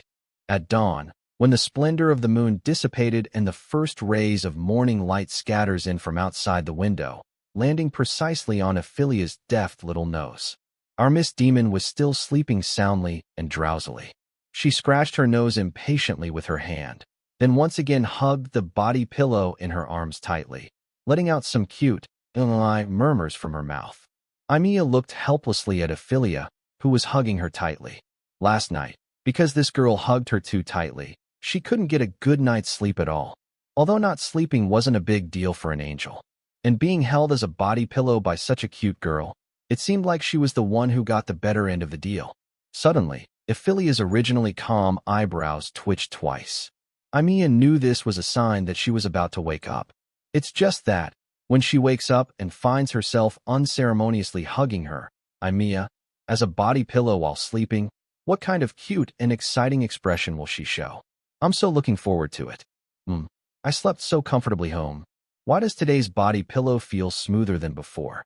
Evelia yawned, half asleep, seeming not to have noticed the presence of Miss Angel in her arms at all, and even continued to nuzzle the body pillow in confusion. Soft. Evelia felt as if she had buried her head in a pair of soft and fragrant little hills. The wonderful sensation from her cheeks made her feel ecstatic. She subconsciously reached out and grabbed one of the little hills. That's not right. What is this? I remember my body pillow isn't this shape, is it? Evelia opened her eyes in confusion, and then she saw Evelia above her, looking at her with a kind face. Does the rubbing feel good? Evelia-chan. On the surface, Evelia had a gentle expression like a spring breeze, but Evelia could feel that her entire face was dark. Wait, why is the first thing I see when I open my eyes Evelia's face? Weren't we sleeping in our own territories last night? Evelia, with her extremely long reaction arc, finally realized in horror that what she was holding in her arms was no longer the familiar whale body pillow, but Miss Angel wearing only a thin nightgown. Wah-wah. Unsurprisingly, Evelia immediately let out a sharp, piercing scream. She hurriedly pulled her arm out, quickly crawled back to her own area, and wrapped herself tightly in the quilt, the kind where only her head was exposed. Then, with her cheeks flushed red and her tone full of shame and anger, she questioned Evelia loudly. You. How are you in my arms? Didn't we agree that no one was allowed to cross the line? I shouldn't have been soft-hearted and let you on my bed in the first place. Pervert. Lewd wolf. Filthy. Damn dyke. Oh, was it really me who actively crossed the line? My stupidly cute Evelia classmate. Think back carefully. Who was it last night that was sleeping drowsily and rubbing against me, like a little kitty in heat? Faced with Evelia's questioning, Evelia remained unfazed. In fact, this was exactly the reaction she wanted. The more ashamed and angry Evelia was, the more she looked forward to the scene when Evelia recalled the truth of last night. What nonsense are you talking about? It was clearly you, this damn dyke. Who yourself? Evelia immediately wanted to retort, but before she could finish her sentence, she realized something was slightly off. When she had just woken up, she seemed to indeed be in the area that belonged to Evelia. And analyzing their posture at the time, it also seemed that she was indeed the one hugging Evelia. The more she thought about it, the more Evelia's cheeks flushed with shame. It wasn't that she didn't know she had a habit of hugging things while sleeping, but she never expected herself to be this outrageous, to the point of wrapping herself around someone. It's over. I have no face to see anyone in the future. Seeing Ephelia's expression of being on the verge of tears, Evelia felt a certain strange flame in her heart burn even more vigorously. She couldn't help but want to add a little more fuel to the fire. So, she picked up the phone she had placed at the head of the bed and, with a grin, showed Evelia the photos and videos she had taken last night. See, Evelia classmate, there are video and photo evidence. Evelia stared blankly at herself in the video. She couldn't believe that the cute girl in the video, clinging like a little cat, could actually be her. Delete it. Hurry up and delete it. Evelia screamed, shouting at Evelia in a voice almost on the verge of tears. But Evelia playfully turned off the phone, then with a mischievous smile, gradually approached Evelia, not forgetting to threaten her. Evelia classmate, you don't want these embarrassing photos and videos to get out, do you? You? What do you want to do? Evelia was instantly deflated, cowering pitifully at the corner of the bed like a little white rabbit cornered by a big gray wolf, looking desperately at Evelia, who was gradually approaching her. Hee, of course it's. Saying that, Evelia pounced like a hungry tiger and pinned Evelia onto the bed. Evelia struggled in panic, but how could she, with strength not even equal to an elf's, be a match for the close combat angel Evelia? Her wrists were firmly pressed onto the bed by Evelia, and her upper thighs were held down by Emilia's knees. The slightest struggle would touch a very unfortunate place. At this moment, Evelia had clearly lost any chance to fight back. You don't. Ephelia's eyes turned slightly red. Their posture at this moment was indeed quite unfortunate. Both of them were only wearing thin nightgowns. Evelia could even vaguely see Emilia's chest through the semi-transparent lace, which made her, already at the extreme of shame, completely turn into a steam engine, almost losing the ability to think. However, why did this scene seem so familiar? Oh right, she happened to run into it when she went to find Nolan-chan yesterday. Weren't Nolan-chan and Herlina in this exact posture as she and Evelia were now? Crap, what goes around comes around. Heaven spares no one. Yesterday, I just ruined Lena's good time, and today heaven, to punish me, is going to make me experience Nolan-chan's feeling. I'm truly sorry, Nolan-chan. I promise I'll never laugh at you for being a weak submissive again, because now I know, sometimes, you really can't help yourself. Evelia tried to get up again, but Evelia, pressing down on her, was as immovable as a great mountain, completely dispelling Evelia's thoughts of continuing to struggle. It's over, I'm really screwed this time. While Evelia desperately closed her eyes, giving up resistance and preparing to face her tragic fate, she suddenly heard the words Evelia whispered in her ear, causing her mind to crash instantly. If Evelia-san doesn't want these photos to get out, then in exchange for me deleting them, please delete those few photos of me you took on your phone as well, Evelia-chan. Good grief. Evelia had initially thought this scheming Yuri angel, Evelia, was planning to take advantage of her vulnerable state to get handsy, but after all that provocation, even pushing me down onto the bed, it was just about deleting some photos. TCH, what a waste of anticipation. Bah, I mean, what a waste of nerves. Is it really just about deleting the photos? Still somewhat skeptical, Evelia quietly confirmed with Evelia again. Of course, could it be that Evelia-chan wants to do something else with me? Evelia gave a mischievous smile, her knee already pressed against the base of Evelia's thigh, nudging upward slightly.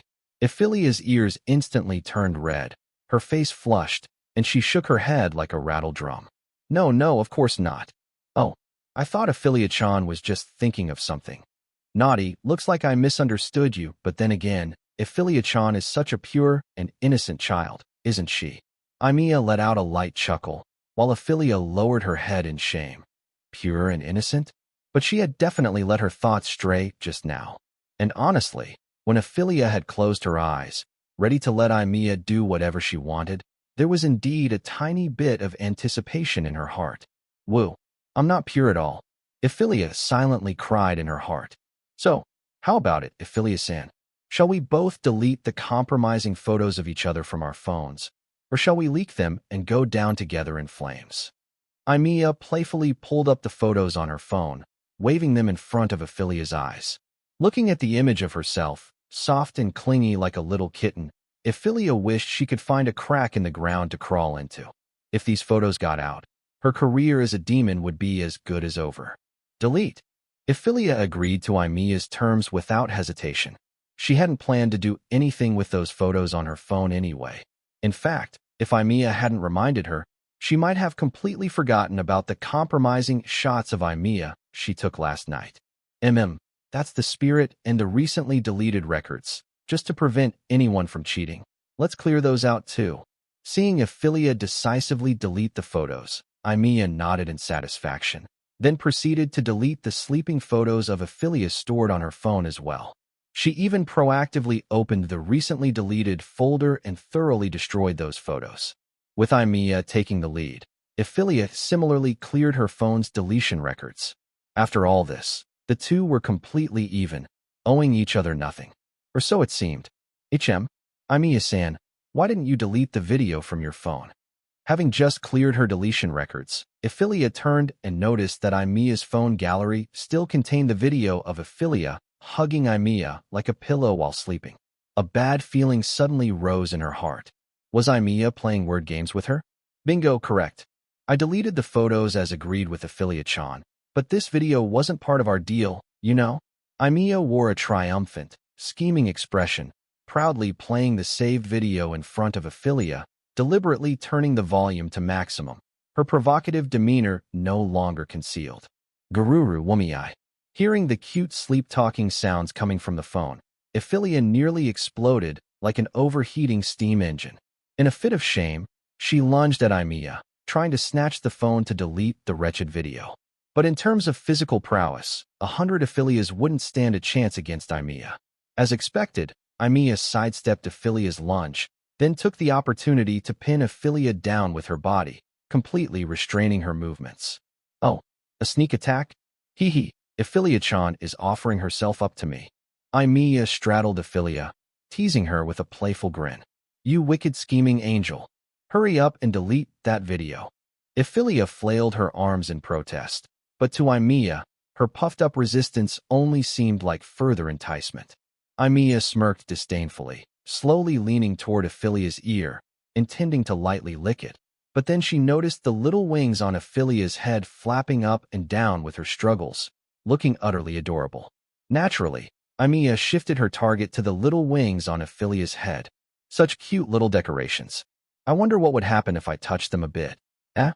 Wait, don't touch the wings on my head.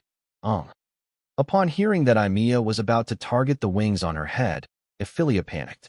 Those wings were genuine organs, grown on her body, and their sensitivity was no less than that of an elf's ear tips. However, Evelia's protests were a step too late, or rather, her fear only fueled Evelia's desire to tease her. Evelia slowly reached out, catching the frantically flapping little bat wings on Evelia's head. The moment her hand touched them, Evelia felt Evelia's body tremble violently, her struggling weakening considerably. Oh, looks like I found another of Evelia-chan's weaknesses. Evelia smirked mischievously, rubbing Evelia's little wings a couple more times. Evelia, like a kitten grabbed by the scruff of its neck, no longer dared to resist, only pleading tearfully for Evelia to stop. No, Evelia-san. Please let me go. Woo, stop rubbing them. It really feels awful. Woo, ngh, please, Please let me go. Finally, Evelia collapsed onto the bed with a thud, her eyes swirling like mosquito coils. Evelia, meanwhile, sat on the edge of the bed in a victorious pose, giggling as she looked at the nearly unconscious Evelia. Such an adorable reaction. Today's battle, Evelia's defeat. I absolutely wouldn't sleep with that perverted, scheming, bad-egg angel again. Absolutely, absolutely, absolutely. On the way to school, Evelia kept saying this to herself without pause, as if trying to strengthen her resolve through this method. Evelia, meanwhile, walked about 2 body lengths behind her, watching with some interest as the nearly obsessed Evelia repeated these words to herself. By the way, was I really that scary? Was it necessary to go to this extent? Miss Angel slightly pursed her lips, somewhat unhappy. If Evelia had heard these inner thoughts of hers, she would probably have exploded with anger on the spot. What did she mean by, was it necessary to go to this extent? Didn't she have any Hercules in her heart about what she'd done? And the one who should truly feel aggrieved was Evelia. Okay, Her wings had been tugged at for half the day, nearly toyed with until she fainted on the spot, and yet that video still hadn't been deleted, remaining perfectly intact in Evealia's phone. Evelia was the one who'd lost so much she'd even thrown away her panties, all right? Fuming with rage, hashtag. The two of them, maintaining this awkward yet somewhat peculiar relationship, arrived at school and returned to their classroom. However, not coming would have been better. As soon as she sat down in her chair, Evelia felt that the atmosphere in the class was somewhat off. Why did I always feel everyone's gazes toward me were strange? For some reason, Evelia kept feeling that the way her classmates looked at her today carried a hint of unusual emotion. As a demon, she was very sensitive to such emotional shifts. In the past, the emotions she sensed when classmates looked at her were mostly admiration, appreciation, or worship, but today, Evelia suddenly noticed that their gazes seemed to carry a bit of pity. What were they pitying? Evelia hadn't copied homework or violated school rules, so there was no way she'd be punished by the teacher. What was there to pity? But although Evelia thought this way, her intuition told her things couldn't be that simple. Her gaze slowly shifted to Evelia beside her, her eyes questioning whether the other had done something immoral again. It wasn't me. That was Emilia's response to Evelia with her eyes. Strange, then why was the classroom's atmosphere so odd? The kind and innocent Miss Demon unhesitatingly believed Emilia's nonsense. She furrowed her brows slightly, propping her head with one arm, somewhat puzzled and unable to figure it out. Just then, a slightly nervous and shy voice came from in front of her, interrupting Evelia's confusion. Well, Evelia, I know it might be rude to ask, but could you let a buddy know what you were up to last night? The owner of this voice was none other than Zhang Anren, the second high school know-it-all, sitting in front of Evelia. At that moment, he leaned toward her with a mysterious expression, cautiously and nervously asking her, I didn't do much, just ate dinner outside as usual, then went back to my rented place to rest. Why'd you ask? Evelia couldn't quite understand why Zhang Anren suddenly cared about her itinerary from last night. Other than being followed by some clueless black-robed pervert, nothing particularly special had happened. Oh, right, and that jerk Evelia bullying her. At that thought, Evelia fiercely glared at Evelia, who was sitting beside her reading a book like nothing was wrong, but the latter kept her focus on her textbook, completely ignoring Evelia's intent. Damn it, what was with this lonely feeling, like being abandoned after a night of passion with a scumbag? Whoa, that damned Angel, so annoying. For some reason, being ignored by Evelia like this made Evelia feel super irritated. And judging by Emilia's behavior, she was definitely pretending to read to ignore her on purpose. That jerk. Glare at her one more time. While she turned to look at Evelia, in a moment she didn't notice, a faint trace of dejection appeared in Zhang Anren's eyes as he looked at her, his fists unconsciously clenching slowly. Nothing, just some rumors going around in class today, so I thought I'd ask the person herself. But soon, Zhang Anren perfectly hid that dejection in his eyes, reverting to his sunny and cheerful demeanor, speaking to Evelia with a somewhat forced ease. Rumors? What rumors? Evelia was slightly stunned. Rumors related to her. Who was bold enough to spread rumors about her?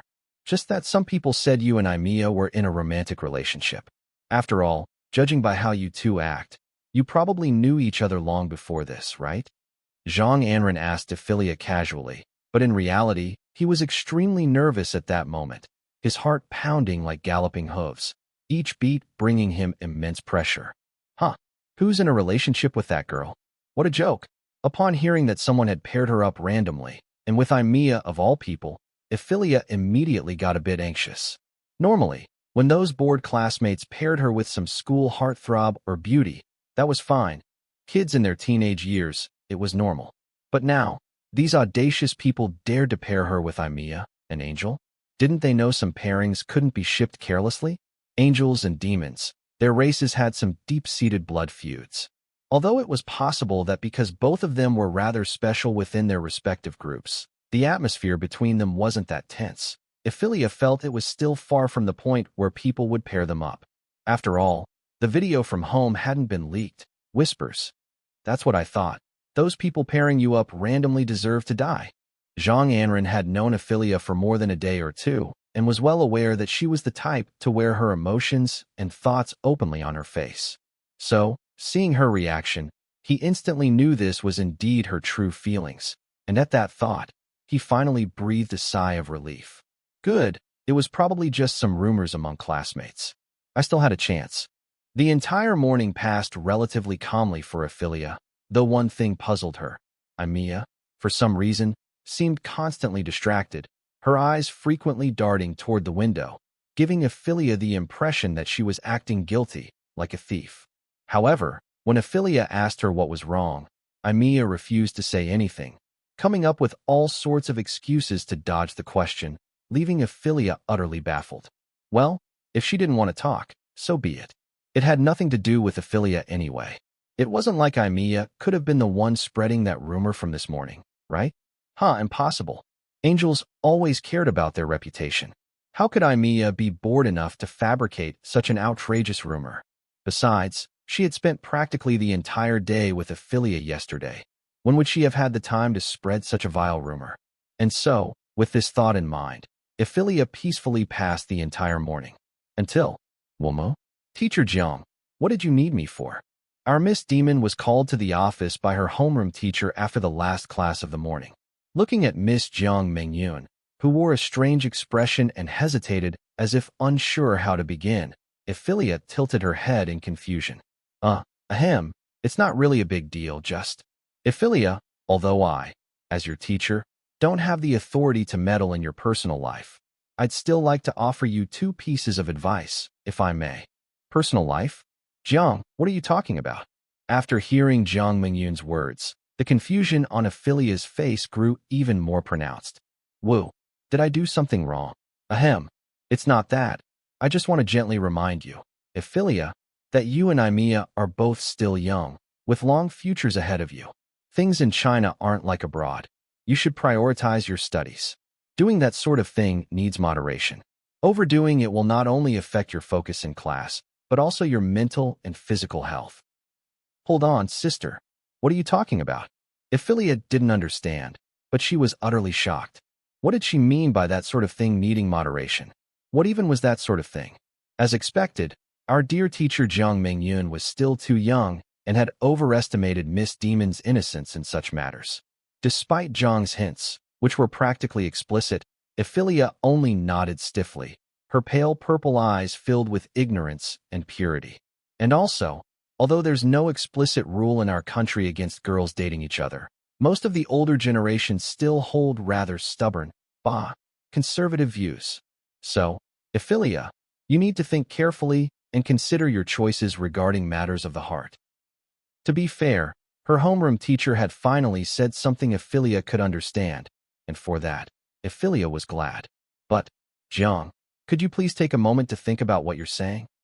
Matters of the heart? Girls dating each other? What was all this about? Although Evelia, who had once been a boy, considered herself likely to be a bit bent in terms of orientation, how had things escalated so quickly in Jiang's mind?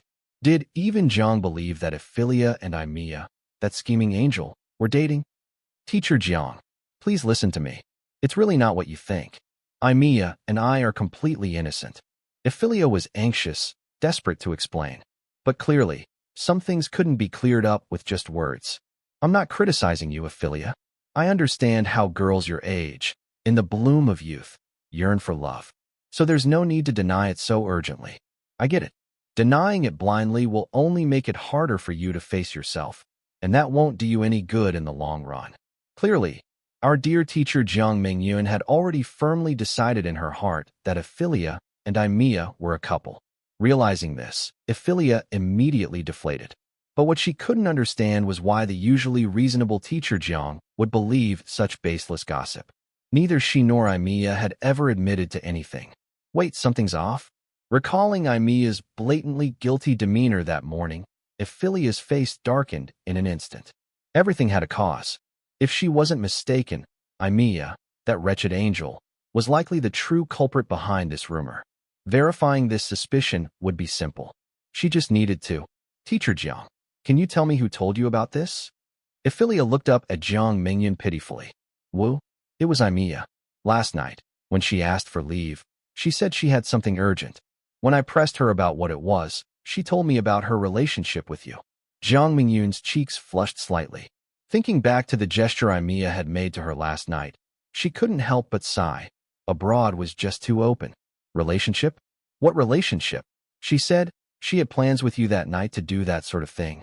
As she spoke, Miss Jiang Mingyun even replicated the gesture Evelia had shown her the previous night for Evelia. Evelia. All right, I understand. Thank you for the reminder, Teacher Jiang. I'll be careful. Now that the mastermind had been confirmed, Evelia saw no point in wasting more time. Since explaining was futile, she might as well dismiss Teacher Jiang quickly and go thank a certain utterly deplorable angel. Oh, all right then, Evelia, you can go. Okay, goodbye, teacher. Evelia forced a smile as she left the teacher's office. The moment she closed the door, an immensely powerful and ferocious surge of demonic energy erupted from her body. Ai, Mia. Evelia gritted her teeth, wishing she could storm back to the classroom, hang Mia up, and give her a good spanking. Don't think that just because Evelia had a gentler personality, she was some weakling who could be toyed with. Even a rabbit bites when cornered. If Evelia was truly provoked, she would bite too. Rar, super fierce. However, when Evelia stormed back to the classroom, our dear Miss Angel had long since vanished. Clearly, the moment Evelia was called away by Jiang Mingyun, Evelia knew her scheme was about to be exposed and had prepared her escape in advance. Of course, this posed no challenge to our brilliant and formidable Miss Demon. After all, she might escape today, but could she escape forever? In the end, our Miss Demon caught up with Evelia just a few dozen meters from the rental apartment, and then, wow, bondage play? I didn't expect Evelia-chan to be into this kind of thing, huh? TSK. You really can't judge a book by its cover. Evelia was tightly bound by magically enhanced ropes conjured by Evelia, her entire body suspended in midair. Standing before her was Miss Demon, her face dark with anger. You still have the mood to tease me? Do you even realize what you've done, you wretched angel? Seated on the living room sofa, Evelia saw that Evelia remained relaxed and unrepentant, which only fueled her irritation. With a wave of her hand, pale purple magic arrays instantly materialized around her, and familiar, thick tentacles extended from them. I'm sorry, okay? I only resorted to that because Teacher Jiang wouldn't let me off otherwise. Besides, didn't I let you use me as a free hug pillow all last night, Evelia-chan? That should make up for it, right? Make up for it, my foot. Don't you dare mention last night again, Recalling her embarrassing actions from the previous night, Evelia was both ashamed and furious. As her emotions surged, the massive tentacles she had summoned began to writhe menacingly toward Evelia, looking utterly terrifying. What's the big deal? Everyone has their little hobbies, no need to be shy, Evelia-chan. Voila! With Ephelia's exasperated scream, the tentacles, covered in pitch-black scales, instantly coiled around Emilia's body. The strange sensations from various parts of her body caused even someone as bold as Evelia to falter for a moment. Her cheeks flushed slightly, and her mind involuntarily recalled scenes from certain books she had read before. Angel, tentacles, non-con scenarios. So lewd. Even with tentacles crawling over her body, Evelia still had the nerve to toss out a quip or two. Not only that, but Evelia couldn't detect even the slightest hint of guilt or regret on her face, as if everything that followed was already under her control. What's with this angel? Why is she so relaxed? Seeing her tentacles nearly reaching Emilia's more private areas, yet Evelia remaining unfazed, Ephelia's confidence began to waver. Of course, she didn't dare actually make the tentacles do anything to Evelia. All she could do was test the boundaries with them, probing at the edge. Anything further was beyond both her courage and her intentions. But what Evelia never could have anticipated was that her timidity in this regard was precisely why Evelia could remain so composed despite being in such a precarious situation. Evelia had always been good at reading people, and after becoming an angel, with her overall abilities enhanced, she could practically figure out someone's personality after just a brief conversation. Her only miscalculation had been overestimating Ephelia's boldness after getting spanked by her that one time. But now, she was absolutely certain. Her roommate, the demon Evelia, was undeniably a weak, pushover sub who could be easily toppled by just about anyone. Evelia, are you being polite? For Evelia, even if she provoked this weak sub to the point of anger, the worst that would happen was being tied up and suspended like this for a bit, completely harmless. Because she knew Evelia would never dare do anything too outrageous to her. You wretched, stinking angel. Don't you have any shame? Evelia felt that if this went on, Evelia wouldn't be the one embarrassed. She'd be the one dying of shame first. Left with no choice, she could only angrily confront Evelia. But the moment the words left her mouth, Evelia realized she'd asked a pointless question. After all, the excuse this girl used to get leave last night didn't just drag Evelia into the mess. It was tantamount to Evelia admitting she was a lesbian herself. Someone capable of that had no shred of shame left. She was utterly shameless, wasn't she? Just as Evelia was at her wits' end with Evelia, only able to keep her suspended in midair with nothing else to do, the doorbell of their apartment suddenly rang. Miss Emilia's takeout has arrived. Please open the door to receive it. A clear, male voice came from outside. Evelia froze for a moment, then turned to Evelia with a puzzled look. Did you order takeout? Nope, duh. Evelia shook her head, equally confused. She hadn't even made it home before Evelia intercepted her. When would she have had time to order takeout? Evelia's senses sharpened instantly. If Evelia hadn't ordered takeout, who was this guy claiming to be a delivery man?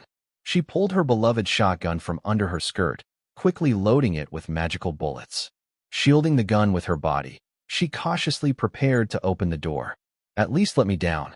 Evelia struggled, signaling with her eyes, but Evelia shot her an unhesitating eye roll. Our judgment has only been temporarily interrupted. Once I deal with this imposter deliverer man with unknown intentions, I'll come back to continue with you. You think you're getting down? Ignoring Emilia's increasingly frantic struggles, Evelia opened the apartment door. Hello, esteemed Miss Evelia, I am. The moment Evelia opened the door, a young man in a black coat greeted her proactively. But before he could finish, his surprised gaze met Evelia's exasperated one.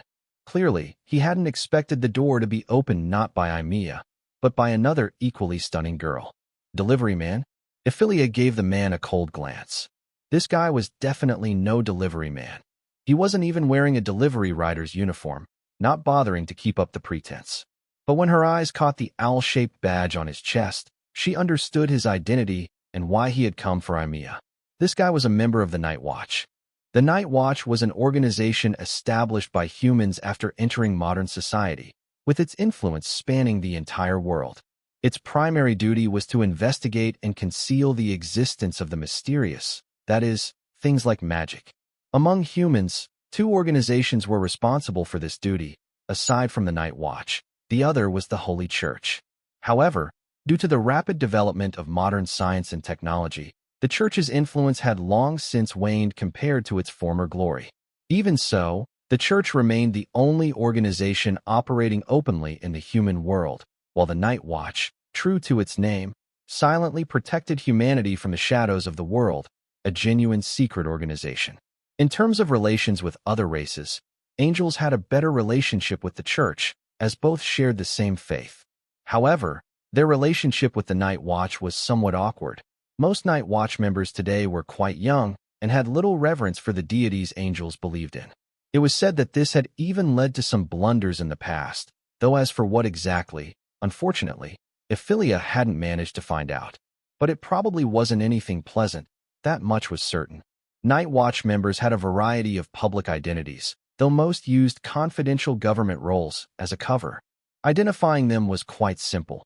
They typically carried an owl-shaped badge made primarily of magical crystals, which supposedly bore special markings indicating their individual identification numbers. However, Evelia didn't know the specifics. As for the guy claiming to be a delivery man, it was likely because Evelia had given them the rental apartment's address when she contacted them initially, and now, with some new development, he had come to find her. The address is correct. The man pulled out his phone to double-check the address and door number. After confirming he was at the right place, he scratched his head awkwardly and put on a friendly demeanor as he asked Evelia, little miss, do you know a girl named Evelia?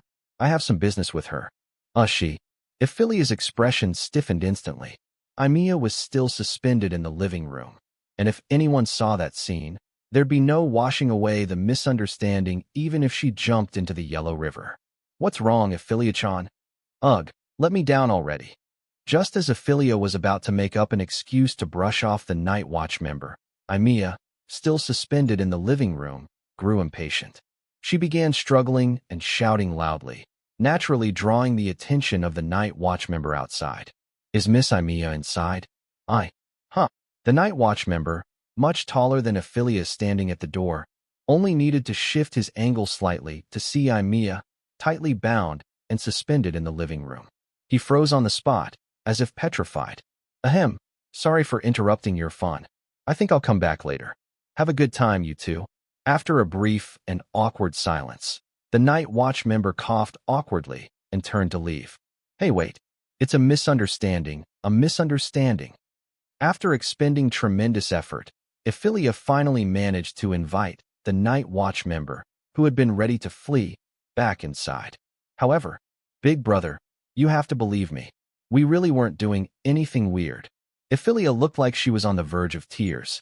In just 2 days, her relatively decent reputation had taken a devastating hit, and she had a certain shameless, conscienceless angel to thank for that. Truly infuriating. Exactly. If we were really doing that kind of thing, I'd be the one on top. How could I be the one tied up? Hold on, sister, is there something wrong with your phrasing? Doesn't that make it even easier to misunderstand? Evelia shot Evelia a fierce glare, feeling that this girl was deliberately stirring up trouble, only happy when others misunderstood her, wasn't she? No, with Evelia's scheming, dead-set lesbian personality, that was probably exactly the case. Ahem, no need to explain, you two. It's the modern world, after all. Everyone understands. Life needs a bit of special spice, or it gets bland, right? So, I think we can skip this awkward topic and get to the point. But before that, esteemed Miss Evelia, if I may be so bold, this adorable girl living with you, is she also an angel?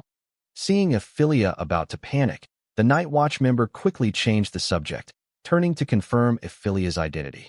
If Evelia hadn't invited him back, he would have likely assumed she was an angel like Evelia, especially since Evelia's innocent, girlish appearance did resemble most angels. But the key issue was that the summoning magic Evelia used to invite him, with those tentacles, didn't seem like something an angel would summon. So, per protocol, he needed to verify Evelia's identity before discussing business with Evelia. Oh, her?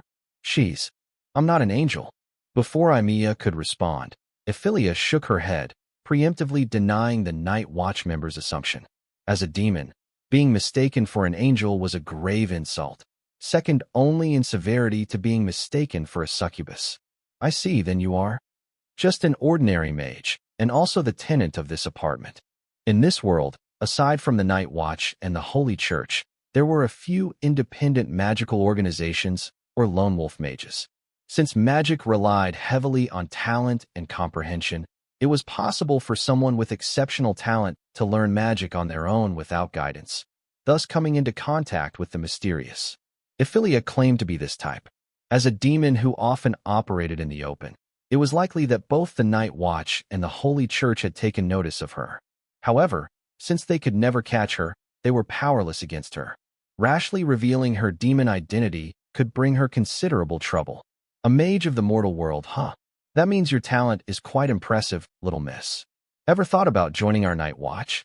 Since you live with Miss Evelia and know her identity, you must also know what we Night Watch do, right?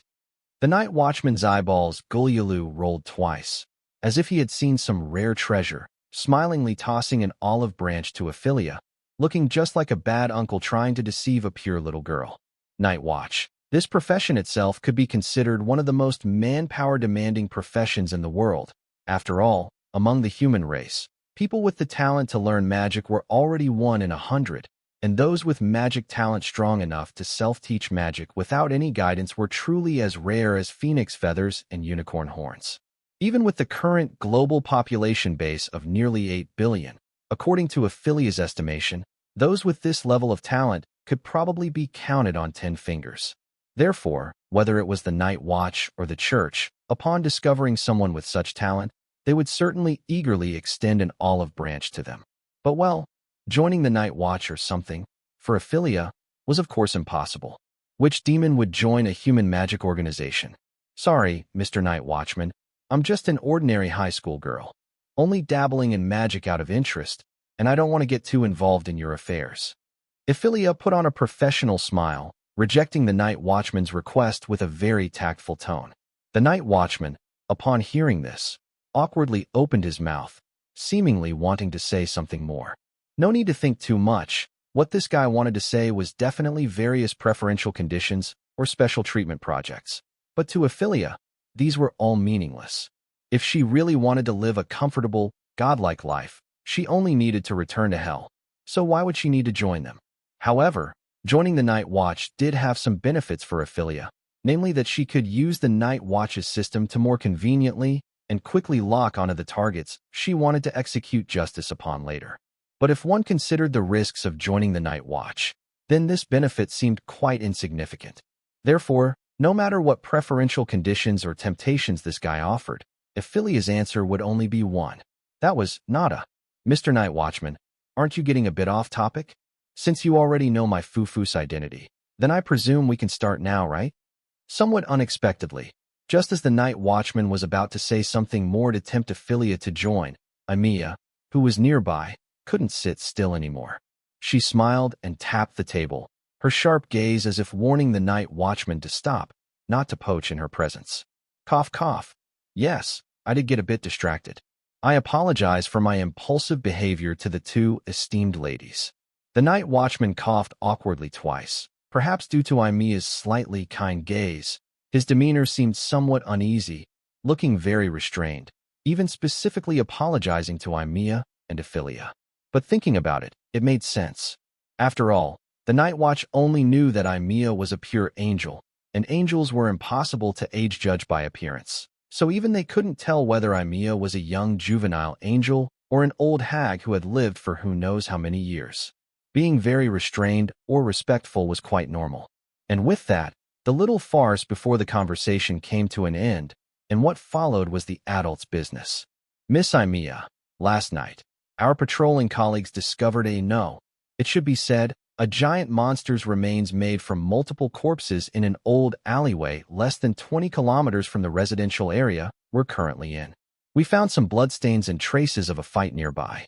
Based on the residual traces at the scene, we found that the one who thoroughly defeated that corpse monster was an extremely powerful holy attribute magic, and after contacting the Holy Church, we learned that it wasn't the work of their church priests. So I'd like to ask you, was that magic related to you? The Night Watchman shed his earlier playful attitude, replaced by the seriousness and earnestness of official work. His eyes shone brightly as he stared at Evelia, yet there was no hint of scrutiny or interrogation. Clearly, he wasn't questioning Evelia. He just wanted an answer. It was me, Evelia admitted very straightforwardly, while Evelia, in an extremely languid posture, lay sideways on the sofa, watching her and the Night Watchman with great interest, her little feet, wrapped in white lace stockings, swaying back and forth idly, looking very cute and alluring. It's like this. After we disassembled and dissected that giant corpse monster, we were surprised to find that all the incomplete corpses composing the monster came from the victims of the recent serial murder case or those who went missing in connection with the case. Therefore, we have reason to suspect that the person who created that corpse monster is the true culprit behind this case. Miss Evelia, yesterday you informed us about the victim and the location of the fifth case, so you must be quite concerned about this matter. To find the culprit as soon as possible, we hope you can tell us what exactly you encountered last night. Is that okay? The Night Watchman's wording was extremely sincere and quite earnest, probably because he had studied the proud nature of angels in advance, so he kept his posture as low as possible when speaking and making requests, so as not to sound too aggressive. This was quite commendable, showing he had done his homework. But Evelia wasn't that kind of arrogant angel, and even if the Night Watch hadn't come to her, she would have gone to the Night Watch headquarters in Wanyu City by tomorrow at the latest. Therefore, Evelia told the Night Watchman everything she saw and heard last night, though, of course, she hid information related to Evelia. The relationship between demons and humans was extremely poor, and she certainly wouldn't casually betray such a cute little roommate. Hug pillow. So that's how it is. Thank you for your information, Miss Evelia. You are the kindest and most approachable angel I've ever met. In the future, if you have any needs, feel free to ask our night watch, and as long as it's something we can possibly do, we will definitely do our utmost to help. I'll take my leave for now, but if you have any needs, you can call my number anytime. The night watchman stood up, solemnly thanking Evelia. The information about the blood beads and the black-robed man that Evelia told him was very important, and he needed to report back to the branch immediately. So after giving Evelia his contact information, he hurriedly prepared to leave. Oh, by the way, we also unexpectedly obtained a piece of information that you might be interested in, Miss Evelia. Suddenly, as if remembering something, he turned back again. What is it? Evelia asked, somewhat puzzled. Something related to the demon hiding in our city. Sideways on the sofa nearby, Evelia, who originally had no interest in the conversation between the two, trembled with shock upon hearing those words, nearly tumbling off the couch entirely. Wait, what? Me? Evelia stared incredulously at the night watch member standing at the door, feeling her little heart almost leap out of her chest. You mean the demon from that urban legend? Evelia, too, was surprised upon hearing this. Why would this night watch member suddenly bring up Evelia? Could it be that the night watch suspected Evelia was the true culprit behind it all? With this thought, Evelia couldn't help but glance at the stunned Evelia, a playful smirk creeping onto her face. With those skinny arms and legs, her physical strength probably couldn't even match a young elf, and yet, the night watch actually suspected her? Yes, that's her. To be honest, we analyzed the bloodstains left at the scene and found one of them belonged to a demon. Looking across the entire country, the most active demon is the one hiding in our Wanyu city, and since blood was left at the scene, it means she's likely injured. Miss Evelia, it's well known that angels and demons are sworn enemies. If you need it, we can use the blood samples left at the scene to try and track that demon down. Evelia, of course, knew that demon was injured. She had bandaged the wound herself. And the demon in question was right here. Was it really okay for this gentleman to talk about catching her right to her face? Evelia sneaked a glance at Evelia. At that moment, Evelia's small face was pale, her lips slightly pursed, looking nervous with a touch of fear. Noticing Evelia's gaze, Evelia shook her head pleadingly, signaling her to refuse. No need. Let's just drop it. Oh, all right. The blood samples are stored at the branch anyway. If needed, we can use them to track that demon's location at any time. Though the night watch member found Evelia's strong reaction puzzling, since even Evelia, an angel, showed no intent to immediately apprehend the demon, and they were already swamped with the matter of the black-robed man. They could afford to put the issue of a certain missed demon aside for now. After all, the samples were there, not going anywhere. Perhaps they could even use the blood to learn more about demons, this powerful race opposed to angels. With that thought, the Night Watch member prepared to head back and organize the information to report. The details gained from this angel lady today were crucial and would definitely push their long-stalled case forward a few steps. Ugh, the elves were pressuring them more and more. If they didn't catch the real culprit soon, they'd have no way to answer to the elves. By the way, Mr. Night Watch, I have one more question for you. Suddenly, just as the Night Watch member was about to step out the door, Evelia called out to him again. Anything else, respected Miss Angel? I'd like to know, why are you so intent on catching Fufu, that demon? Isn't it obvious, Miss Angel? That demon has killed people, more than one, and many others have been attacked by her. Not to mention, just 2 nights ago, she killed a 16-year-old boy. But, as far as I know, those she killed or punished were all heinous criminals who escaped just trials. Her legend is highly supported among the people. Some even see her as an idol. Even so, you still want to catch her. Hearing this, the Night Watch member gave Evelia an odd look. In his impression, angels and demons were supposed to be irreconcilable enemies. Yet this angel lady not only showed no clear hostility toward the demon, but seemed to be subtly defending her. Indeed, we can't deny the contributions that Miss Demon has made to upholding social justice. Some of our colleagues even greatly admire and respect her. But her methods and actions don't quite follow the rules and increase the risk of exposing the mysterious. If possible, We'd like to talk with her and resolve the conflict as peacefully as we can. Honestly, this was the first time Evelia had heard the Night Watch's evaluation of her, and she felt a little touched. But at the same time, she was puzzled. Why did Evelia bring up topics related to her and even speak on her behalf? Strange, truly strange. I see. Thank you for clarifying. Evelia nodded slightly. The Night Watch member's response, though a bit official, was fairly reasonable. But privately, she was a little annoyed at the phrase her methods and actions don't quite follow the rules. As a former human and his sister, Evelia knew all too well the necessity of such extra-legal methods. After all, for some people, those extra-legal methods were the only ones they could use.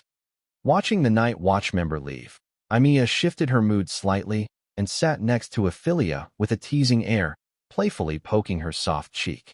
Well, our cunning Miss Demon actually slipped up? They got your blood, huh? Let's see if you dare go out and mess around again. Shut up. At that moment, Evelia was undoubtedly quite frustrated. Last night, after being ambushed and injured by the corpse bearer, plus Evelia offering to escort her home, she had carelessly forgotten to clean up the scene before leaving. If it had been the old her, alone, she would never have made such a basic mistake. Now she was in trouble.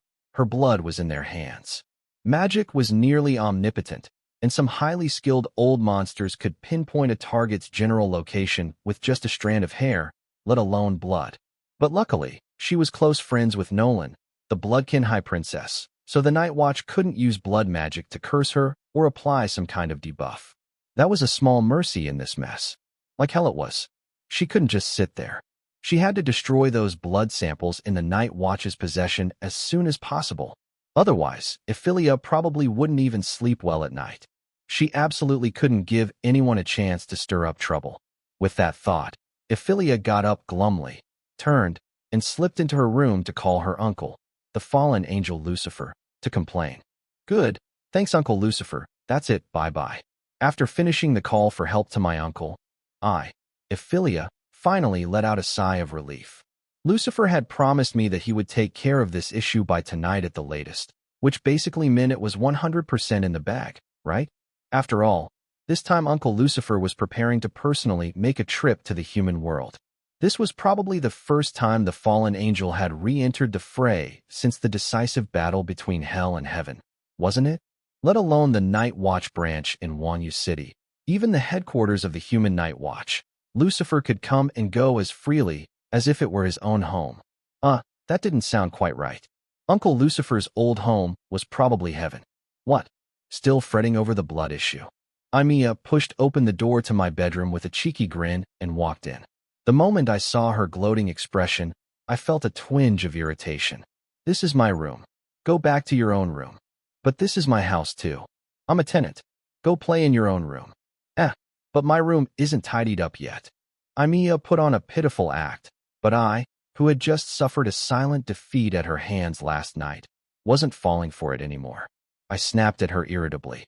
If it's not tidied, then go tidy it. Oh, come on. I'm a bit tired today. Just let me crash in Evelia-chan's room for a bit. With that, Evelia didn't care whether I agreed or not, and flung herself onto my bed, giggling as she burrowed into my blankets. Jerk. I knew there was no way I'd get this shameless angel Evelia out of my room today. Fuming, I buried my head under the blanket, wrapping myself up completely into a lowly roll, determined not to give Evelia any chance to touch me. Your sulky look is so cute too. Evelia gazed at the lowly roll curled up beside her with a smile, and for some reason, the more she looked, the cuter she found me. She couldn't resist wanting to tease me a bit. Hoo-hoo, Evelia-chan, you're not still worrying about the blood thing, are you? How about this? Be my toy for 2 days. My pet for 2 days, cough cough. Be my little maid for 2 days, and I'll help you figure out a way to sneak into the Night Watch and destroy that stuff. Sounds good. Faced with Emilia's proposal, which she didn't even bother to disguise, I let out a scornful sneer. With Lucifer already promising to handle it, did I really need to risk getting pounced on by begging Evelia? Also, could a certain perverted angel please at least try to hide her intentions next time? She was making me kind of scared. Right now, I genuinely felt that it didn't matter if the blood ended up in the hands of the Night Watch or the Holy Church, because Evelia was way scarier than either of them. Scared. No need for dear Miss Angel to trouble herself with my affairs. I've already found someone to help. Who? Your family. Yeah, my uncle. This was the first time Evelia heard me mention my family, and it instantly sparked her curiosity to learn more about me. Since it's your uncle, he's probably a demon too, right? What's his name? Is he powerful? His name is. The corners of my mouth twitched slightly. The name Lucifer was so renowned. Once a great archangel on par with heaven's current second-in-command, Lady Seraph Gabriel. Even now, fallen to hell, his strength hadn't diminished one bit, perhaps even surpassing his former glory. Evelia was an angel, after all. Saying Lucifer in front of her would be like doxing myself. Besides, the fact that Satan had a daughter was only known to hell's lords. Even if I told Evelia my identity, she probably wouldn't believe me. What's wrong? Nothing. But I'm not telling you who my uncle is. All you need to know is that he's very powerful. Very powerful? But the Night Watch branch in Wanyu City has strong defenses too. Aren't you afraid he'll get caught sneaking in? Get caught? I poked my little head out from the blanket roll, looking at Evelia with slight confusion. Blink, blink. Evelia blinked back. If they could actually catch my uncle, then they're this. With that, I stretched out a soft little hand from the blankets and gave a thumbs up. But you can't be too sure, right? Human magical technology is pretty advanced these days. If he gets caught, aren't you afraid he'll be in danger? In danger? I froze for a moment at Evelia's words, then gave another thumbs up. Not to brag, but if they actually catch my uncle and he doesn't just leave, then they're even more this. No kidding, that's the fallen angel Lucifer. The infamous Lucifer, the head of hell's 7 demon kings, the embodiment of the sin of pride, Lucifer. The real deal, second only to Satan himself. Danger? If this guy decided to fight, he could probably flatten both the Night Watch and the Holy Church single-handedly. When I called to complain earlier, I even specifically reminded my uncle to keep a low profile, avoid harming innocents, destroy the blood sample, and leave. I was still worried the Night Watch might get obliterated by Lucifer, and here Evelia was worrying about Lucifer? Fine, my bad. If I told Evelia my uncle was Lucifer, she'd probably turn around and start worrying about the Night Watch instead, though she'd more likely gloat about it. Meanwhile, the fallen angel symbolizing pride stood before the gates of hell. After receiving his niece's request, he had immediately informed Satan and repeatedly assured him that he would handle the matter cleanly.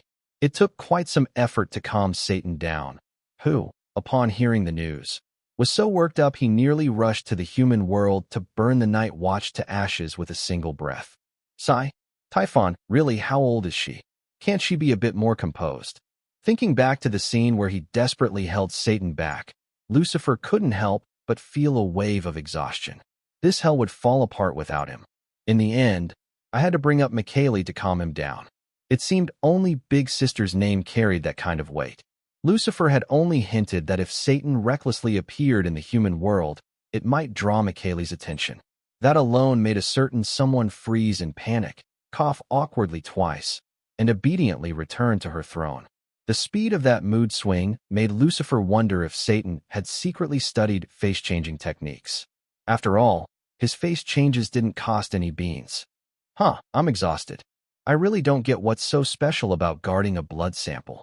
In the dead of night, dozens of meters underground at the Wanyu City Night Watch headquarters, a Night Watch member dressed in black yawned out of boredom. Behind him was a storage room containing countless precious tissue samples. Sigh. After all, the samples sent this time were all quite special. Besides that demon's blood sample, there were also those piles of rotting remains that were so decomposed you couldn't even tell the race with the naked eye. The elves have been pressing harder and harder, and the higher-ups are probably already swamped, right? Another Night Watchman sitting across from him sighed, helplessly as well. He casually pulled 2 cigarettes from his pocket, stuck one in his mouth, and handed the other to his colleague across from him. Want one? Lend me a light too. And so, the 2 Night Watch members, forced to work overtime, sat at the storage room's entrance and started smoking. As clouds of smoke puffed out from their mouths and noses, their furrowed brows gradually relaxed, as if the nicotine they exhaled carried away their troubles as well. Normally, no one would be specifically stationed at the storage room, but as the Night Watch member who offered the cigarette had said, These samples were now the Night Watch's only hope for quickly solving the case. They absolutely couldn't afford any mistakes. Thus, that afternoon, the Night Watch branch held a lottery to decide who would be the unlucky ones to guard the storage room entrance that night. Clearly, these two guys had terrible luck. With less than a 1% chance, the duty had fallen on them. Important samples, my ass. They're just afraid that Miss Demon will sneak in to destroy her blood sample if she finds out it's here, right? I say the leadership is making a fuss over nothing. There was no need to go after her in the first place. How many problems has she solved for us? Even the city's crime rate dropped because of her. If it's destroyed, so be it. You can't say that, buddy. That demon girl did kill someone. Even if it was a scumbag, even we despised. The nature of her actions doesn't change. But of course, haven't we always turned a blind eye to her? Didn't we even teach a lesson to that rich young master's old man when he tried to make a fuss last time? That's true. But I really wouldn't mind meeting her. Before, my son's school had tons of those little punks forming cliques to bully others. I've wanted to teach them a lesson for ages. But because of the Night Watch restrictions, I couldn't make a move. Luckily, she went and dealt with those punks a few times, scared them straight. When I found out, I was thrilled. Honestly, the ones who really want to catch her are probably the church folks, right? Ain't that the truth? A bunch of useless god-botherers, and now they want to take her blood sample from us. Really giving them too much face. The two Night Watch members chatted back and forth, smoking one cigarette after another. Suddenly, one of them glanced to the side out of the corner of his eye, and his expression instantly sharpened. He kept the cigarette in his mouth, stood up abruptly, and walked toward a corner of the corridor. "What's up, buddy? Something wrong? I remember when we came, that trash can was at the corner, right? When did it move here?" The Night Watch member who noticed something off crouched down to inspect the trash can that had somehow fallen over. This trash can had always been placed at the corridor's corner, usually blocking the path. Since hardly anyone came this way, no one bothered with it. But that night, when they arrived, this Night Watch member had specifically paid attention to the trash can and casually kicked it to the middle of the path. Yet now, it had somehow moved, which meant, damn theirs. Before the Night Watch member could shout, a shadow appeared silently behind him, and a single hand chop knocked him out effortlessly. The other Night Watch member on duty saw this, and his face paled. A red magic array flared up in his hand, but in the next moment, a pitch-black feather, seemingly radiating boundless curses and darkness, slowly drifted down before his eyes. My niece said to avoid killing if possible, so thou shalt sleep for now. Lucifer's figure flashed behind the Night Watch member. In the next instant, boundless darkness enveloped the man who was about to resist. With the sound of a heavy object hitting the ground, Lucifer effortlessly breached the storage room deep within the Night Watch base.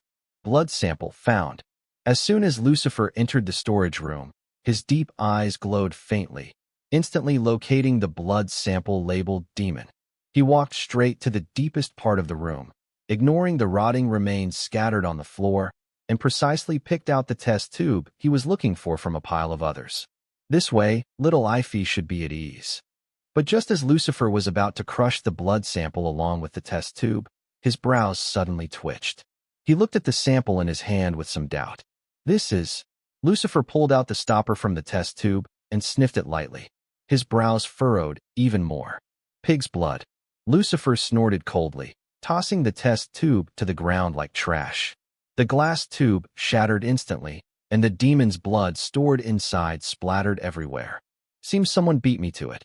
But I'm quite curious. Why would they do such a thing? Gabriel. As Lucifer's words fell, a holy, pure white light bloomed before him. With 3 pairs of angelic wings, symbolizing sanctity and purity, slowly unfurling from the light, a petite, sweet-looking blonde angel girl appeared before Lucifer, a lollipop in her mouth. The young girl was like a star fallen from the sky, beautiful and dazzling. Even though her figure was still somewhat underdeveloped and her height was far from that of an adult, just her breathtakingly adorable face was enough to make anyone certain that she would grow into a stunning beauty. But Lucifer knew well that this girl would never have the chance to grow up. Since millions of years ago, she had always been as she was now. The 6-winged seraph, the guardian of heaven, Gabriel. What are you talking about? I don't get it, he. Gabriel blinked playfully, putting on an innocent, harmless look that was undeniably cute. The blood of my niece. You took it, didn't you? Lucifer extended his hand toward Gabriel, his face expressionless as he spoke to the seraph before him. Give it to me. Gabriel tilted her head in confusion, then made a gesture as if she suddenly understood. She pulled out a test tube containing a small amount of crimson blood from under her skirt, grinning as she asked Lucifer, "Is this what you're talking about, Meow?" "Exactly. Oh, no biggie. Our niece's blood was going to be destroyed anyway, right? Whether I burn it or you destroy it, it's all the same, isn't it?" Gabriel giggled and spun around, raising the test tube with Ephelia's blood high. A cluster of golden-red sacred flames suddenly flared up, instantly vaporizing the blood along with the test tube. "Tato, it's gone." "Sigh, you little rascal. Did Big Sis send you?" Looking at the mischievous Gabriel, Lucifer let out a helpless sigh. Though it was somewhat unexpected, his purpose for coming here was fulfilled. Since he had nothing else to do, catching up with the seraph in front of him didn't seem like a bad idea. Yup, Big Sis told me our little niece was having some troubles, so she sent me to help her sort things out. Oh, by the way, Lulu, where's Typhon? I thought she'd be the one showing up. I even waited here for half a day. So disappointed. Typhon, huh? Do you think he'd dare to casually leave hell with Big Sis keeping an eye on the human world? Huh? Why not? I thought they got along pretty well back then. Cough. Kids don't need to know so much about grown-up matters. Gabriel looked adorably puzzled, while Lucifer affectionately ruffled her hair. The atmosphere between them was warm, like that of family members who hadn't seen each other in years. But if anyone could overhear their conversation or witness their actions, they'd likely be shocked to the point of mental collapse. The legendary seraph Gabriel, who wielded the sword of Eden and felled countless enemies for heaven, was acting like an immature child.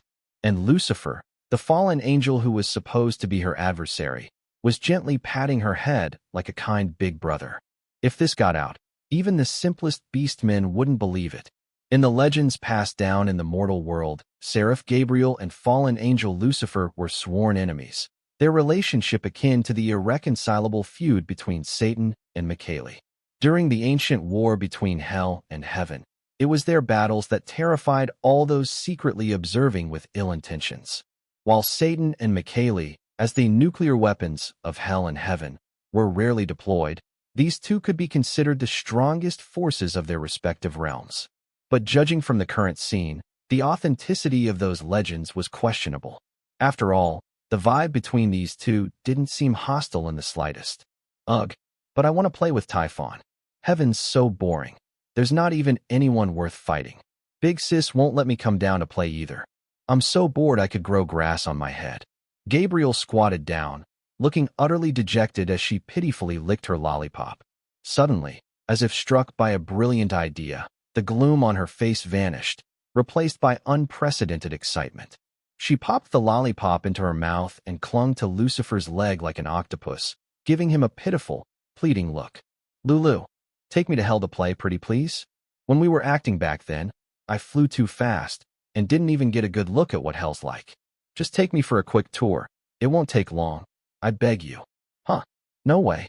If Big Sis finds out, she'll definitely come after me.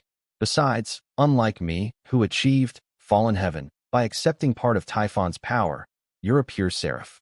You wouldn't like that godforsaken place." Hearing Gabriel's outrageous idea, Lucifer's face instantly darkened, and he rejected her without hesitation, his stance firm. "Ugh, why not? Fine. I kinda expected you'd say no. So sad. If you're really that bored, you could take this chance to spend a couple of days playing in the human world. I don't think Big Sis would scold you too much for that." Perhaps unable to bear seeing Gabriel so crestfallen, Lucifer offered a compromise. Gabriel's eyes lit up, and she exclaimed cheerfully, "Oh right. Why didn't I think of that?" But her next words made Lucifer freeze. "I can go play with our cute little niece, hee hee." Wait, Gabriel, according to the original plan, little Ife's wings aren't fully developed yet. She can't be exposed to the powers of high heaven so soon. But, I've never even met my niece since she was born. I don't even know what she looks like. She probably looks a lot like Typhon, right? Can't I just see her for a tiny bit? Or maybe sneak up and give her a quick hug from behind when she's not looking? Just hold off for now. If you really want to see what she looks like, I do have a few photos of her." With that, Lucifer pulled a small stack of photos from his pocket and handed them to Gabriel. They were all of Evelia, eating, practicing magic, playing with demonic beasts, even a few of her sleeping, hugging a stuffed toy and murmuring, "Wow, Lulu, you've been secretly taking photos." "Not me. I swiped these from Typhon. Figured they might come in handy someday, so I kept them on me. Typhon's got a whole stash of sneaky photos. He won't notice if I take a couple." This was the honest truth. Typhon had a huge pile of secretly taken photos hidden under his throne. If little Ify ever found out, she'd definitely give Typhon a good scolding. "Oh, I see. Hee hee.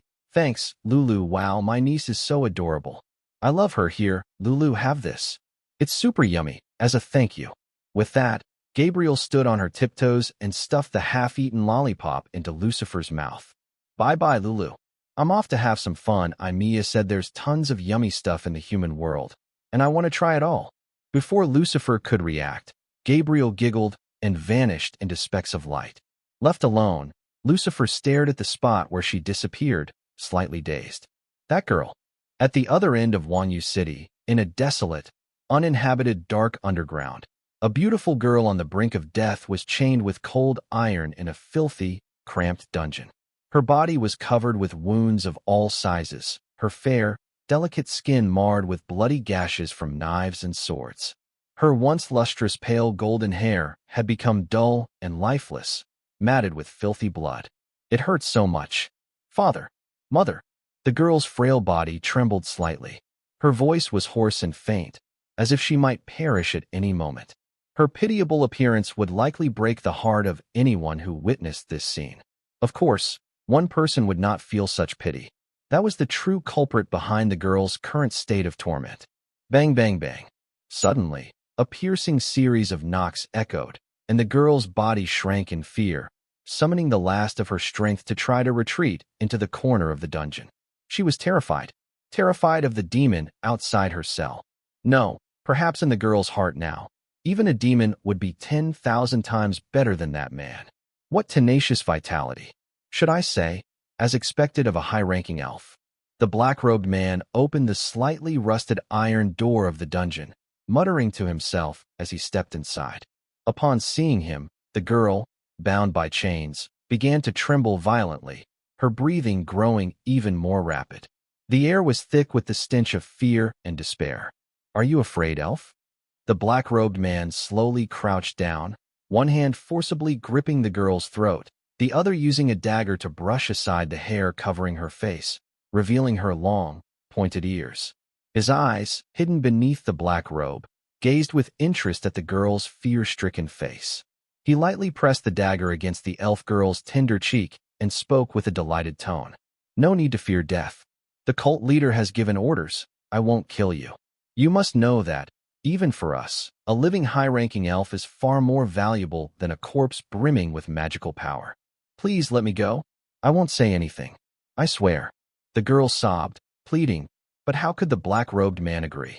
The more terrified she became, the more excited he grew. Thus, he became even more ruthless, shoving the girl to the ground. His dagger swiftly sliced open her fair arm, and bright red blood spurted from the wound. "Ah!" The girl let out a pained scream, instinctively trying to cover the wound with her hand, but the black-robed man showed no trace of mercy. He pinned her hand with his knee, casually pulling an empty test tube from his cloak. Grabbing her injured arm, he squeezed hard. More blood gushed from the wound, all of it collected in the test tube he held beneath. "Look, the blood of a high-ranking elf. Such a precious thing is priceless on the black market. But now, I can have as much as I want." "Ha ha ha." The black-robed man's maniacal laughter echoed in the girl's ears.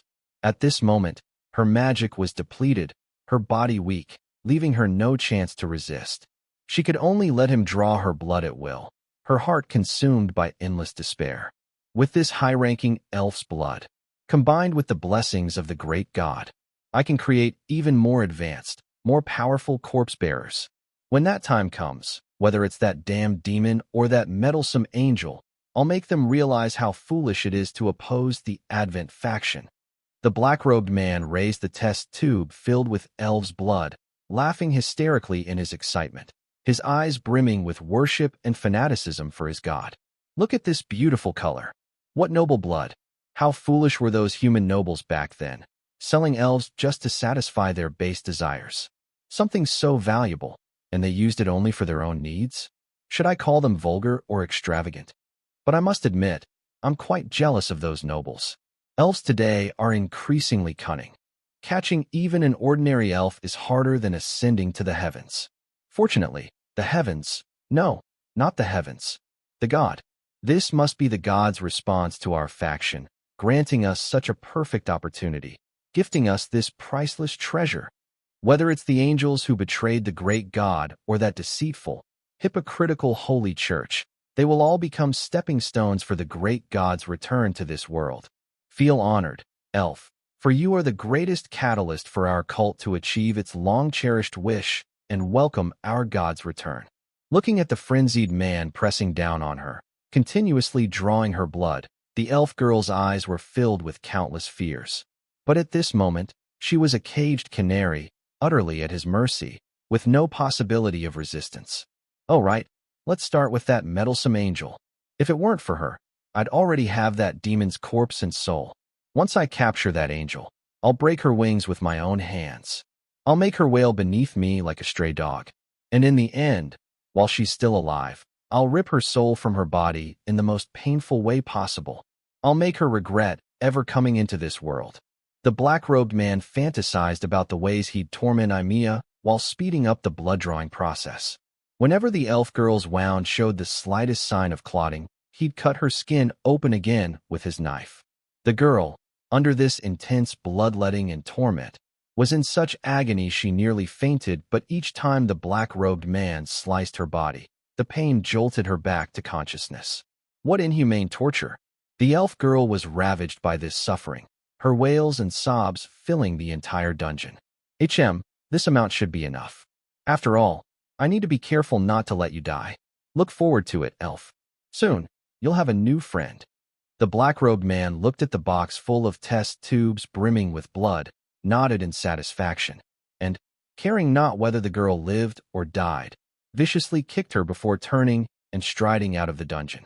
The entire dungeon was left with only the pitiful elf girl, bound by chains, her body covered in ghastly wounds. At this moment, her consciousness was fading. She was terrified, afraid she'd die inexplicably like this, yet also dreading that if she survived, she'd continue to endure this inhuman suffering. The contradiction between her longing for and fear of death tormented her, until the last moment when her consciousness slipped away, a single tear slowly fell from the corner of her eye. Who can come save me? Over the next few days, Evelia tirelessly searched for the black-robed man's whereabouts. She even dispatched several stealthy demonic beasts to patrol day and night, but still found nothing. The mysterious black-robed man seemed to have vanished into thin air. Neither Evelia nor the Night Watch could uncover any trace of him. Uncle Wei and his family's vengeance remained unfulfilled, leaving Evelia somewhat emo these past few days. She barely ate or drank, spending every spare moment searching for clues. The only slight comfort for Evelia was a recent call from Lucifer, informing her that the blood samples had been destroyed, so she could rest easy. She didn't need to verify this. The Night Watch's jittery reactions over the past few days were proof enough that Lucifer had succeeded, and why wouldn't he? A fallen angel himself. How could he fail? Compared to Evelia, Evelia was far more relaxed. Though she occasionally joined Evelia in the search for the black-robed man, she spent most of her time enjoying daily school life and teasing Evelia. She went out of her way to mess with Evelia, to the point that their classmates and teachers had all but cemented Evelia's Yuri label.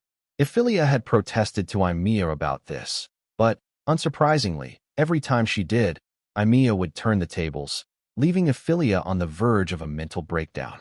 Add to that the fact that, as a former boy, Evelia's orientation was probably, possibly, maybe, likely already leaning toward girls. So, in the end, she tearfully accepted the Yuri label. In a way, this label spared Evelia some trouble. Before Evelia transferred to the school, Evelia frequently received love letters from students in other classes and even other grades, mostly boys. She was never good at handling such things, and the sheer volume of letters stressed her out. forcing her to track down each cinder and hand out good person cards one by one. But once Evelia arrived and the Yuri label stuck, the number of love letters plummeted.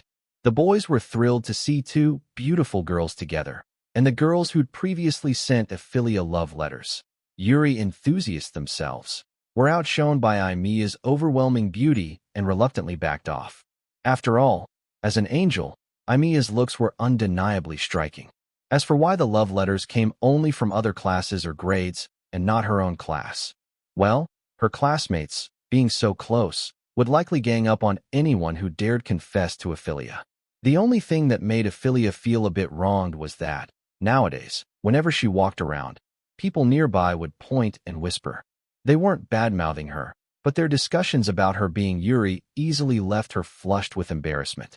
Evelia was thin-skinned to begin with, and hearing people talk about her Yuri status while she was just walking around was both too thrilling and too mortifying. The worst part? The culprit behind it all, Evelia, loved to pop up at these moments, making overly affectionate gestures that screamed, "I'm stirring the pot." Evelia even felt that, far from being embarrassed by these rumors, Evelia reveled in them. By now, Evelia had mostly grown used to Evelia's bold antics. She had no choice. Evelia never tidied her own room, so she'd been sleeping in Evelia's bed these past few days. Evelia, who tended to unconsciously cuddle Evelia like a pillow while sleeping, faced the same scene every morning. She'd sit up, bleary-eyed, not even done yawning, only to realize in horror that she was in Evelia's arms.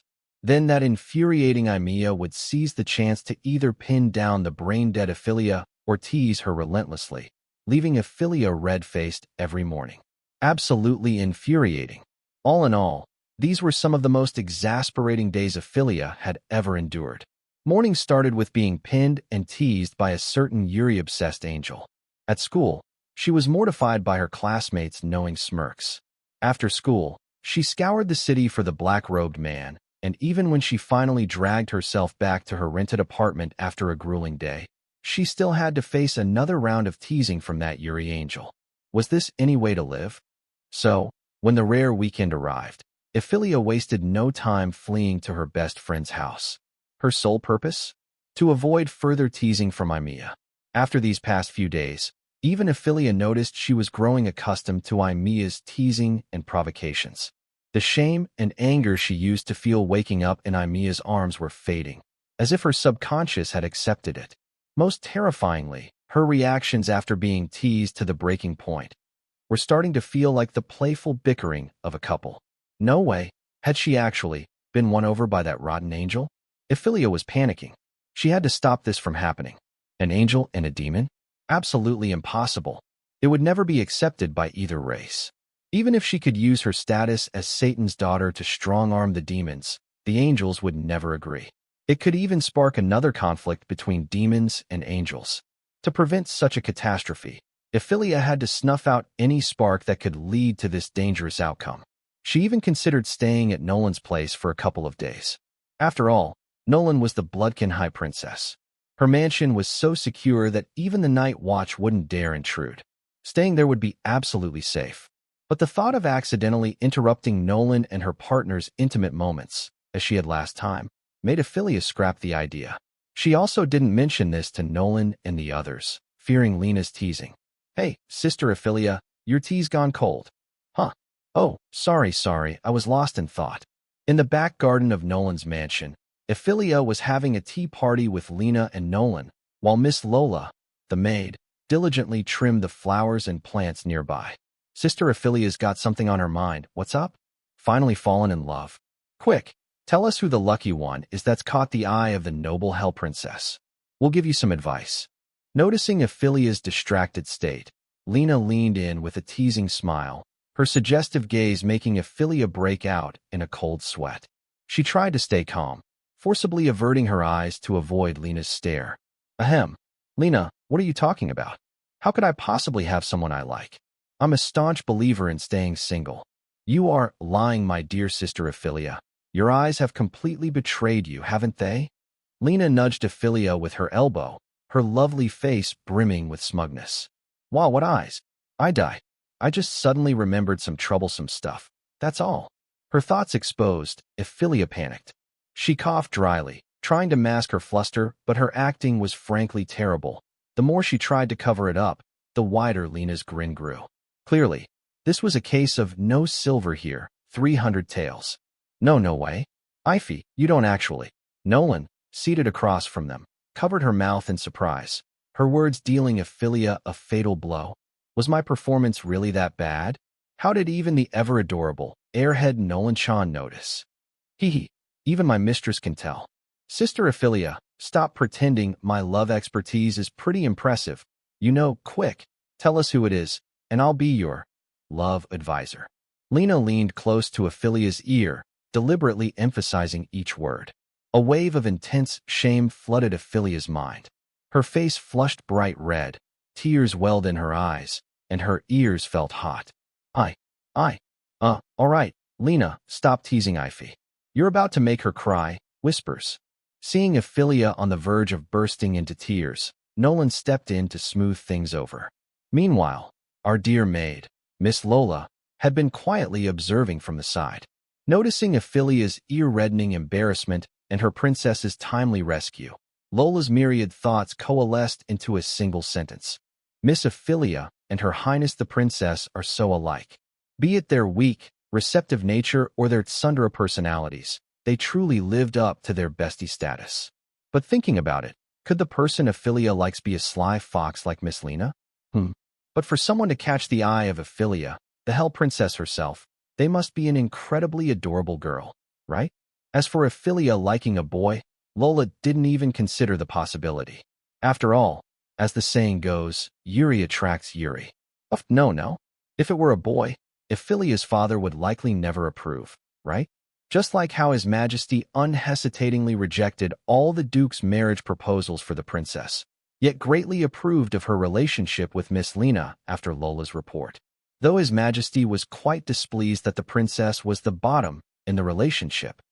Meanwhile, as Evelia suffered Lena's relentless teasing at Nolan's mansion, our Miss Angel encountered something strange. Have I been here before? Evelia gazed at the vaguely familiar alley, lost in thought. It was the weekend, and Evelia had originally planned to invite Evelia out for a date to bond. No, just a perfectly normal stroll to have Evelia show her around the city. But Evelia heartlessly told her she was going to a tea party at her bestie's place. How could Evelia stand for that? She immediately declared that it was just a tea party. She'd go too. Then, Evelia chewed her out and left her behind at home, making Evelia so mad she swore to give Evelia a piece of her mind when she returned that night. But even though Evelia left her alone at home, Evelia still needed to eat. So, taking advantage of the bright afternoon sun, she followed a Wanyu City travel guide she found online and visited various trendy snack shops to sample local delicacies. She had to admit, the guide didn't lie, the food was pretty good. The only thing that surprised her was spotting a little girl who vaguely resembled her teacher, Seraph Gabriel, while shopping. The girl wore a cute cap that didn't quite fit, completely obscuring her face, so Evelia couldn't see her clearly. But Evelia didn't think it could be her teacher. After all, her teacher was a six-winged seraph. Why would she casually visit the human world? Besides, given her teacher's childish personality, Evelia figured Lady Michaeli would never allow her to come to the human world for fun. After a pleasant afternoon of shopping, Evelia headed home contentedly with her snacks. Since her place was in what counted as half of Wanyu City's old town, she had to pass through some winding, aged alleys. Evelia had heard that these alleys were slated for demolition, but due to the rise of old town tourism, most were preserved as cultural heritage. During the day, they attracted plenty of visitors, but after the afternoon, they reverted to a cold, deserted state with barely a soul in sight. Even so, it was still far from evening. There should still be some residents passing through, right? Looking at the deathly silent old alleys around her, Evelia thought to herself, puzzled. And today's route, wasn't it a bit too long? Normally, the walk took about half an hour, so why had she been walking for nearly an hour without seeing the end? Evelia felt something was off. She opened her phone's map navigation, wondering if she'd gotten lost. But the moment she checked, her pupils shrank in shock. The navigation showed she wasn't in the old town at all. She was on the outskirts of the city, near an abandoned old factory. What was going on? Looking at the old alley walls covered in creeping vines, Eevelia's gaze sharpened. A flash of golden light flickered in her slender hand, and a cross-shaped longsword formed of light instantly materialized in her grip.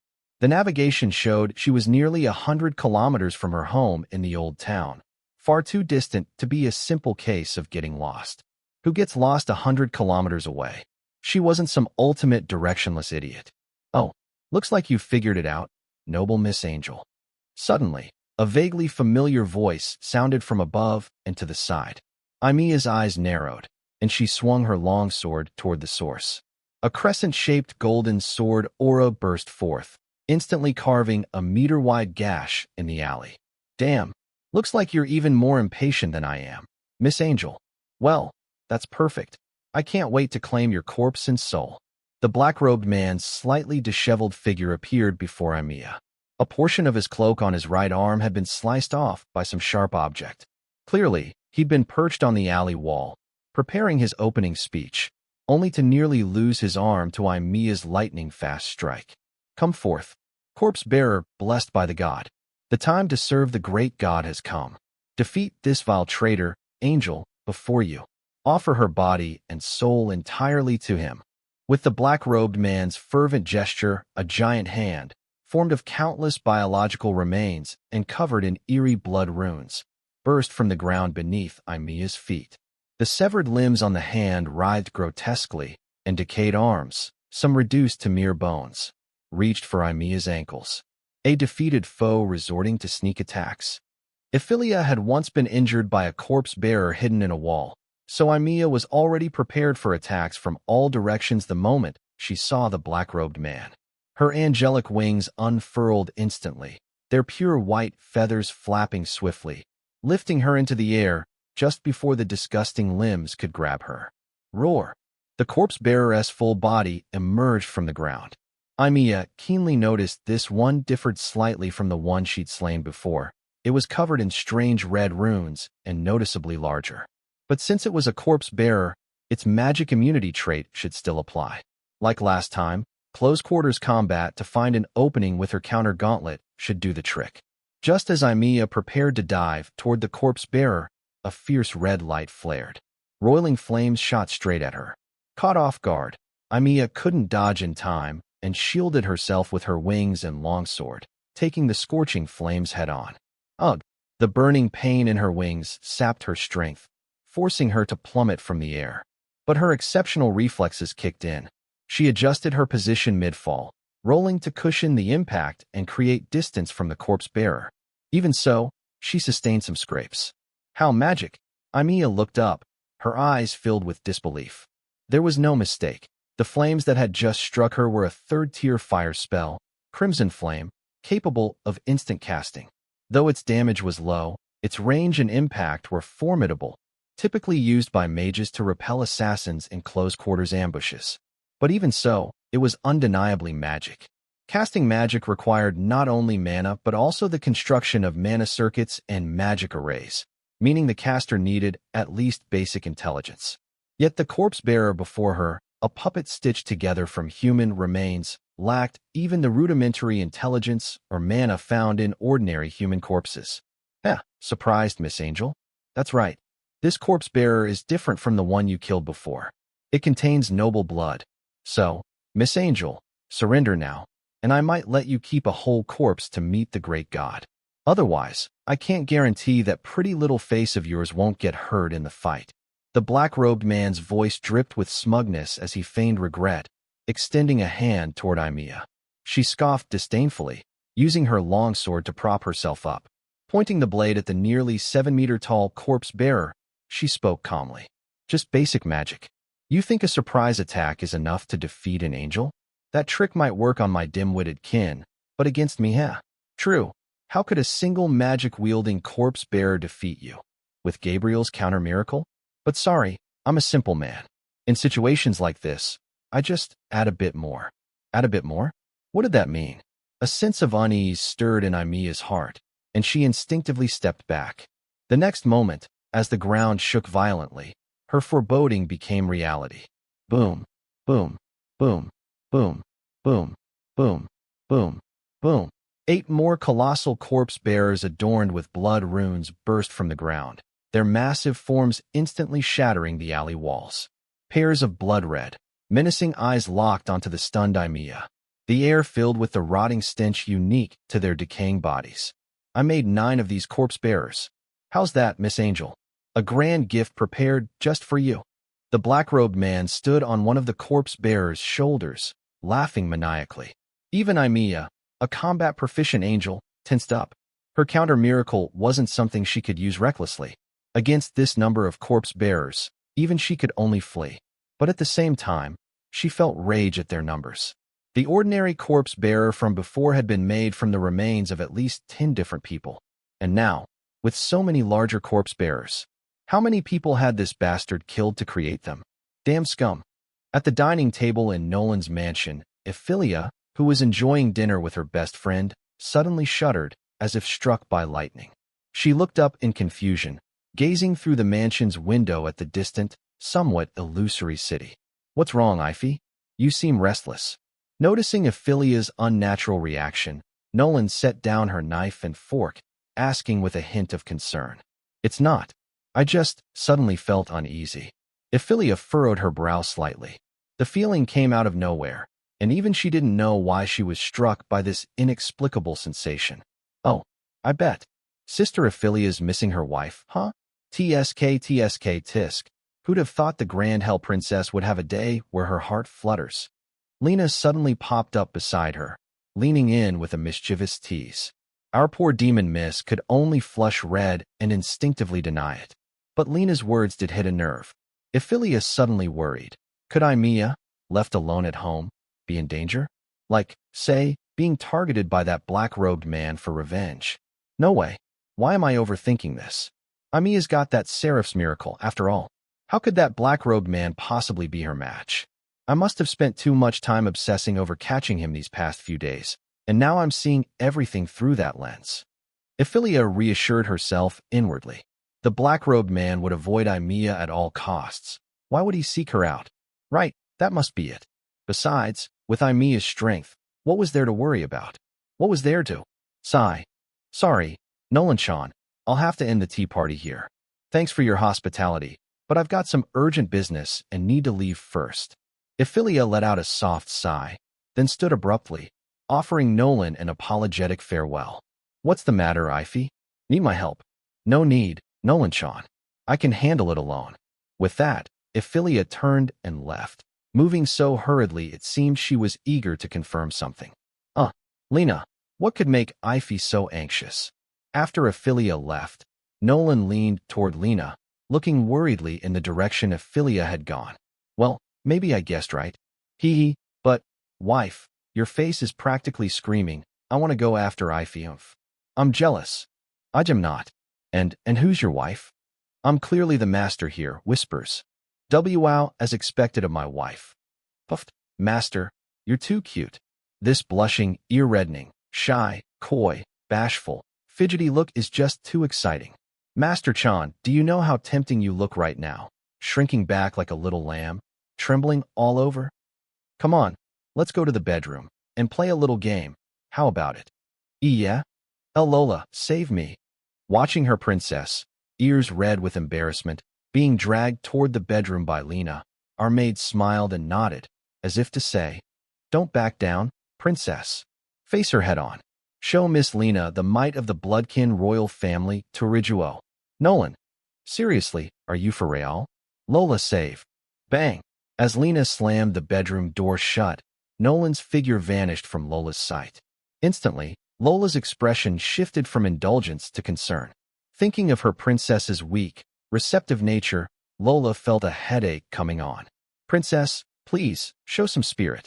Though Her Majesty approved this marriage, she's quite displeased that you're always the one on the bottom. Not to mention, some of the clan's old fogies don't know about this yet. Once they do, the pressure on Her Majesty will only grow. After all, the Bloodkin princess being pinned down by a human girl, it's far too damaging to royal dignity. Recalling the words Her Majesty spoke during her last report to the royal city, Lola grew even more worried for her princess's future. Besides me, she must gain the approval of at least one progenitor for this marriage to proceed. progenitor. But those elders are mostly rigid traditionalists. Just getting them to accept that the princess is Yuri would take tremendous effort, let alone that Miss Lena is human. By common sense, it's indeed impossible. Your Majesty, but that would break the princess's heart. But that's only by common sense. Remember the pendant I gave Lena? Wasn't that just an ordinary accessory? Unless it belonged to a progenitor? Your meaning is the princess must gain the approval of the pendant's original owner? Very sharp, Lolo, exactly. If she can gain her approval, the other old fossil's opinions won't matter. Lola gave the closed bedroom door one last glance, feeling deep uncertainty about Nolan and Lena's future. The approval of a progenitor. The road ahead would surely be arduous. Meanwhile, in an abandoned factory in Wanyu City, Evelia darted through buildings of various sizes, desperately trying to shake off the corpse bearers hot on her trail. Give up, Angel. You can't escape my grasp. Your soul and body. My faction claims them today. The black-robed man's smug voice echoed behind her. Evelia's expression darkened. She'd been maneuvering here for over 10 minutes, without finding any exploitable weakness. If this dragged on until her stamina ran out, things would get dire. What now? Try escaping this area. Though the corpse bearers were massive, their speed wasn't slow. At full sprint, they could nearly match Evelia. If not for the terrain advantage of weaving through buildings, her situation would be even worse. Those things can't fly. Maybe I can fly out of this area and seek help from the night watch. Evelia gritted her teeth, made up her mind, and rapidly flapped her wings, transforming into a streak of white light soaring toward the distant city. But as she reached a certain point in the sky, she suddenly bounced back as if hitting an invisible wall. The massive recoil sent her crashing to the ground, smashing into the factory's workshop.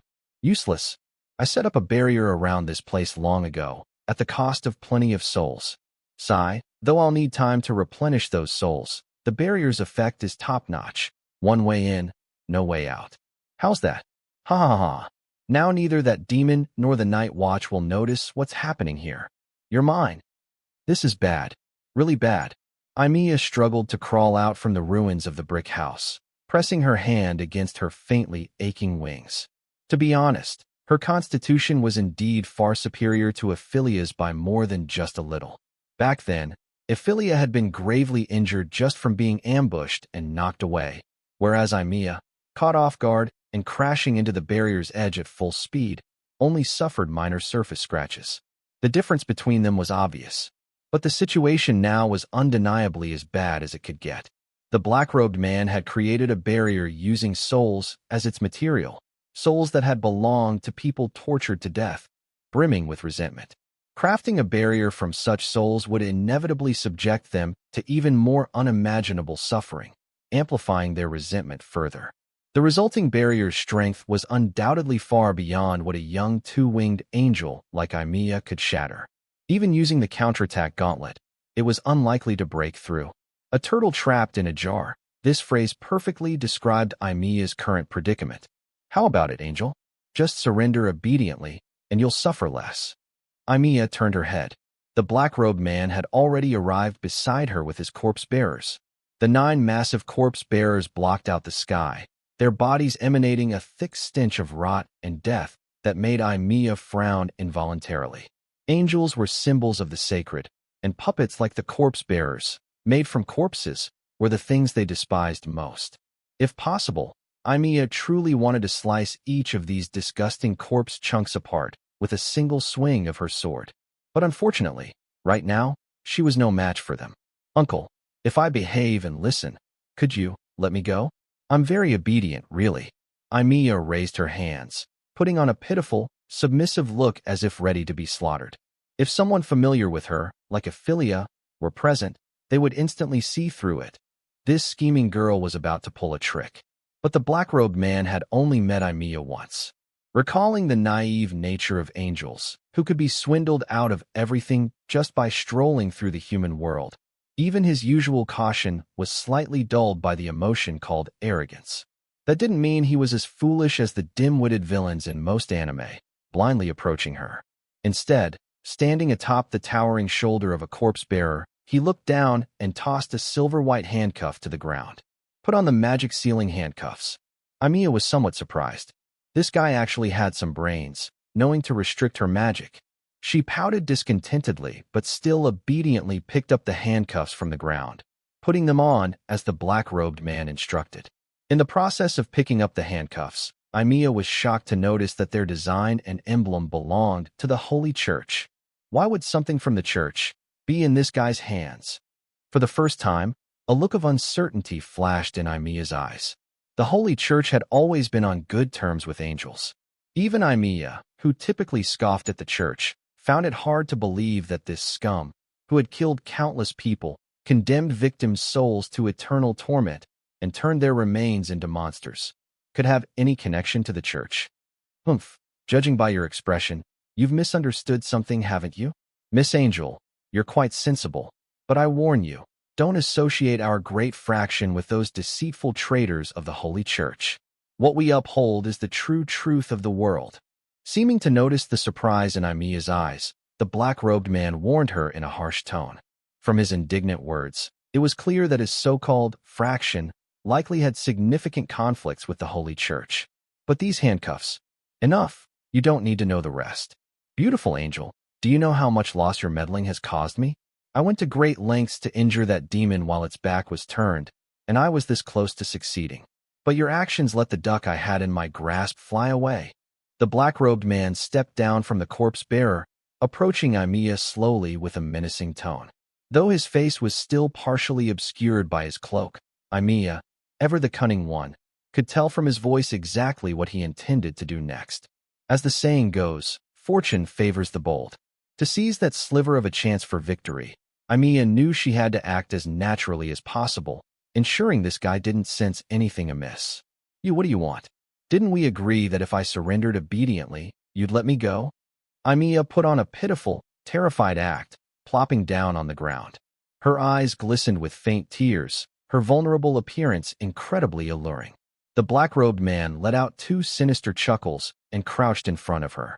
By the moonlight filtering through the broken roof, Evelia finally saw his face, a man in his 30s, with a rather terrifying appearance. His entire face was covered in fine, dark red patterns, making his already fearsome features even more grotesque. This guy is so ugly.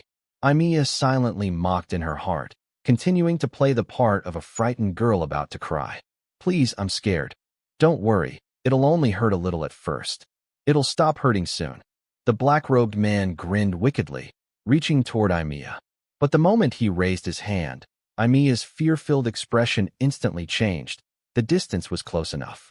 Without hesitation, Evelia swung her leg and delivered a ruthless kick to a certain spot between the black-robed man's legs.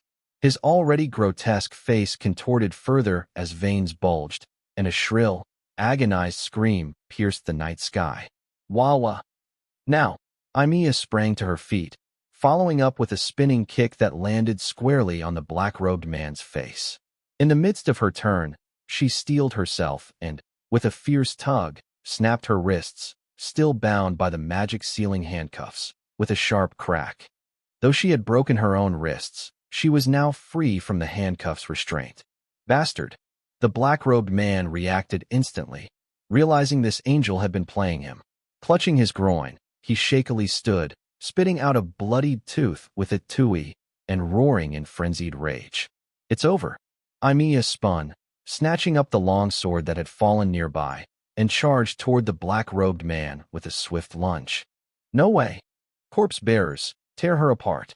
Seeing Evelia pick up the golden longsword that had fallen nearby, the black-robed man couldn't care less about anything else.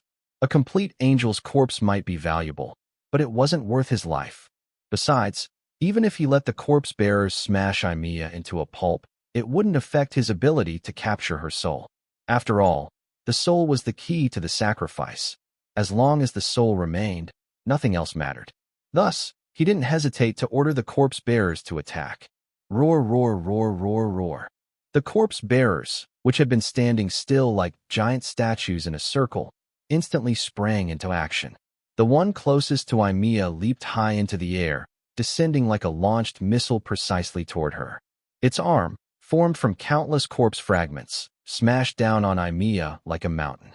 Then, the black-robed man saw a faint smile curl on Evelia's lips. She raised the long sword horizontally with her still functional hand, using her broken hand to brace it, and forcibly blocked the corpse-bearer's earth-shattering strike. Not good. That move is. The black-robed man instantly realized something was terribly wrong. A few nights ago, this angel had used the exact same technique, deflecting his corpse-bearer's heavy strike while defeating it. This was Seraph's counterattack gauntlet. Clang! A long, resonant sword hum rang out, and the corpse-bearer's 7-meter-tall massive frame was forcibly knocked into the air by the longsword in Evelia's hands. At the same time, the golden longsword, having absorbed the corpse-bearer's attack, radiated dazzling light, like a brilliant star born from the earth, or an angel's light piercing the night. With unprecedented resolve, Evelia charged toward the black-robed man. Magic, yes. Magic. Corpse-bearers, blessed by the gods, stop her with magic. The black-robed man hurriedly retreated, still commanding the corpse-bearers in a desperate attempt to halt Evelia, who was ready to go all out. Roar, roar, roar. The blood-red patterns on the corpse-bearers' bodies flared with red light. Fireballs, water cannons, wind blades, all sorts of basic magic burst forth from the long-dead remains. Though not a single mid-level spell was among them, their sheer number was overwhelming. In an instant, a torrent of magical attacks, large and small, flooded toward Evelia like a breached dam. So many, and I only have one working hand left. Facing the overwhelming barrage of magic, Evelia gritted her teeth, beads of sweat dripping from her forehead. With one hand broken, even she, who always prided herself as a genius angel, felt immense pressure under such a dense assault. Evelia, remember, even if you're outnumbered, never retreat a single step. For you, offense is the best defense. At that moment, Evelia's mind suddenly recalled the words her teacher, Seraph Gabriel, had once told her. For Evelia, who couldn't use the angel's innate blessing spell, prolonged battles or wars of attrition were her greatest weakness. Other angels could use blessing spells to heal their wounds or restore magic, but Evelia couldn't. Once injured, she could only rely on her angelic constitution to recover slowly. Once her magic was depleted, she had no auxiliary means to restore it. Thus, Evelia always favored quick, decisive battles, excelling at seizing the critical moment that determined victory or defeat, delivering her strongest strike to settle the fight in an instant. And now, that moment had arrived. She had to seize it. Evelia took a deep breath, her gaze growing resolute and confident. Since this was her area of expertise, there was no reason she should lose to this scum who treated human lives like garbage. Bang, bang, bang, bang, bang. Several crisp sword hums rang out as Evelia deflected the non-physical magical attacks one after another. This was why the Seraph's counterattack gauntlet was called a miracle. Physical or magical, even ethereal mental or soul-based attacks. Anything that entered the gauntlet's blocking range could be deflected. As Evelia deflected more attacks, the golden light sword in her hands grew increasingly solid. 6 meters, 5 meters, 4 meters, the distance between Evelia and the black-robed man closed at an astonishing speed. 3 meters, 2 meters. Finally, Evelia's sword was within striking range. Just a slight step forward, and her fully charged sword light would cleave the black-robed man in two without question. Boom! However, just as Evelia's light sword was about to strike the black-robed man, a corpse-bearer plummeted from the sky without warning, crashing directly into Evelia's delicate frame. In an instant, dust billowed, and no movement came from beneath the corpse-bearer. Looking at the roaring corpse-bearer, a smug expression spread across the black-robed man's face. Little wretch, I've got you now, haven't I? Where are you looking? What? Suddenly, a faint voice came from above the black-robed man. He froze, his face twisting as he looked up, only to see Evelia, somehow having shifted to the air above him, her pure white angel wings spread wide, her cross-shaped longsword, now almost tangible, slashing down fiercely. Seraph's sword, Seraph's counterattack gauntlet. Evelia shouted, and endless golden light poured down from the sky, engulfing the black-robed man like a surging tide. So swift was the attack that he didn't even have time to let out a miserable scream before being swallowed by the golden ocean. Ha ha ha, that should do it, right? Exhausted, Evelia fell from the sky, tumbling awkwardly on the ground a couple of times. Her once lustrous platinum blonde hair was now streaked with dirt and dust, looking utterly pitiful. Her wings could no longer support her flight. The Seraph's counterattack gauntlet wasn't a move to be used lightly. Even for Evelia, she had pushed herself to near overload to deflect all the magical attacks from the corpse bearers. If it were any other angel, they'd likely have collapsed from physical overload after the third use of the gauntlet. But Evelia had endured and used it no less than 6 times in a row, a testament to her genius reputation. Though the black-robed man was undeniably strange, his body was likely just that of an ordinary human, incapable of withstanding her all-out strike. With his death, the corpse-bearers under his control should also fall apart.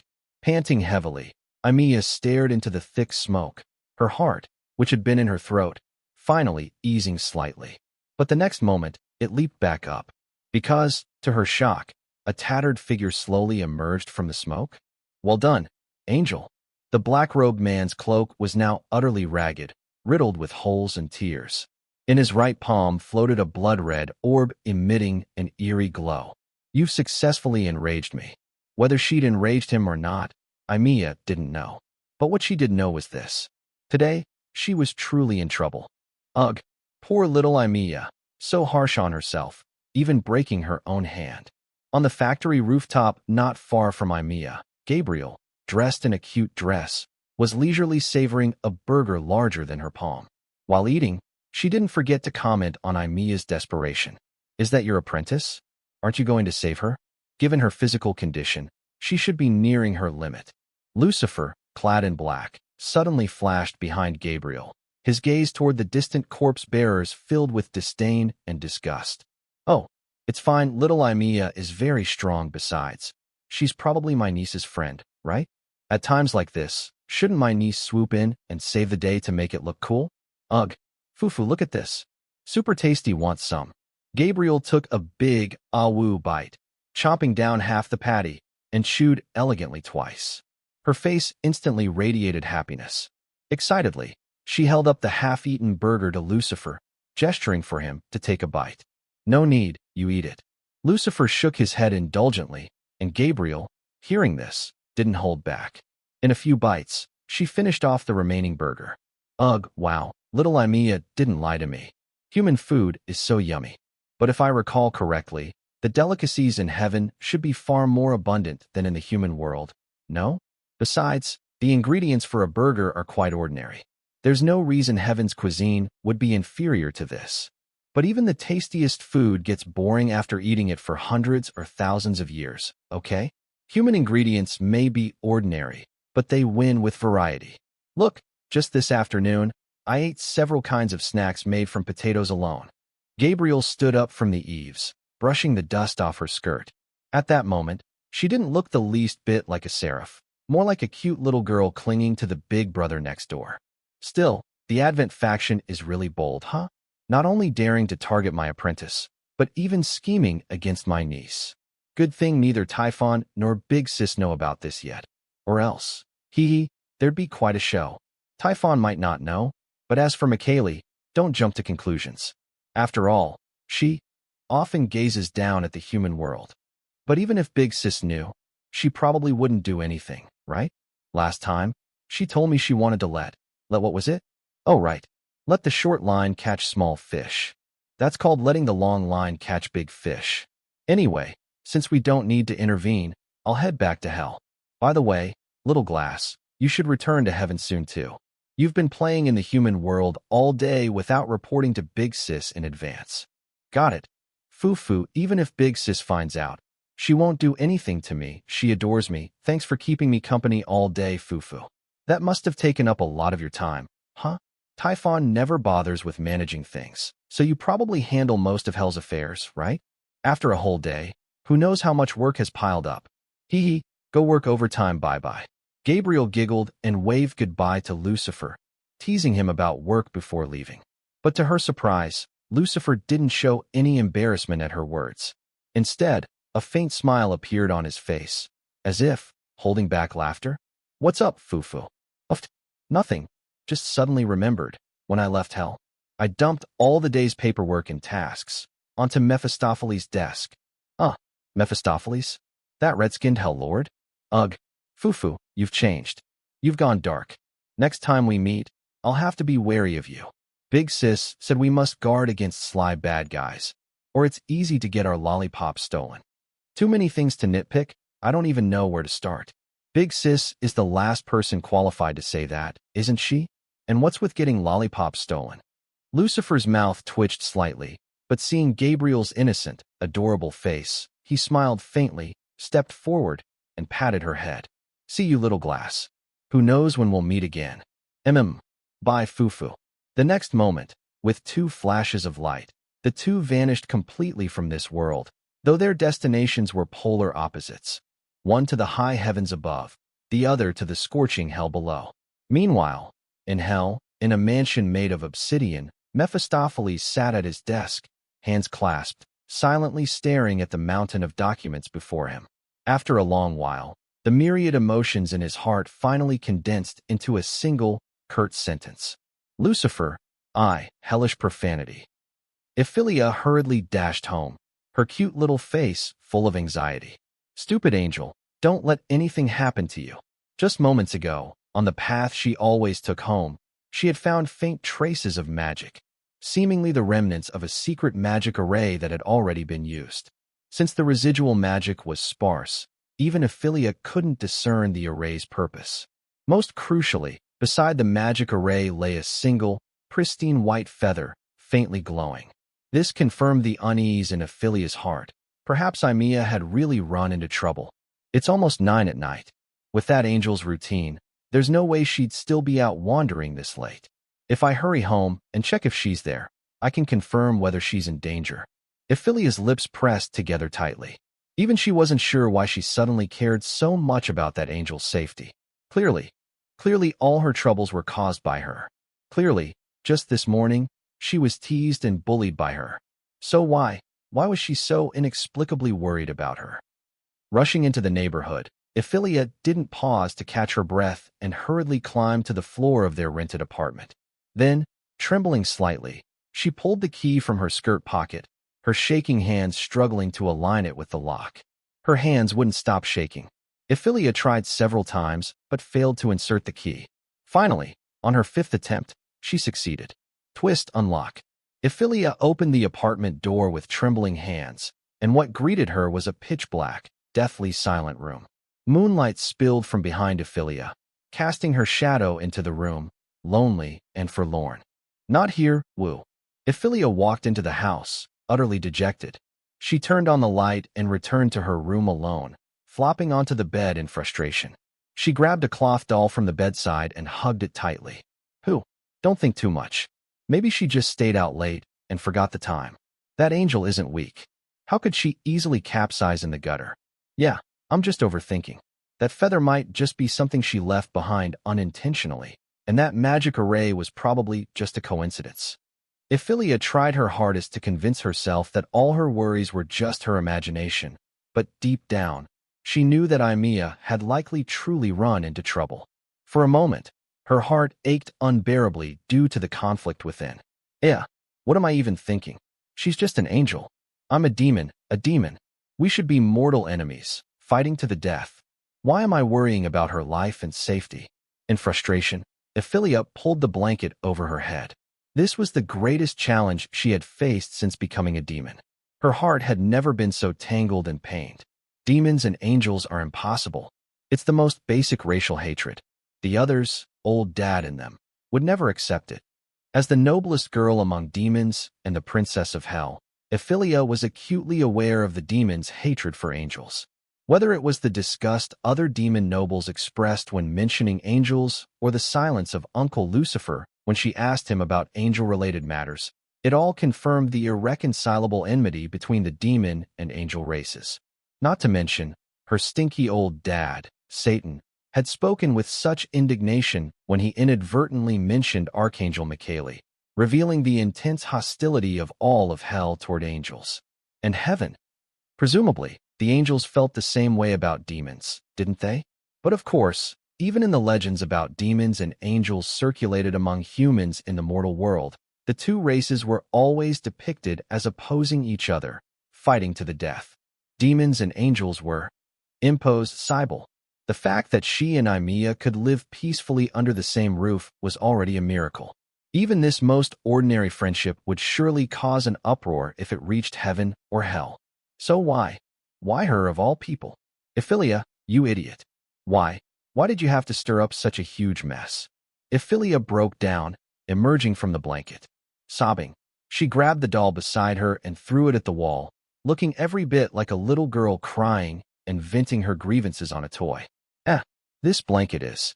Only then did Evelia realize, with surprise, that the blanket she had unconsciously used to cover her head was the one she had given to Evelia. In other words, she had just been wailing in Emilia's blanket. Evelia's face flushed red in an instant. She dove back into her own blanket as if fleeing, her already conflicted heart becoming even more tormented. Why? Why couldn't I fall for anyone else? Elves, humans, or bloodkin? I could have convinced old Dad about any of them. But why? Why did I have to feel this strange emotion for her, for that angel? She's the one who's been bullying me all along. Am I actually suffering from Stockholm Syndrome? Stockholm Syndrome, a peculiar psychological condition where the abused develops sympathy or even attachment to the abuser. Just sleep. It'll be fine after a nap. Once I wake up, all my troubles will be gone. Evelia shakily turned off the light, wrapping herself tightly in the blanket. She tried her best to empty her mind, to stop thinking so much. If she's fine, I'll see her as usual tomorrow morning. But if I don't see her by my pillow tomorrow morning, it means she's really in trouble. By then, even if I truly like her, there'll be no more chances. It'd be correcting a mistake. In truth, Evelia knew deep down that the first scenario was unlikely. What she was doing was merely a cowardly escape. But at that moment, besides escaping, what else could she do?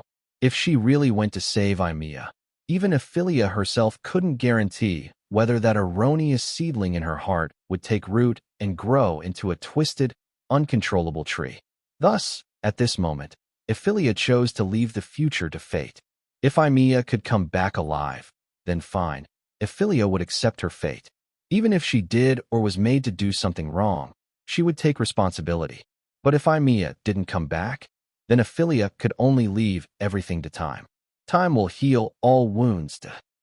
Evelia closed her eyes, but she tossed and turned in bed, unable to fall asleep no matter what. Instead, her heart grew even more tormented. The one who attacked Evelia must be that black-robed man. His goal was Emilia's corpse and soul. If he succeeded, not only would Emilia's soul be unable to find release, trapped in the mortal world to endure who knows what kind of torment, but even her body would be desecrated. No, whether she lives or dies, what does it have to do with me? The ones who should feel heartbroken and troubled are heaven, not me. A demon. An image of Emilia's gruesome death flashed before Evelia's eyes. She saw Emilia's beautiful face decaying into dust, her soul suffering endless torment even after death, becoming a sacrifice for some heretical god's cult ritual. At the same time, Evelia's heart felt as if it were being sliced by 1,000 knives, racked with excruciating pain. Just a few days ago, Evelia had mocked her best friend Nolan for constantly being bullied by Lena, thinking that so-called love was nothing but an emotional impulse, firmly adhering to the principles of singlehood. But not long after, she was slapped in the face, tormented to death by this abnormal emotion that shouldn't have existed. God, why do you torment me so? Why did you let me meet her? Why did you let me develop this erroneous emotion?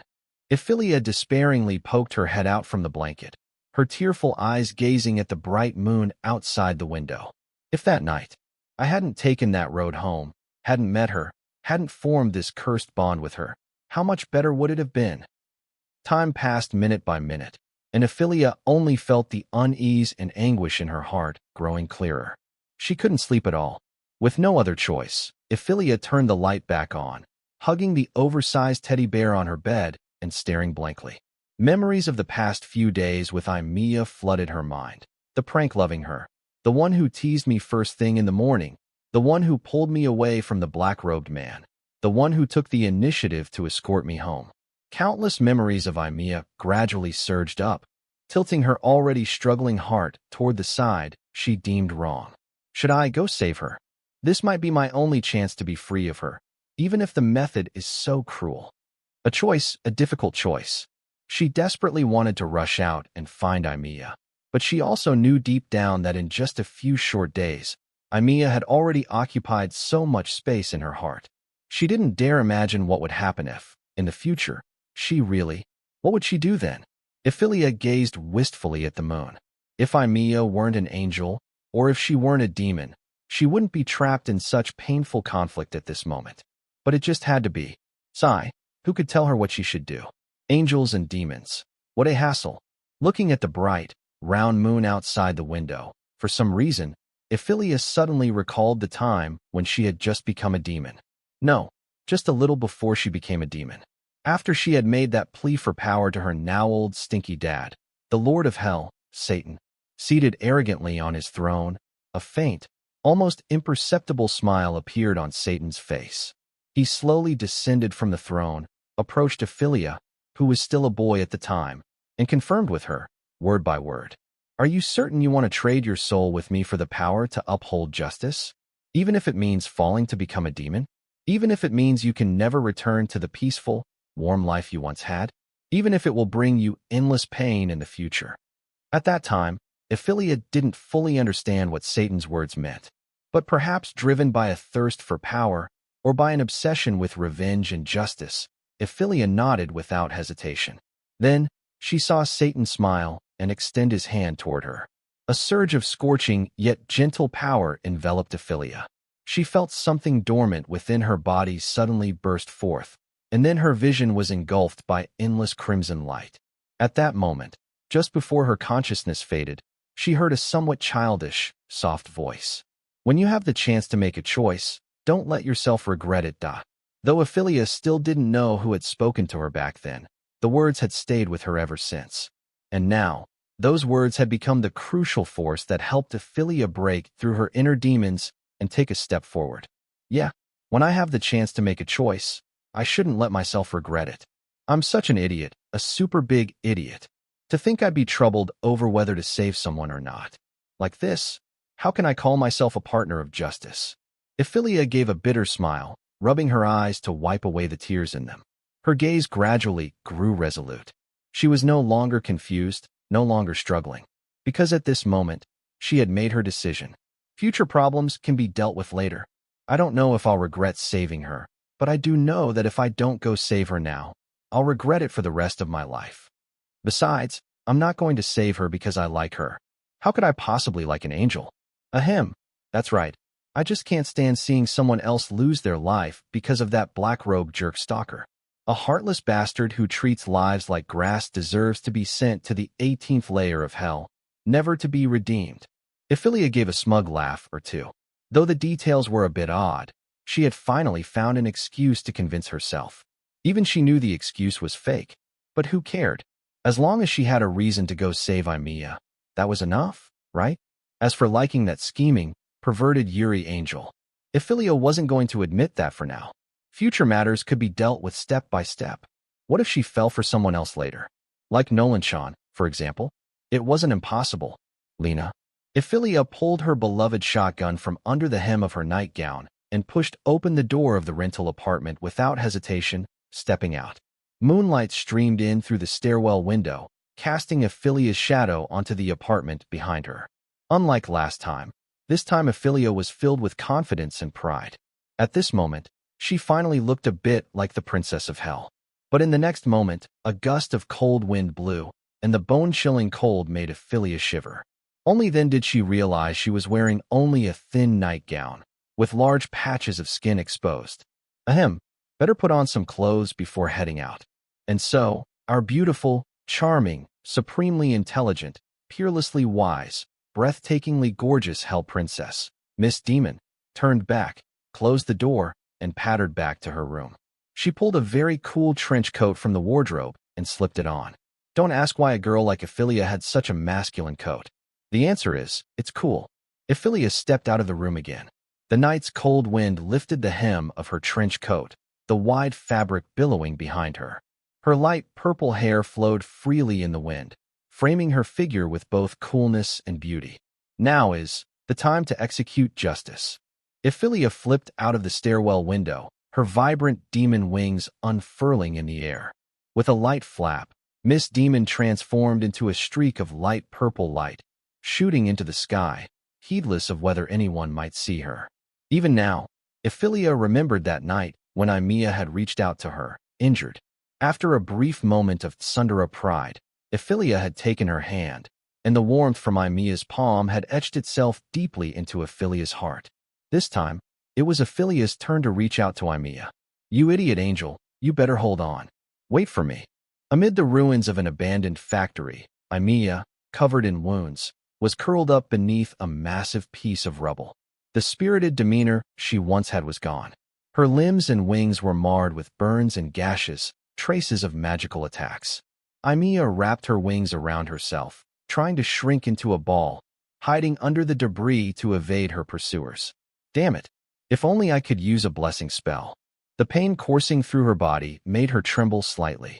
If she were an angel capable of using blessing spells, such superficial injuries could be healed with a single burst of light. Unfortunately, unable to wield her innate angelic magic, she could only rely on her resilient physique and wait for her wounds to mend naturally. Boom, boom, boom. The heavy footsteps of the corpse bearers still echoed around her, their nauseating stench of decay lingering in the air. They were still nearby? Evelia shrank back further. The half-collapsed wall above her and the scattered tiles almost completely concealed her form, and she did her best to suppress her presence. Even so, it was only a matter of time before the corpse-bearers found her. All she could do now was pray that those grotesque, corpse-made giants would take longer to discover her, at least until she regained a bit of strength. Hey, I wonder how Evelia-chan is doing right now. Calculating the time, she's probably about to go to sleep, right? For some reason, despite the life-or-death crisis, the first image that flashed through Evelia's mind was that of the little demon who, just this morning, had angrily left her alone at home after being teased. It seemed that, over time, even she had unknowingly changed her view of Evelia. Initially, Evelia had approached Evelia purely out of spite. After all, that night when Evelia spanked her, she had truly made a fool of herself. But as they spent more time together, Evelia realized that this demon named Evelia wasn't as vile as she had imagined. Unlike other demons, she wasn't cruel or ruthless. She would feel anger over the death of an ordinary person she barely knew and would act without hesitation for justice that had nothing to do with her. She attended a human school like any normal girl and helped the weak among humans seek justice. Honestly, Evelia thought she didn't seem like a demon at all. She was so pure, kind, and adorable that Evelia even entertained the thought. In some ways, Evelia was more angelic than she was. When had her perspective on Evelia changed? Perhaps it was when she began to see Evelia's silhouette overlap with his. Perhaps it was that night when she gazed at Evelia's adorable sleeping face, or maybe it was during one of those mornings when she teased her as part of her routine. In any case, at some unnoticed moment, Evelia's feelings for Evelia had quietly transformed. Tragically, it was only now, on the brink of death, that she could finally confront her true emotions. It's too late, after all. If only I had realized sooner. Like this morning? Heh. If I hadn't teased her as usual when I woke up and instead confessed to her seriously, what kind of cute expression would she have made? I'm oddly curious and excited about it. But unfortunately, that chance, I'm afraid it's gone forever. Evelia gave a bitter smile and closed her eyes. She could feel the corpse-bearer's footsteps drawing closer. Perhaps in the next second, she would be discovered, and she could no longer run. The pain in her body numbed her senses. She could barely feel her hands or feet. She was truly a lamb awaiting slaughter. The moment that repulsive black-robed butcher found her, her time would be up. Ha! Found you, little rat. So you were hiding here. The debris above her was suddenly flung away, and the black-robed man's loathsome voice reached her ears. Evelia, half squinting in annoyance, didn't bother looking at his disgusting face so close to hers. Instead, she fixed her gaze on the bright, full moon above. The moonlight in Wanyu City was always beautiful. Tonight's moon was round and radiant, its alluring glow as comforting as it had been that night. Evelia wouldn't give this bastard the chance to humiliate her. With the last of her magic, she conjured a golden dagger. The black-robed man, wary after being repeatedly ambushed by Evelia's counterattacks that night, feared she was feigning her weakened state. He cautiously kept a small distance, which gave Evelia the opportunity to end things herself. A noble angel will never submit to a filthy insect like you. I'd rather die. With that, Evelia pressed the dagger lightly against her throat. Having experienced death in her previous life, she felt no fear of what was to come, only endless regret. And her regret wasn't about failing to kill the man before her. That no longer mattered. Her regret was not seeing that adorable Miss Demon one last time. Such regret. Evelia let out a soft sigh. Just as she was about to slit her fragile throat with the dagger, her dull gray eyes, fixed on the moon, suddenly lit up, and her hand slowed for a beat. Was it an illusion? How could she be here? What are you looking at? Holy crap! The black-robed man noticed the shock in Evelia's eyes. He casually glanced upward, only to be met with the sight of a very familiar black shoe sole. With a thud, the black-robed man was sent flying by a kick. At the same time, countless magic arrays glowing with faint purple light appeared beneath the feet of the surrounding corpse-bearers. Thick, eerie black tentacles shot out from the arrays, binding the corpse-bearers tightly. Made it just in time. Evelia landed gracefully in front of Evelia. One hand held her beloved shotgun, while the other reached out to Evelia, who lay on the ground, barely clinging to life and utterly stunned. You, how could you be here? Idiot angel. Don't just try to off yourself like that. Look, I'm here to save you, aren't I? The purple-haired demon girl smiled as she extended her hand to the fallen angel, much like how, not long ago, the cunning Miss Angel had reached out to a rather disheveled her in the night. Only this time, the roles of rescuer and rescued had quietly reversed. So even our noble and powerful Miss Angel can end up in such a pathetic state? Oh my, what's with this sneaky satisfaction I'm feeling? You're just trying to stir things up, aren't you? Besides, haven't you seen me in an even worse state before? Now that you mention it, you little ugh. Faced with Evelia's smug teasing, Evelia saw through her intentions with a single sentence.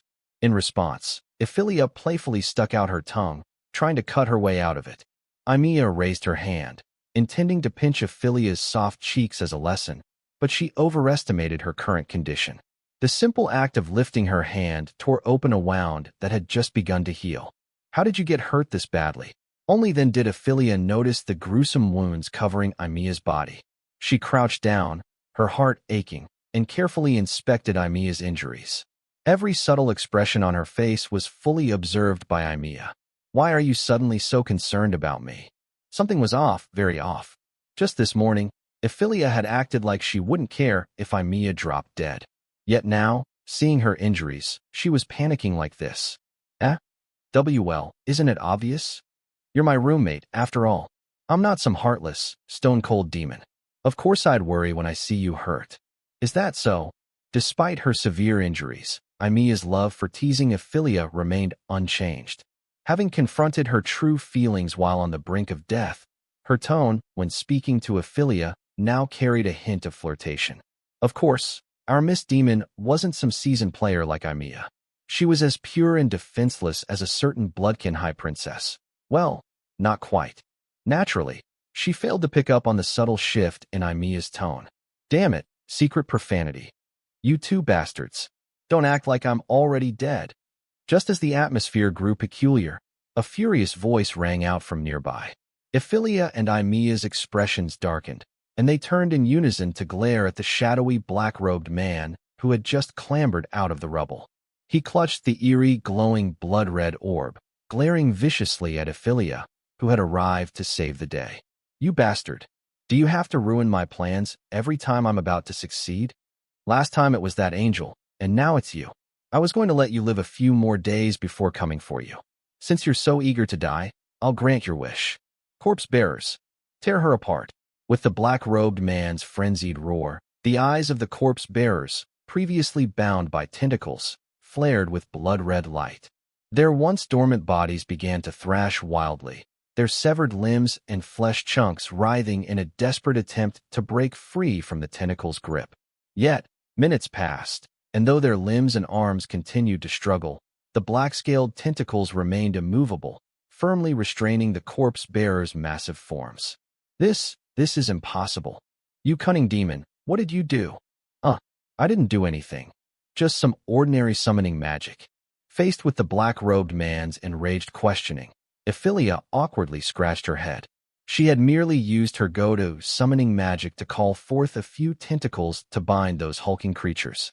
If they couldn't break free, that was their own weakness. How was that her fault? By the way, the tentacles she summoned were actually a part of Uncle Burial, one of the 7 demon kings of hell and the embodiment of the sin of sloth, specifically, a fragment of his true form, the legendary demonic pillar. As for Uncle Burial's strength and status, he was roughly on par with a 6-winged angel from heaven. In mortal terms, aside from legendary holy swords or spears, there was likely nothing capable of cutting through those tentacles. So, as they say, practice more if you're bad. Don't play if you can't handle losing. Yeah, you really think binding my corpse bearers means you've won? Dream on. Next, I'll show you the true blessing bestowed upon us by the great God. Oh, a trump card? Evelia looked at the black-robed man with interest.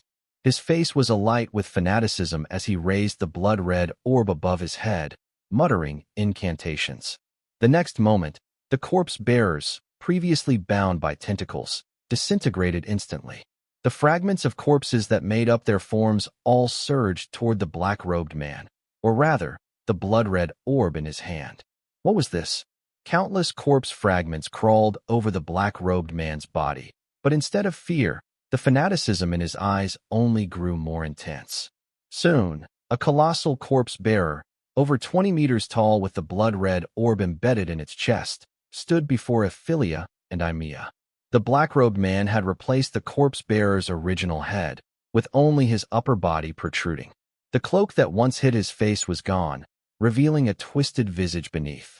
Even more horrifying, his face was now covered in scarlet veins, with bulging blood vessels under his skin, making his already grotesque appearance utterly indescribable. So ugly.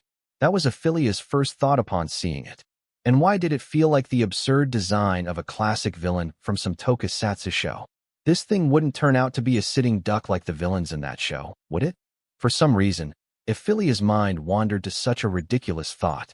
Hey, Evelia-chan, if you can't handle this, run. Get help from the church or the night watch. At that moment, Evelia, who had barely managed to stand, shouted anxiously to Evelia. Hearing this, Evelia froze, turning to Evelia with a look of disbelief. Run? From this ugly, smelly sitting duck? If she ran, where would she, the princess of hell, put her pride? Oh, right, Evelia didn't know her true identity. Never mind then. Don't worry. Evelia, my physique might not be great, but I've got plenty of tricks up my sleeve. Evelia gave a mysterious smile. In the palm of her hand, hidden behind her back, a crimson magic array suddenly flared to life. In theory, the size, scale, and complexity of a magic array determine the power of the spell. The summoning array in Evelia's palm, though smaller than her hand, was so intricately detailed that its complexity was utterly staggering. Why don't you? Ugly old man over there, take a guess? How did I find this place when even the night watch didn't notice the barrier? Evelia turned with a smile, revealing a meaningful grin. Demons' tricks are always sly and unpredictable. I'm not interested in knowing, but barging in here means you're asking for death. This barrier, it's one way only. The black-robed man, fused with the corpse-bearer, had a face full of cruelty. He had no intention of wasting words. Raising his massive arm, adorned with scarlet blood patterns, he swung it toward Evelia and Evelia.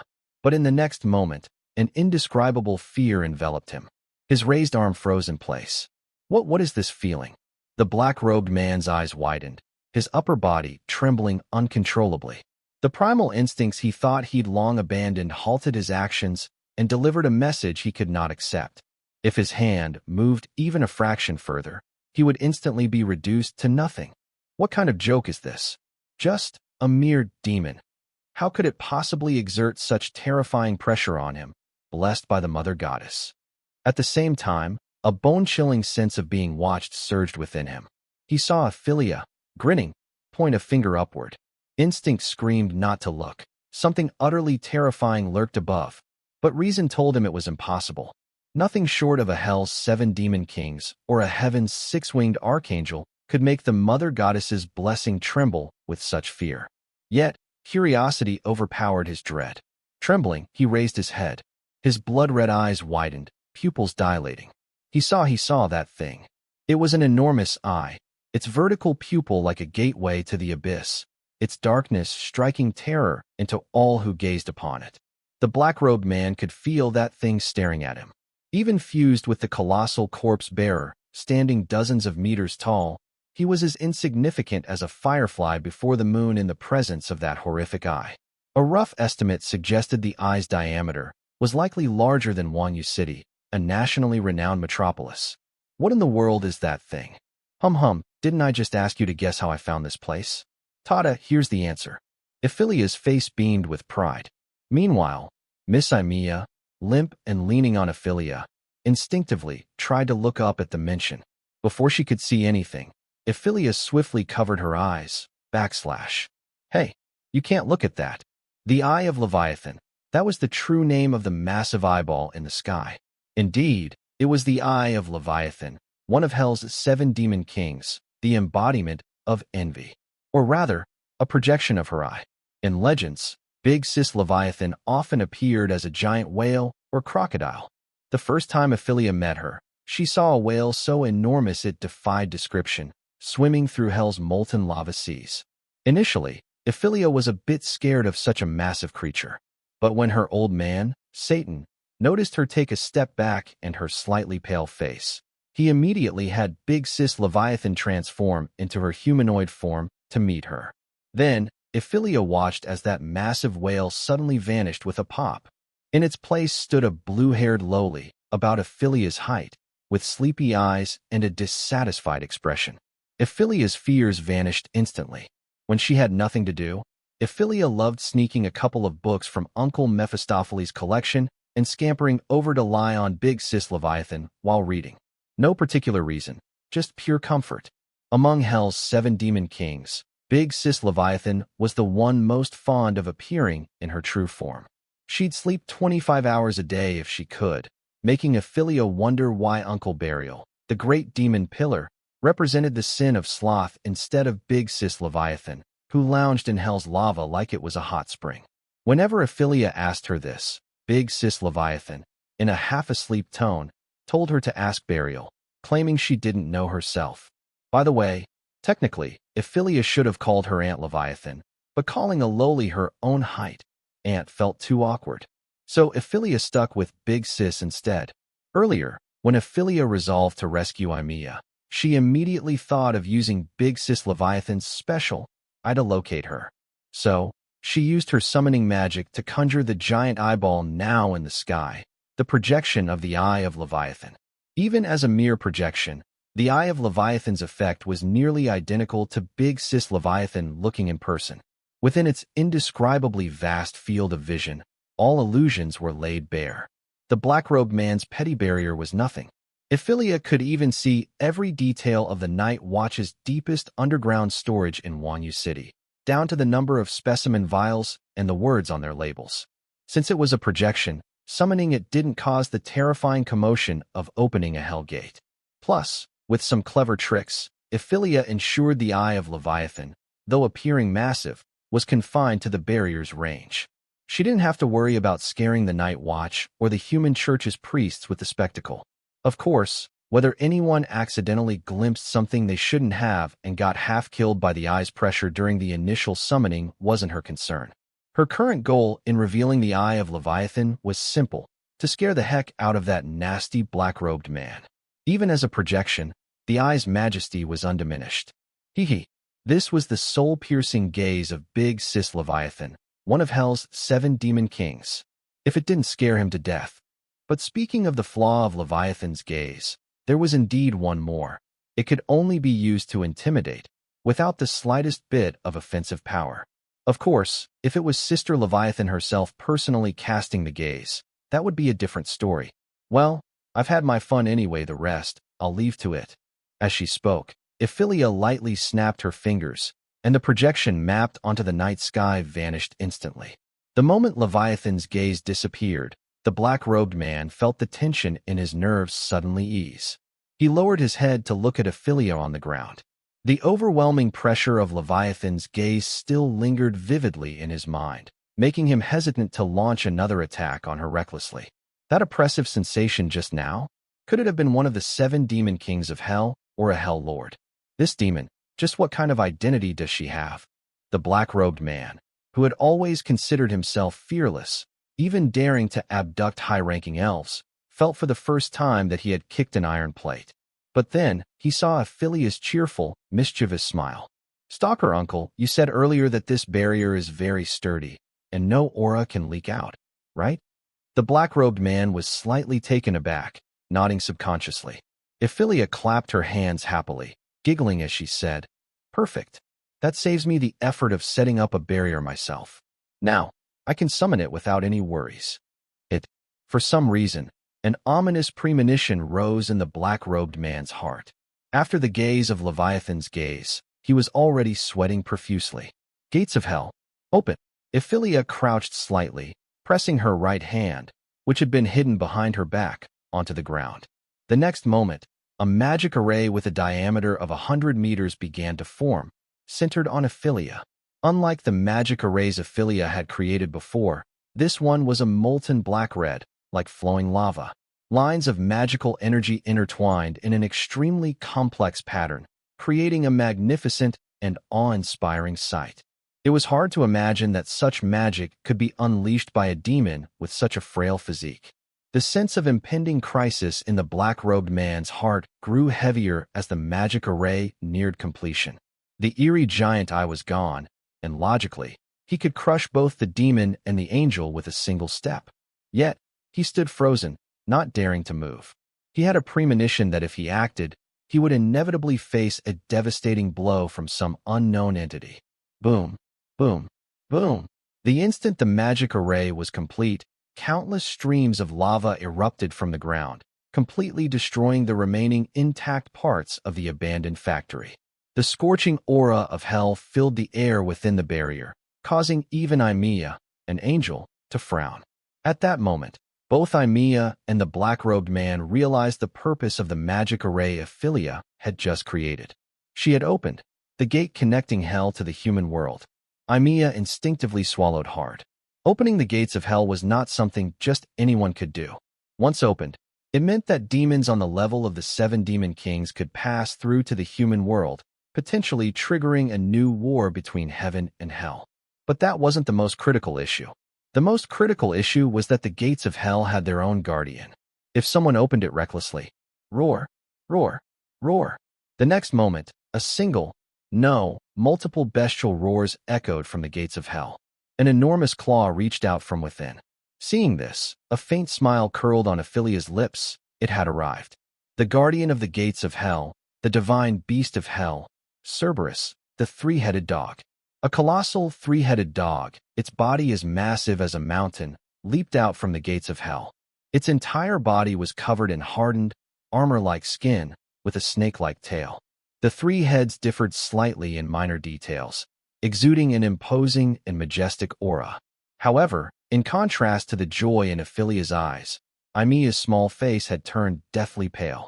In her understanding, even demons couldn't easily open the gates of hell. Cerberus, under Satan's command to guard the gate, didn't care whether you were a demon or something else. If you dared to open the gate without permission, it would bite first. Even hell lords needed Satan's approval to open the gates of hell. But the way Evelia was acting, it really didn't seem like she had gotten the approval of hell's ruler, Satan. Sure enough, the first thing Cerberus did upon emerging was to stride menacingly toward Evelia and Evelia. It lowered its heads, its 3 pairs of ferocious eyes shifting between Evelia and Evelia, as if scrutinizing them. This was bad. Cerberus was not an easy creature to deal with. A single bite from it could harm even a 4-winged angel. And with Evelia's frail body, she definitely wouldn't withstand it. Evelia anxiously positioned herself in front of Evelia to shield her. Evelia, surprised by this, noticed Cerberus's intense gaze fixed on Evelia. She quickly pulled Evelia into her arms, indignantly exclaiming, "Little Sare, you can't eat this one." Woo woo woo.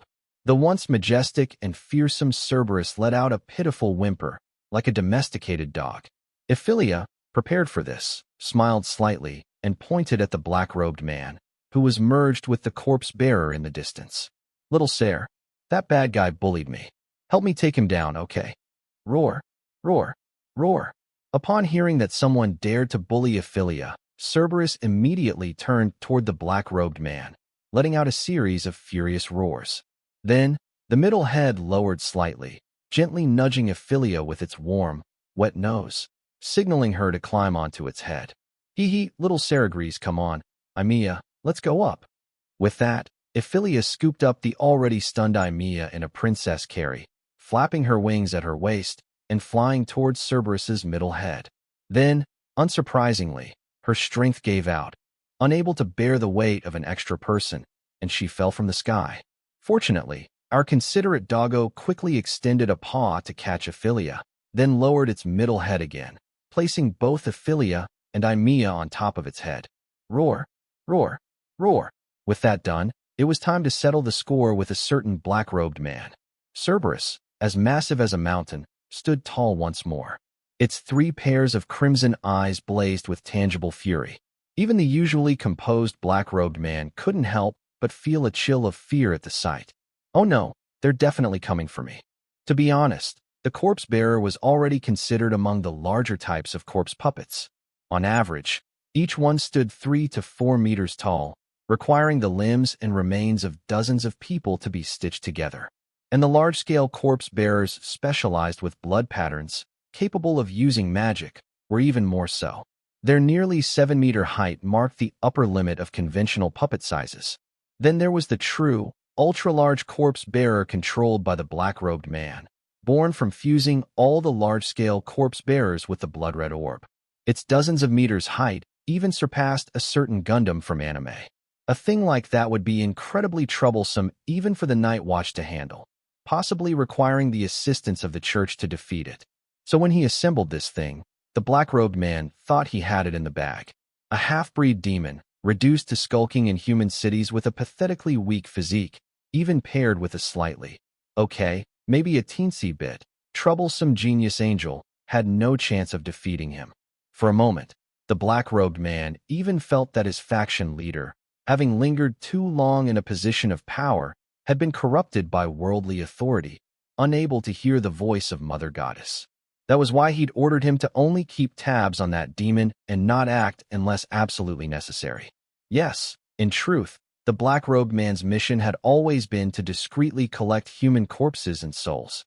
Aside from the premeditated opportunity to abduct a high-ranking elf, targeting Evelia and Evelia was entirely his own plan. His original idea was to quickly obtain the corpses and souls of an angel and a demon to prove himself within the organization, while also building support for his eventual coup.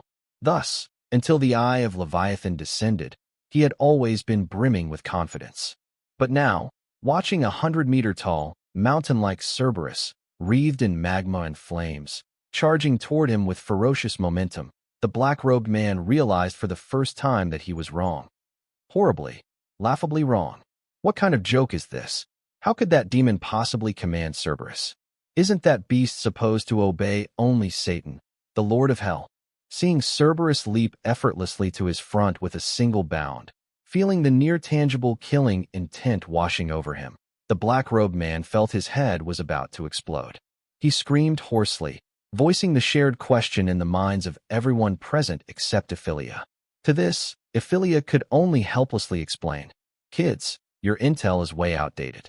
2 years ago, it was true that Cerberus only obeyed her stinky old dad. But ever since her dad had her as a daughter, Evelia's commands took top priority for Cerberus. Sometimes, it would even defy her dad's orders for her sake." Still, the look of disbelief mixed with despair on the black-robed man's face made Evelia feel particularly smug. Too bad she'd arrived a bit late.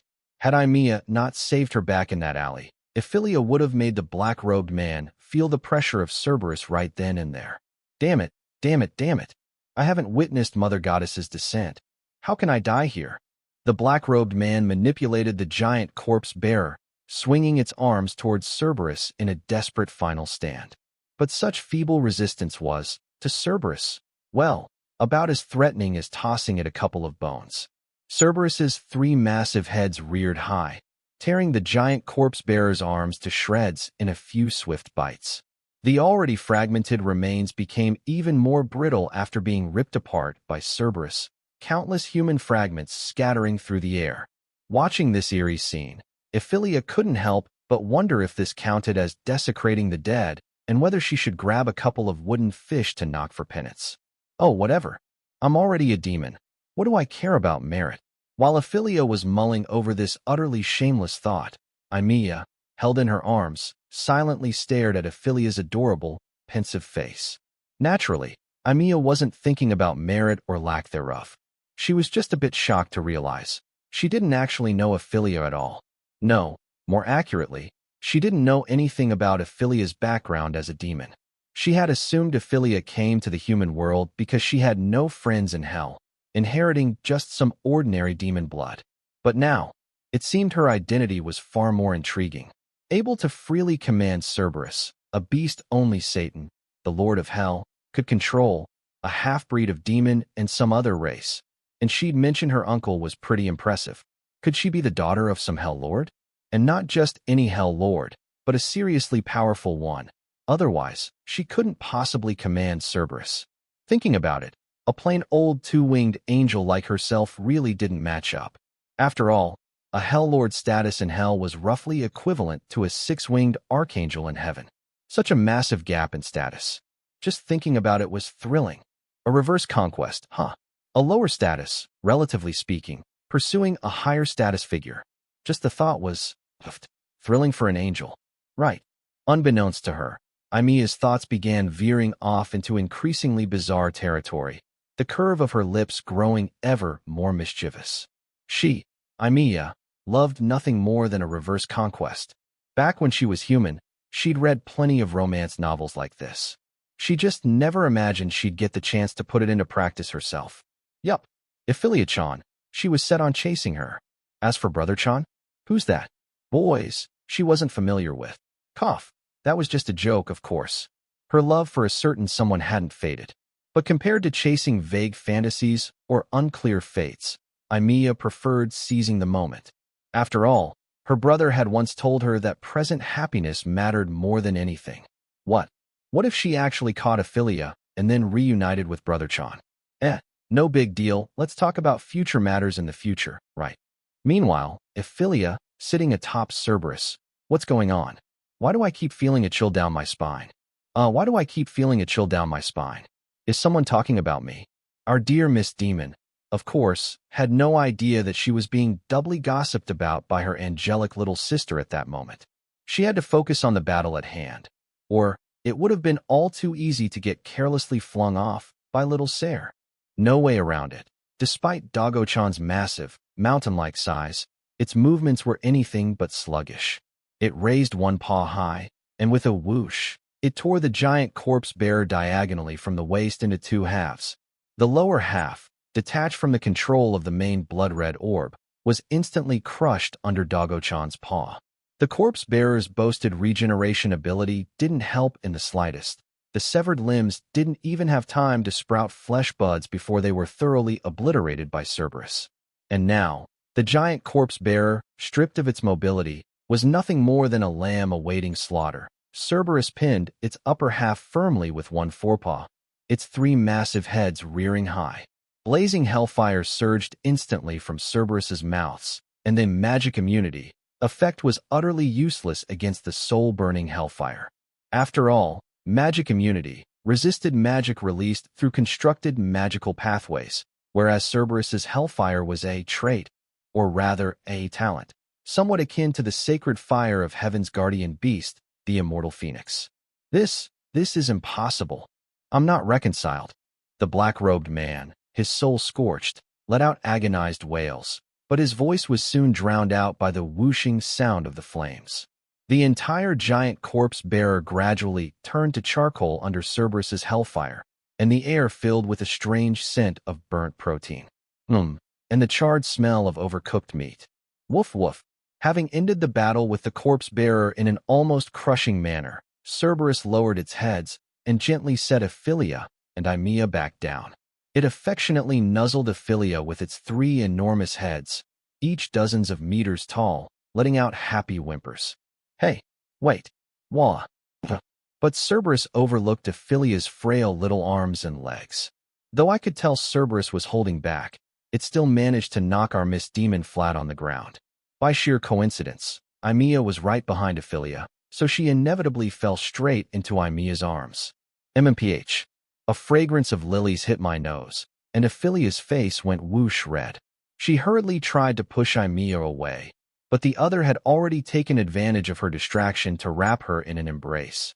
Even with her injuries not fully healed, Emilia's strength was not something Miss Demon could contend with. Emilia, too close, too close. Evelia felt her cheeks burning like fire, her heart pounding as if a nimble little deer was leaping inside. She shakily lifted her head to look at Emilia's face. At that moment, Emilia didn't show her usual sly expression.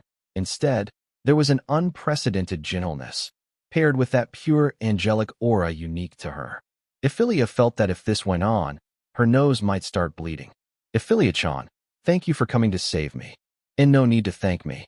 We're friends, isn't this only natural? Besides MMPH. Before Evelia could finish, Emilia suddenly leaned in and kissed her, silencing the words still in her mouth. Evelia's eyes widened, hardly believing the situation. The warmth and softness from her lips melted her heart with every moment, and an intense wave of shame made her want to push Emilia away immediately. But her body refused to obey, staying frozen in place, even faintly showing signs of going along with Emilia. Let's call this Evelia-chan's reward for saving me. After a long while, actually just 2 or 3 seconds, Emilia slowly lifted her head, grinning cheekily at Evelia, whose brain had already crashed. She watched as Evelia's cheeks went from a slight flush to a scalding red. Emilia, what are you doing? A reward's a reward, but why did it have to be a kiss on the lips? Wah, that was my first kiss, you know. Hey. Watching Evelia, now practically a steam engine hammering her own chest, Emilia's face showed a hint of mischief. Yep, just as expected. In the past, whenever she went a bit too far, like that time she pinned Evelia on the bed, Evelia would explode on the spot, looking like she was ready to blast her with magic. But now, after sneaking a kiss, Evelia was only showing this shy, girlish reaction. Thinking back to how Evelia had acted a bit off when she came to save her. Maybe the road to pursuit would be smoother than expected. But suddenly, Evelia, mid-fist hammering, seemed to remember something. Her gaze turned blank as she looked at Cerberus, who was obediently lying nearby but had witnessed the entire scene. With a dark expression, she made a throat-slitting gesture at it. If you dare tell stinky old dad about this, you're done for. I'll definitely stew you for dog meat. Woof woof woof. Faced with Evelia's hot pot threat, Cerberus's 3 massive heads hurriedly nodded back and forth. Its body then slowly dissolved into countless red particles and vanished. With Evelia's threat, it absolutely wouldn't dare mention this to Satan upon returning. Satan or Evelia, who was more important? Come on, obviously. Evelia was the most important. Who was Satan? Not familiar. Cerberus really wasn't familiar. At most, Cerberus might listen to Typhon. Satan? What was that? Evelia-chan looks so cute when she blushes. Don't be so shy. You hug me every night when you sleep, don't you? We're already that close, so what's a little kiss? Stop talking about it. While Evelia was furiously waving, flailing her hands playfully at Emilia in protest, teasing, there was suddenly a faint stir in the nearby pile of charcoal. A disheveled black-robed figure slowly crawled out from the ashes, instantly catching Evelia and Emilia's attention. Bro, this pervert stalker with a corpse fetish is still alive? Is he a cockroach or something? But even if he wasn't dead, it didn't matter much. Emilia had regained a bit of her combat strength by now, so even if this guy had survived, there was no way he could escape from them. Evelia giggled as she strolled toward the pile of charcoal. The black-robed man was, without a doubt, completely incapacitated. All his corpse bearers had been reduced to ashes under Cerberus's breath, and while he himself hadn't died for some reason, he was practically halfway to hell. Not a single patch of skin on his body was intact. He looked like he'd been dunked in a hot pot and boiled. Even now, large clouds of white mist were rising from his body. All right, scumbag uncle, I don't know why you're still alive, but in your current state, even if we left you alone, you wouldn't last long. Got any last words? Better say them now, who knows? If I'm feeling kind, I might just make them come true. At that moment, Evelia truly looked the part of a demon. She squatted down, poking the barely breathing black-robed man lying on the charcoal pile with the barrel of her shotgun from a short distance. The smile on her face was so pure and flawless, it made you want to punch her. If I said I wanted you to offer your souls to Mother Goddess, would you do it? The black-robed man struggled to lift his head, looking at the smug Evelia with a provocative gaze.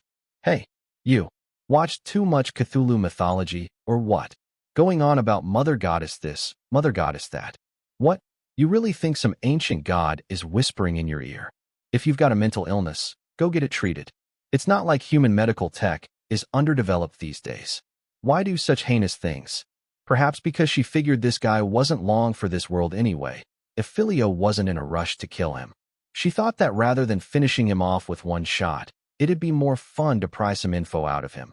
Maybe even as a little post-dinner entertainment. Heh, how could the crystallized fantasies of humans compare to a true deity? Traitors, don't think physical destruction can completely annihilate me.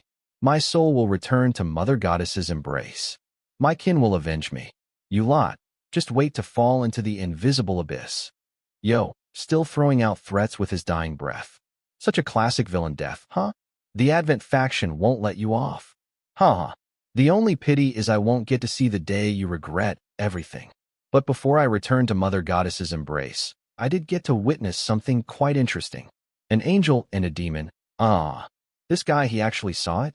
Evelia's face went whoosh dark. Since he saw it, there was no way he could be allowed to live. She had to destroy his body and soul completely, leaving not even a speck behind.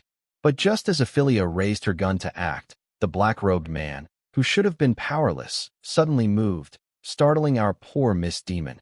His body twisted at an angle beyond human limits. In his hand, that scarlet blood-red orb still shone dazzlingly, radiating a chilling red glow. I will offer both my soul and body to Mother Goddess. For us of the Advent faction, this is the most glorious fate. Watch out. The black-robed man raised both hands, his bloodied face showing, for the last time, an expression of utter fanaticism. The next moment, the blood-red orb in his hands blazed with red light. Evelia, already on guard, instantly sprang into action, yanking Evelia's arm and leaping back. The black-robed man's muscles began melting without warning, bones and organs spilling from his fragile body like mud onto the charcoal below. As his muscles turned into pools of blood, his scattered bones and organs also started to dissolve, countless foul-smelling, unidentified black liquids gushing out. In just a few breaths, the black-robed man, who had been barely alive, became a stinking puddle of black water on the ground. This guy, is he dead? Or is it another puppet? Looking at the puddle of blood and black water, so eerily similar to what they'd seen in the alley, even Evelia wasn't sure if the black-robed man was truly dead or had pulled off another puppet trick to deceive them. No, after turning into that, he's probably really dead this time. Evelia stepped forward to inspect the mix of blood and black water, her words dripping with undisguised disgust. What about this orb? What should we do with it? Suddenly, Evelia noticed the crimson blood-red orb still floating in midair. This thing was too creepy. Not only could it control corpse-bearers to form something that massive, but Evelia even suspected it was why the black-robed man had survived. It's probably their container for storing souls. Evelia-chan, can you try breaking it? Oh, all right, I'll give it a shot. With that, Evelia stepped back a bit, raised her purple shotgun, and aimed the dark barrel straight at the blood-red orb. Bang! A crisp clanging sound rang out as the magic bullet was deflected the moment it touched the orb. But our Miss Demon didn't seem convinced. She fired 3 more shots at the orb, only for the bullets to be deflected upon contact with its surface, not leaving so much as a scratch. What's this thing made of, so tough? Damn it, I refuse to believe this. Seeing her attacks fail repeatedly, Evelia got a bit frustrated. This time, she didn't pull the trigger right away.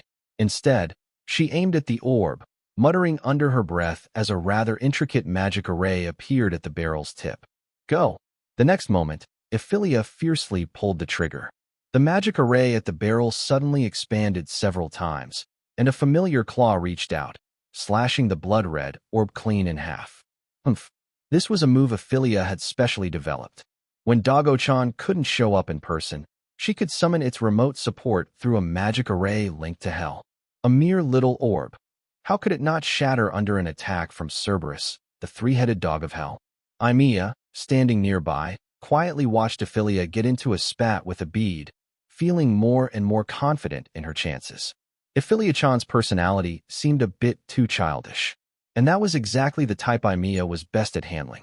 The moment the scarlet, blood-red orb shattered, countless faint, translucent shadows burst forth, scrambling to escape. Most of them soared into the depths of the night sky, while only a small handful plummeted straight toward the earth below. If a person's good outweighs their evil in life, they ascend to heaven. If their evil outweighs their good, they fall to hell. These must be the souls of the people killed by that black-robed man, right? Watching the myriad souls streak across the night sky like meteors, Evelia murmured, a bit lost in thought. Evelia stood beside her, faint purple light glimmering in her eyes. After spotting the figure she'd been searching for among the countless meteors in the sky, a slight smile curved her lips. Uncle Wei, I avenged your family. May you all find peace in heaven. If fate allows, see you in the next life. Wishing, the departed rest in peace. Evelia closed her eyes, striking a prayerful pose. Sure, a demon praying for humans sounded a bit like defying the natural order, but considering Evelia had already fallen for an angel, this was no big deal. Wait, what fall for? At most, I just had a tiny bit of fondness for Evelia. Yup, that's it. By the way, Evelia-chan, it's still early, right? Let me check. Around 8 o'clock, pretty early. What's up? Hee, since it's still so early. How about you help me with something? As she spoke, Evelia leaned in again, her beautiful golden eyes sparkling with mischief. Seeing her like this, Evelia suddenly had a bad feeling for some reason. What do you want? Isn't it obvious? A dark, windy night, just the two of us here. What do you think? I want. Holy crap. She wouldn't really be that bold, would she? As Evelia drew closer, Evelia's mind was instantly flooded with indescribable thoughts. Her cheeks flushed red, and she instinctively backed away like a startled lamb. Why you? You're shameless. Oh, I'm shameless. Then tell me, Evelia-chan, how am I shameless? I thought you, a grand angel, would at least hold back a bit out here, but you actually wanted to do that kind of thing. What kind of thing is Evelia-chan talking about? I just wanted you to help me find someone. What? Find someone. Evelia realized she'd been played by Evelia again, and this wasn't the first time she'd fallen for this kind of trick. Yup, think back, Evelia-chan. Didn't those big lumps tonight have an extra layer of blood patterns compared to before? Just a single layer of magic patterns drawn in blood allowed those corpse puppets to use some basic magic. That means the blood used for the patterns had to be rich in magical essence. And think again, didn't the Advent faction just happen to abduct a high-ranking elf? So I just wanted you to help me search within the barrier's range for any clues related to that high-ranking elf. Where did your mind go? But what does that have to do with you saying it's a dark, windy night with just the two of us? You deliberately misled me into thinking the wrong thing. What's the next line after a dark, windy night? It's perfect for murder and arson. I was worried that after the black-robed man was killed, his hidden accomplices might take the chance to move that high-ranking elf. Plus, it's just the two of us here, so we need to act fast to be safe, right? To be honest, Evelia thought Evelia was just spouting nonsense. Look, she laughed. She couldn't even hold it together. So, our dear Evelia-chan's thoughts are a bit impure that as a girl, it's better to know less about things you shouldn't. After all, Evelia knowing about those things was enough. For the first time, Evelia felt she should have left Evelia to fend for herself back then. So she turned to leave. The person she needed to save was already saved, and if she didn't go now, this girl would definitely get worse. Don't go, Evelia-chan. I'm serious, hey? When I was hiding earlier, I found traces of people living in the factory. This place has been abandoned for ages. No one should be living here. Plus, those corpse bearers were so huge, and Wanyu City's a bustling place. Moving that many corpse bearers at once would be impossible. So the most likely scenario is that the black-robed man made the corpse bearers in this area and used a preset teleportation magic array to bring me here without anyone noticing. Most importantly, the blood for the patterns has to be fresh. So that high-ranking elf is probably hidden around here. Hey, wait, Evelia-chan. Evelia desperately tried to stop Evelia, but how could Evelia fall for her tricks again? She marched forward with a determined look, ignoring Evelia completely. Then, the ground beneath her feet suddenly gave way for some reason, and Evelia plummeted straight into a hollow cavern below. Evelia hadn't expected the ground to collapse. She rushed to the edge of the hole and used light magic as a makeshift lamp to peer inside. Evelia, are you okay? I'm fine. Who's so shameless as to dig such a huge pit underground? Evelia rubbed her sore little butt, scanning her surroundings. The cavern should have been pitch black, but with Evelia acting as a light bulb above, Evelia could make out the environment. Chains, bloodstains, and a cell door? This was a dungeon? Weird, why build a dungeon under a factory? Suddenly, Evelia recalled what Evelia had just been shouting behind her. Wait, no way, she didn't actually guess right, did she? Who? Just then, a faint, whispery voice came from behind Evelia.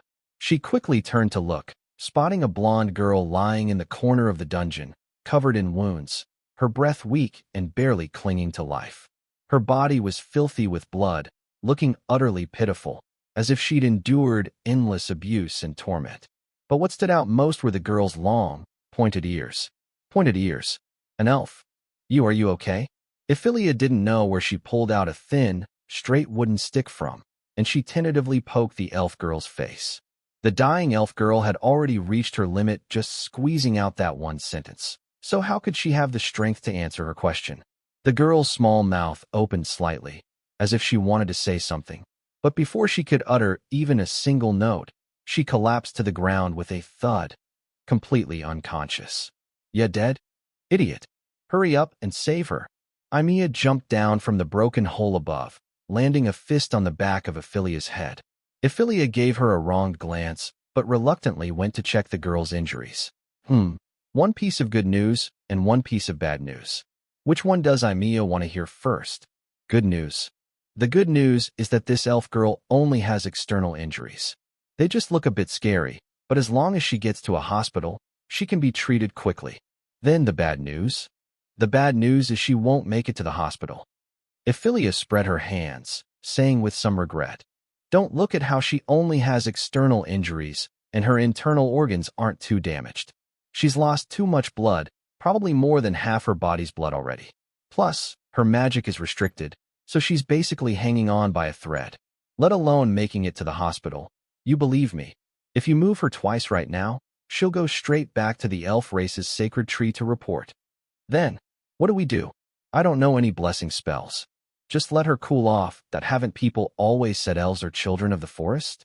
So, if you treat an elf like a vegetable and make a cold salad, the taste should be pretty good, right? That hurts. Evelia unhesitatingly delivered a chop to Evelia's head. The elf girl was practically out of breath, and this guy still had the mood to make such jokes? It seemed she'd need some serious training in the future. Fine. I have a way to save her, but it's a bit costly. You might need to carry me back later.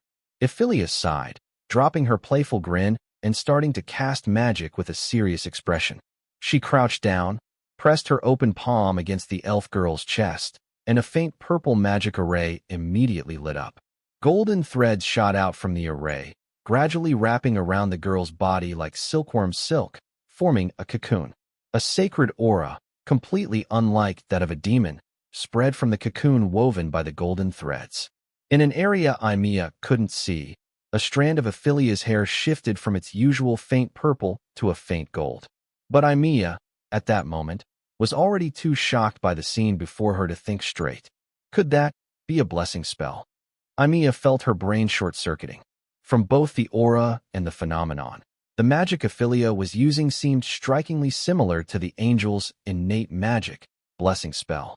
However, When angels cast blessing spells on others, platinum feathers typically fell from the air, and the golden threads wouldn't wrap someone into a cocoon but would only cover the hand's position.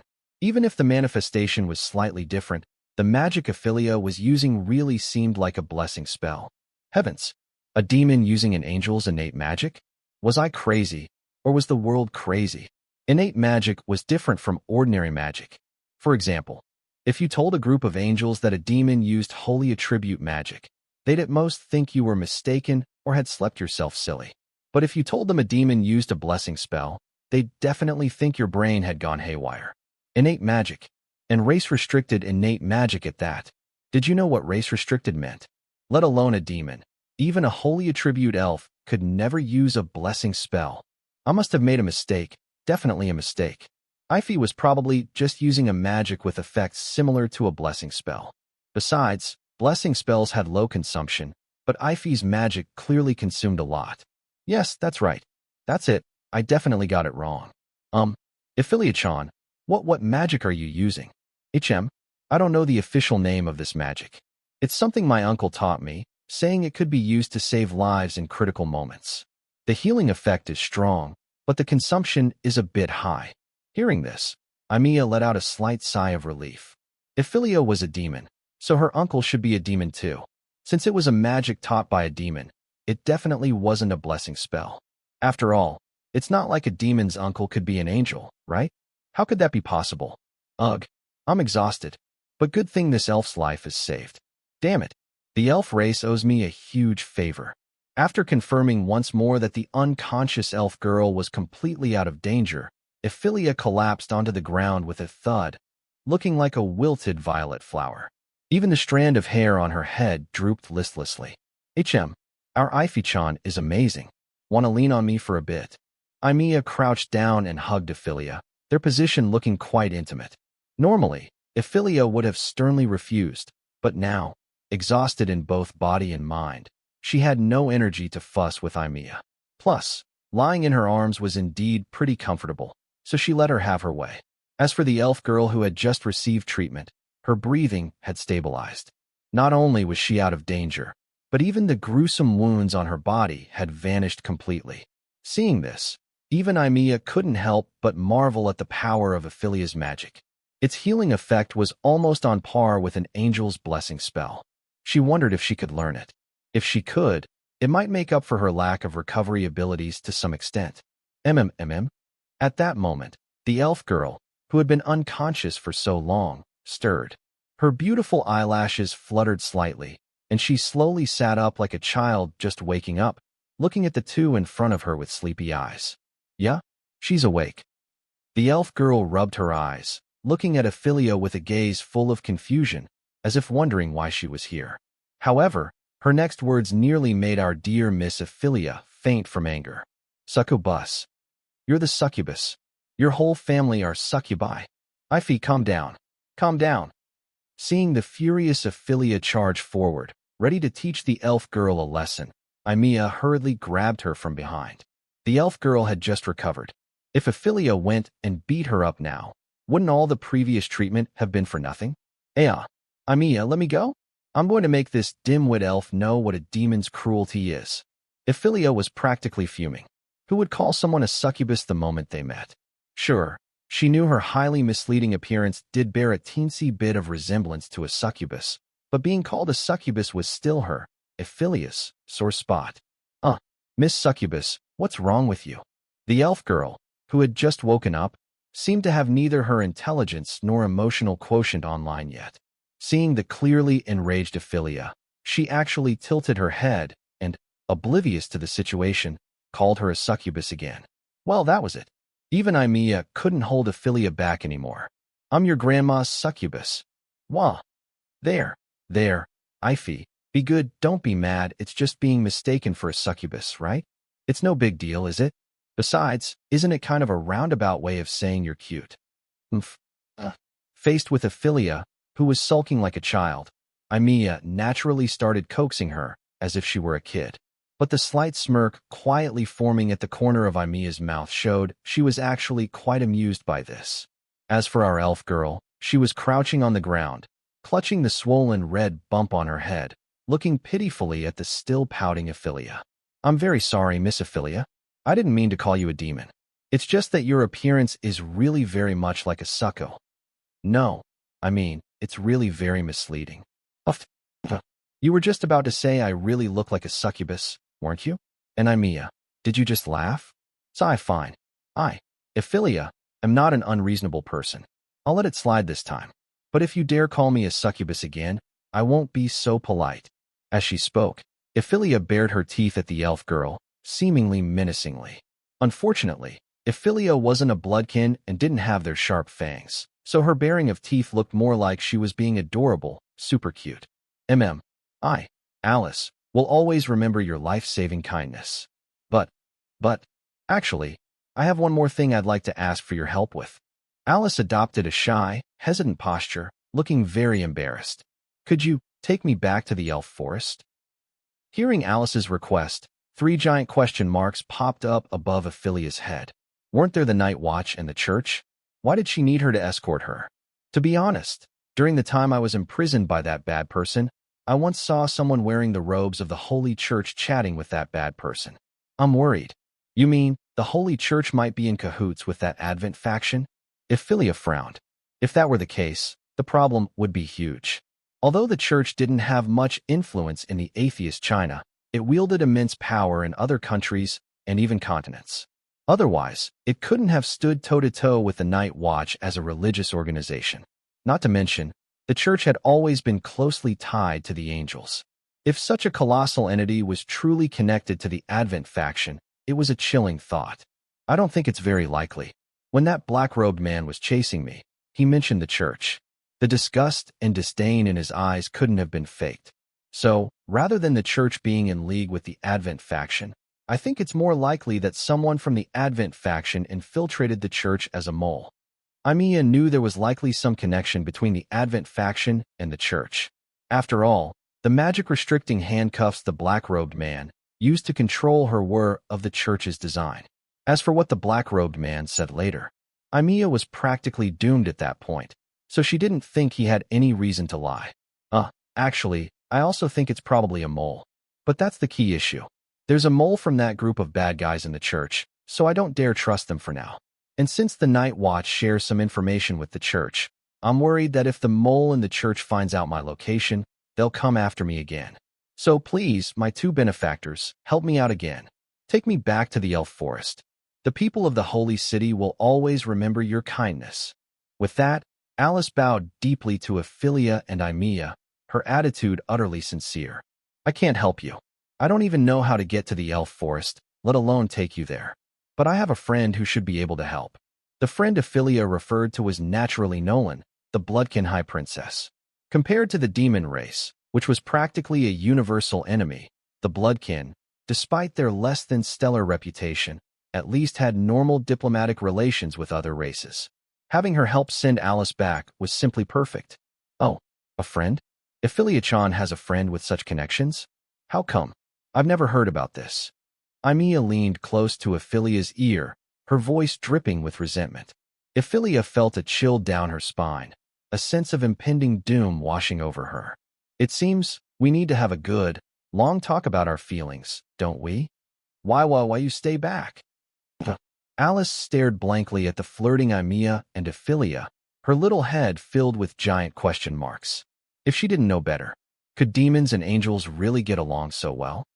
Meanwhile, in Wanyu City, on the rooftop of a towering skyscraper, a transparent soul resembling the black-robed man was tightly bound to the ground by golden chains. He let out frantic, despairing roars, glaring at the white-haired girl in a nun's robe before him, bellowing hoarsely. Why is the heretic Saintus here? Mr. Heretic, you're the real heretic, aren't you? A heretic who wants to sacrifice souls to an evil god, no less. The white-haired girl flashed a pure, flawless smile. She gently clapped her hands, and the chains binding the black-robed man's soul instantly erupted in unparalleled radiance, purifying his soul in an instant. I haven't yet offered myself to the Mother God. I'm not reconciled. Before he could finish, he was completely purified by the holy light, his body and soul obliterated. Advent factions vermin. How long has it been since I last saw them? But it seems our church has some hidden within as well. But cleaning that up can wait for now. The purpose of this visit is to find her. With that, the saintess slowly walked to the edge of the building, gazing out over the city's scenery. My disobedient little sister, where exactly are you hiding? I'd love to hear from you. Thanks so much for watching. Did you enjoy this video? If you did, make sure to hit that notification bell so you never miss an update. And don't forget to subscribe and give this video a big thumbs up. Your support means the world to me, and I can't wait to see you in the next one. Thank you.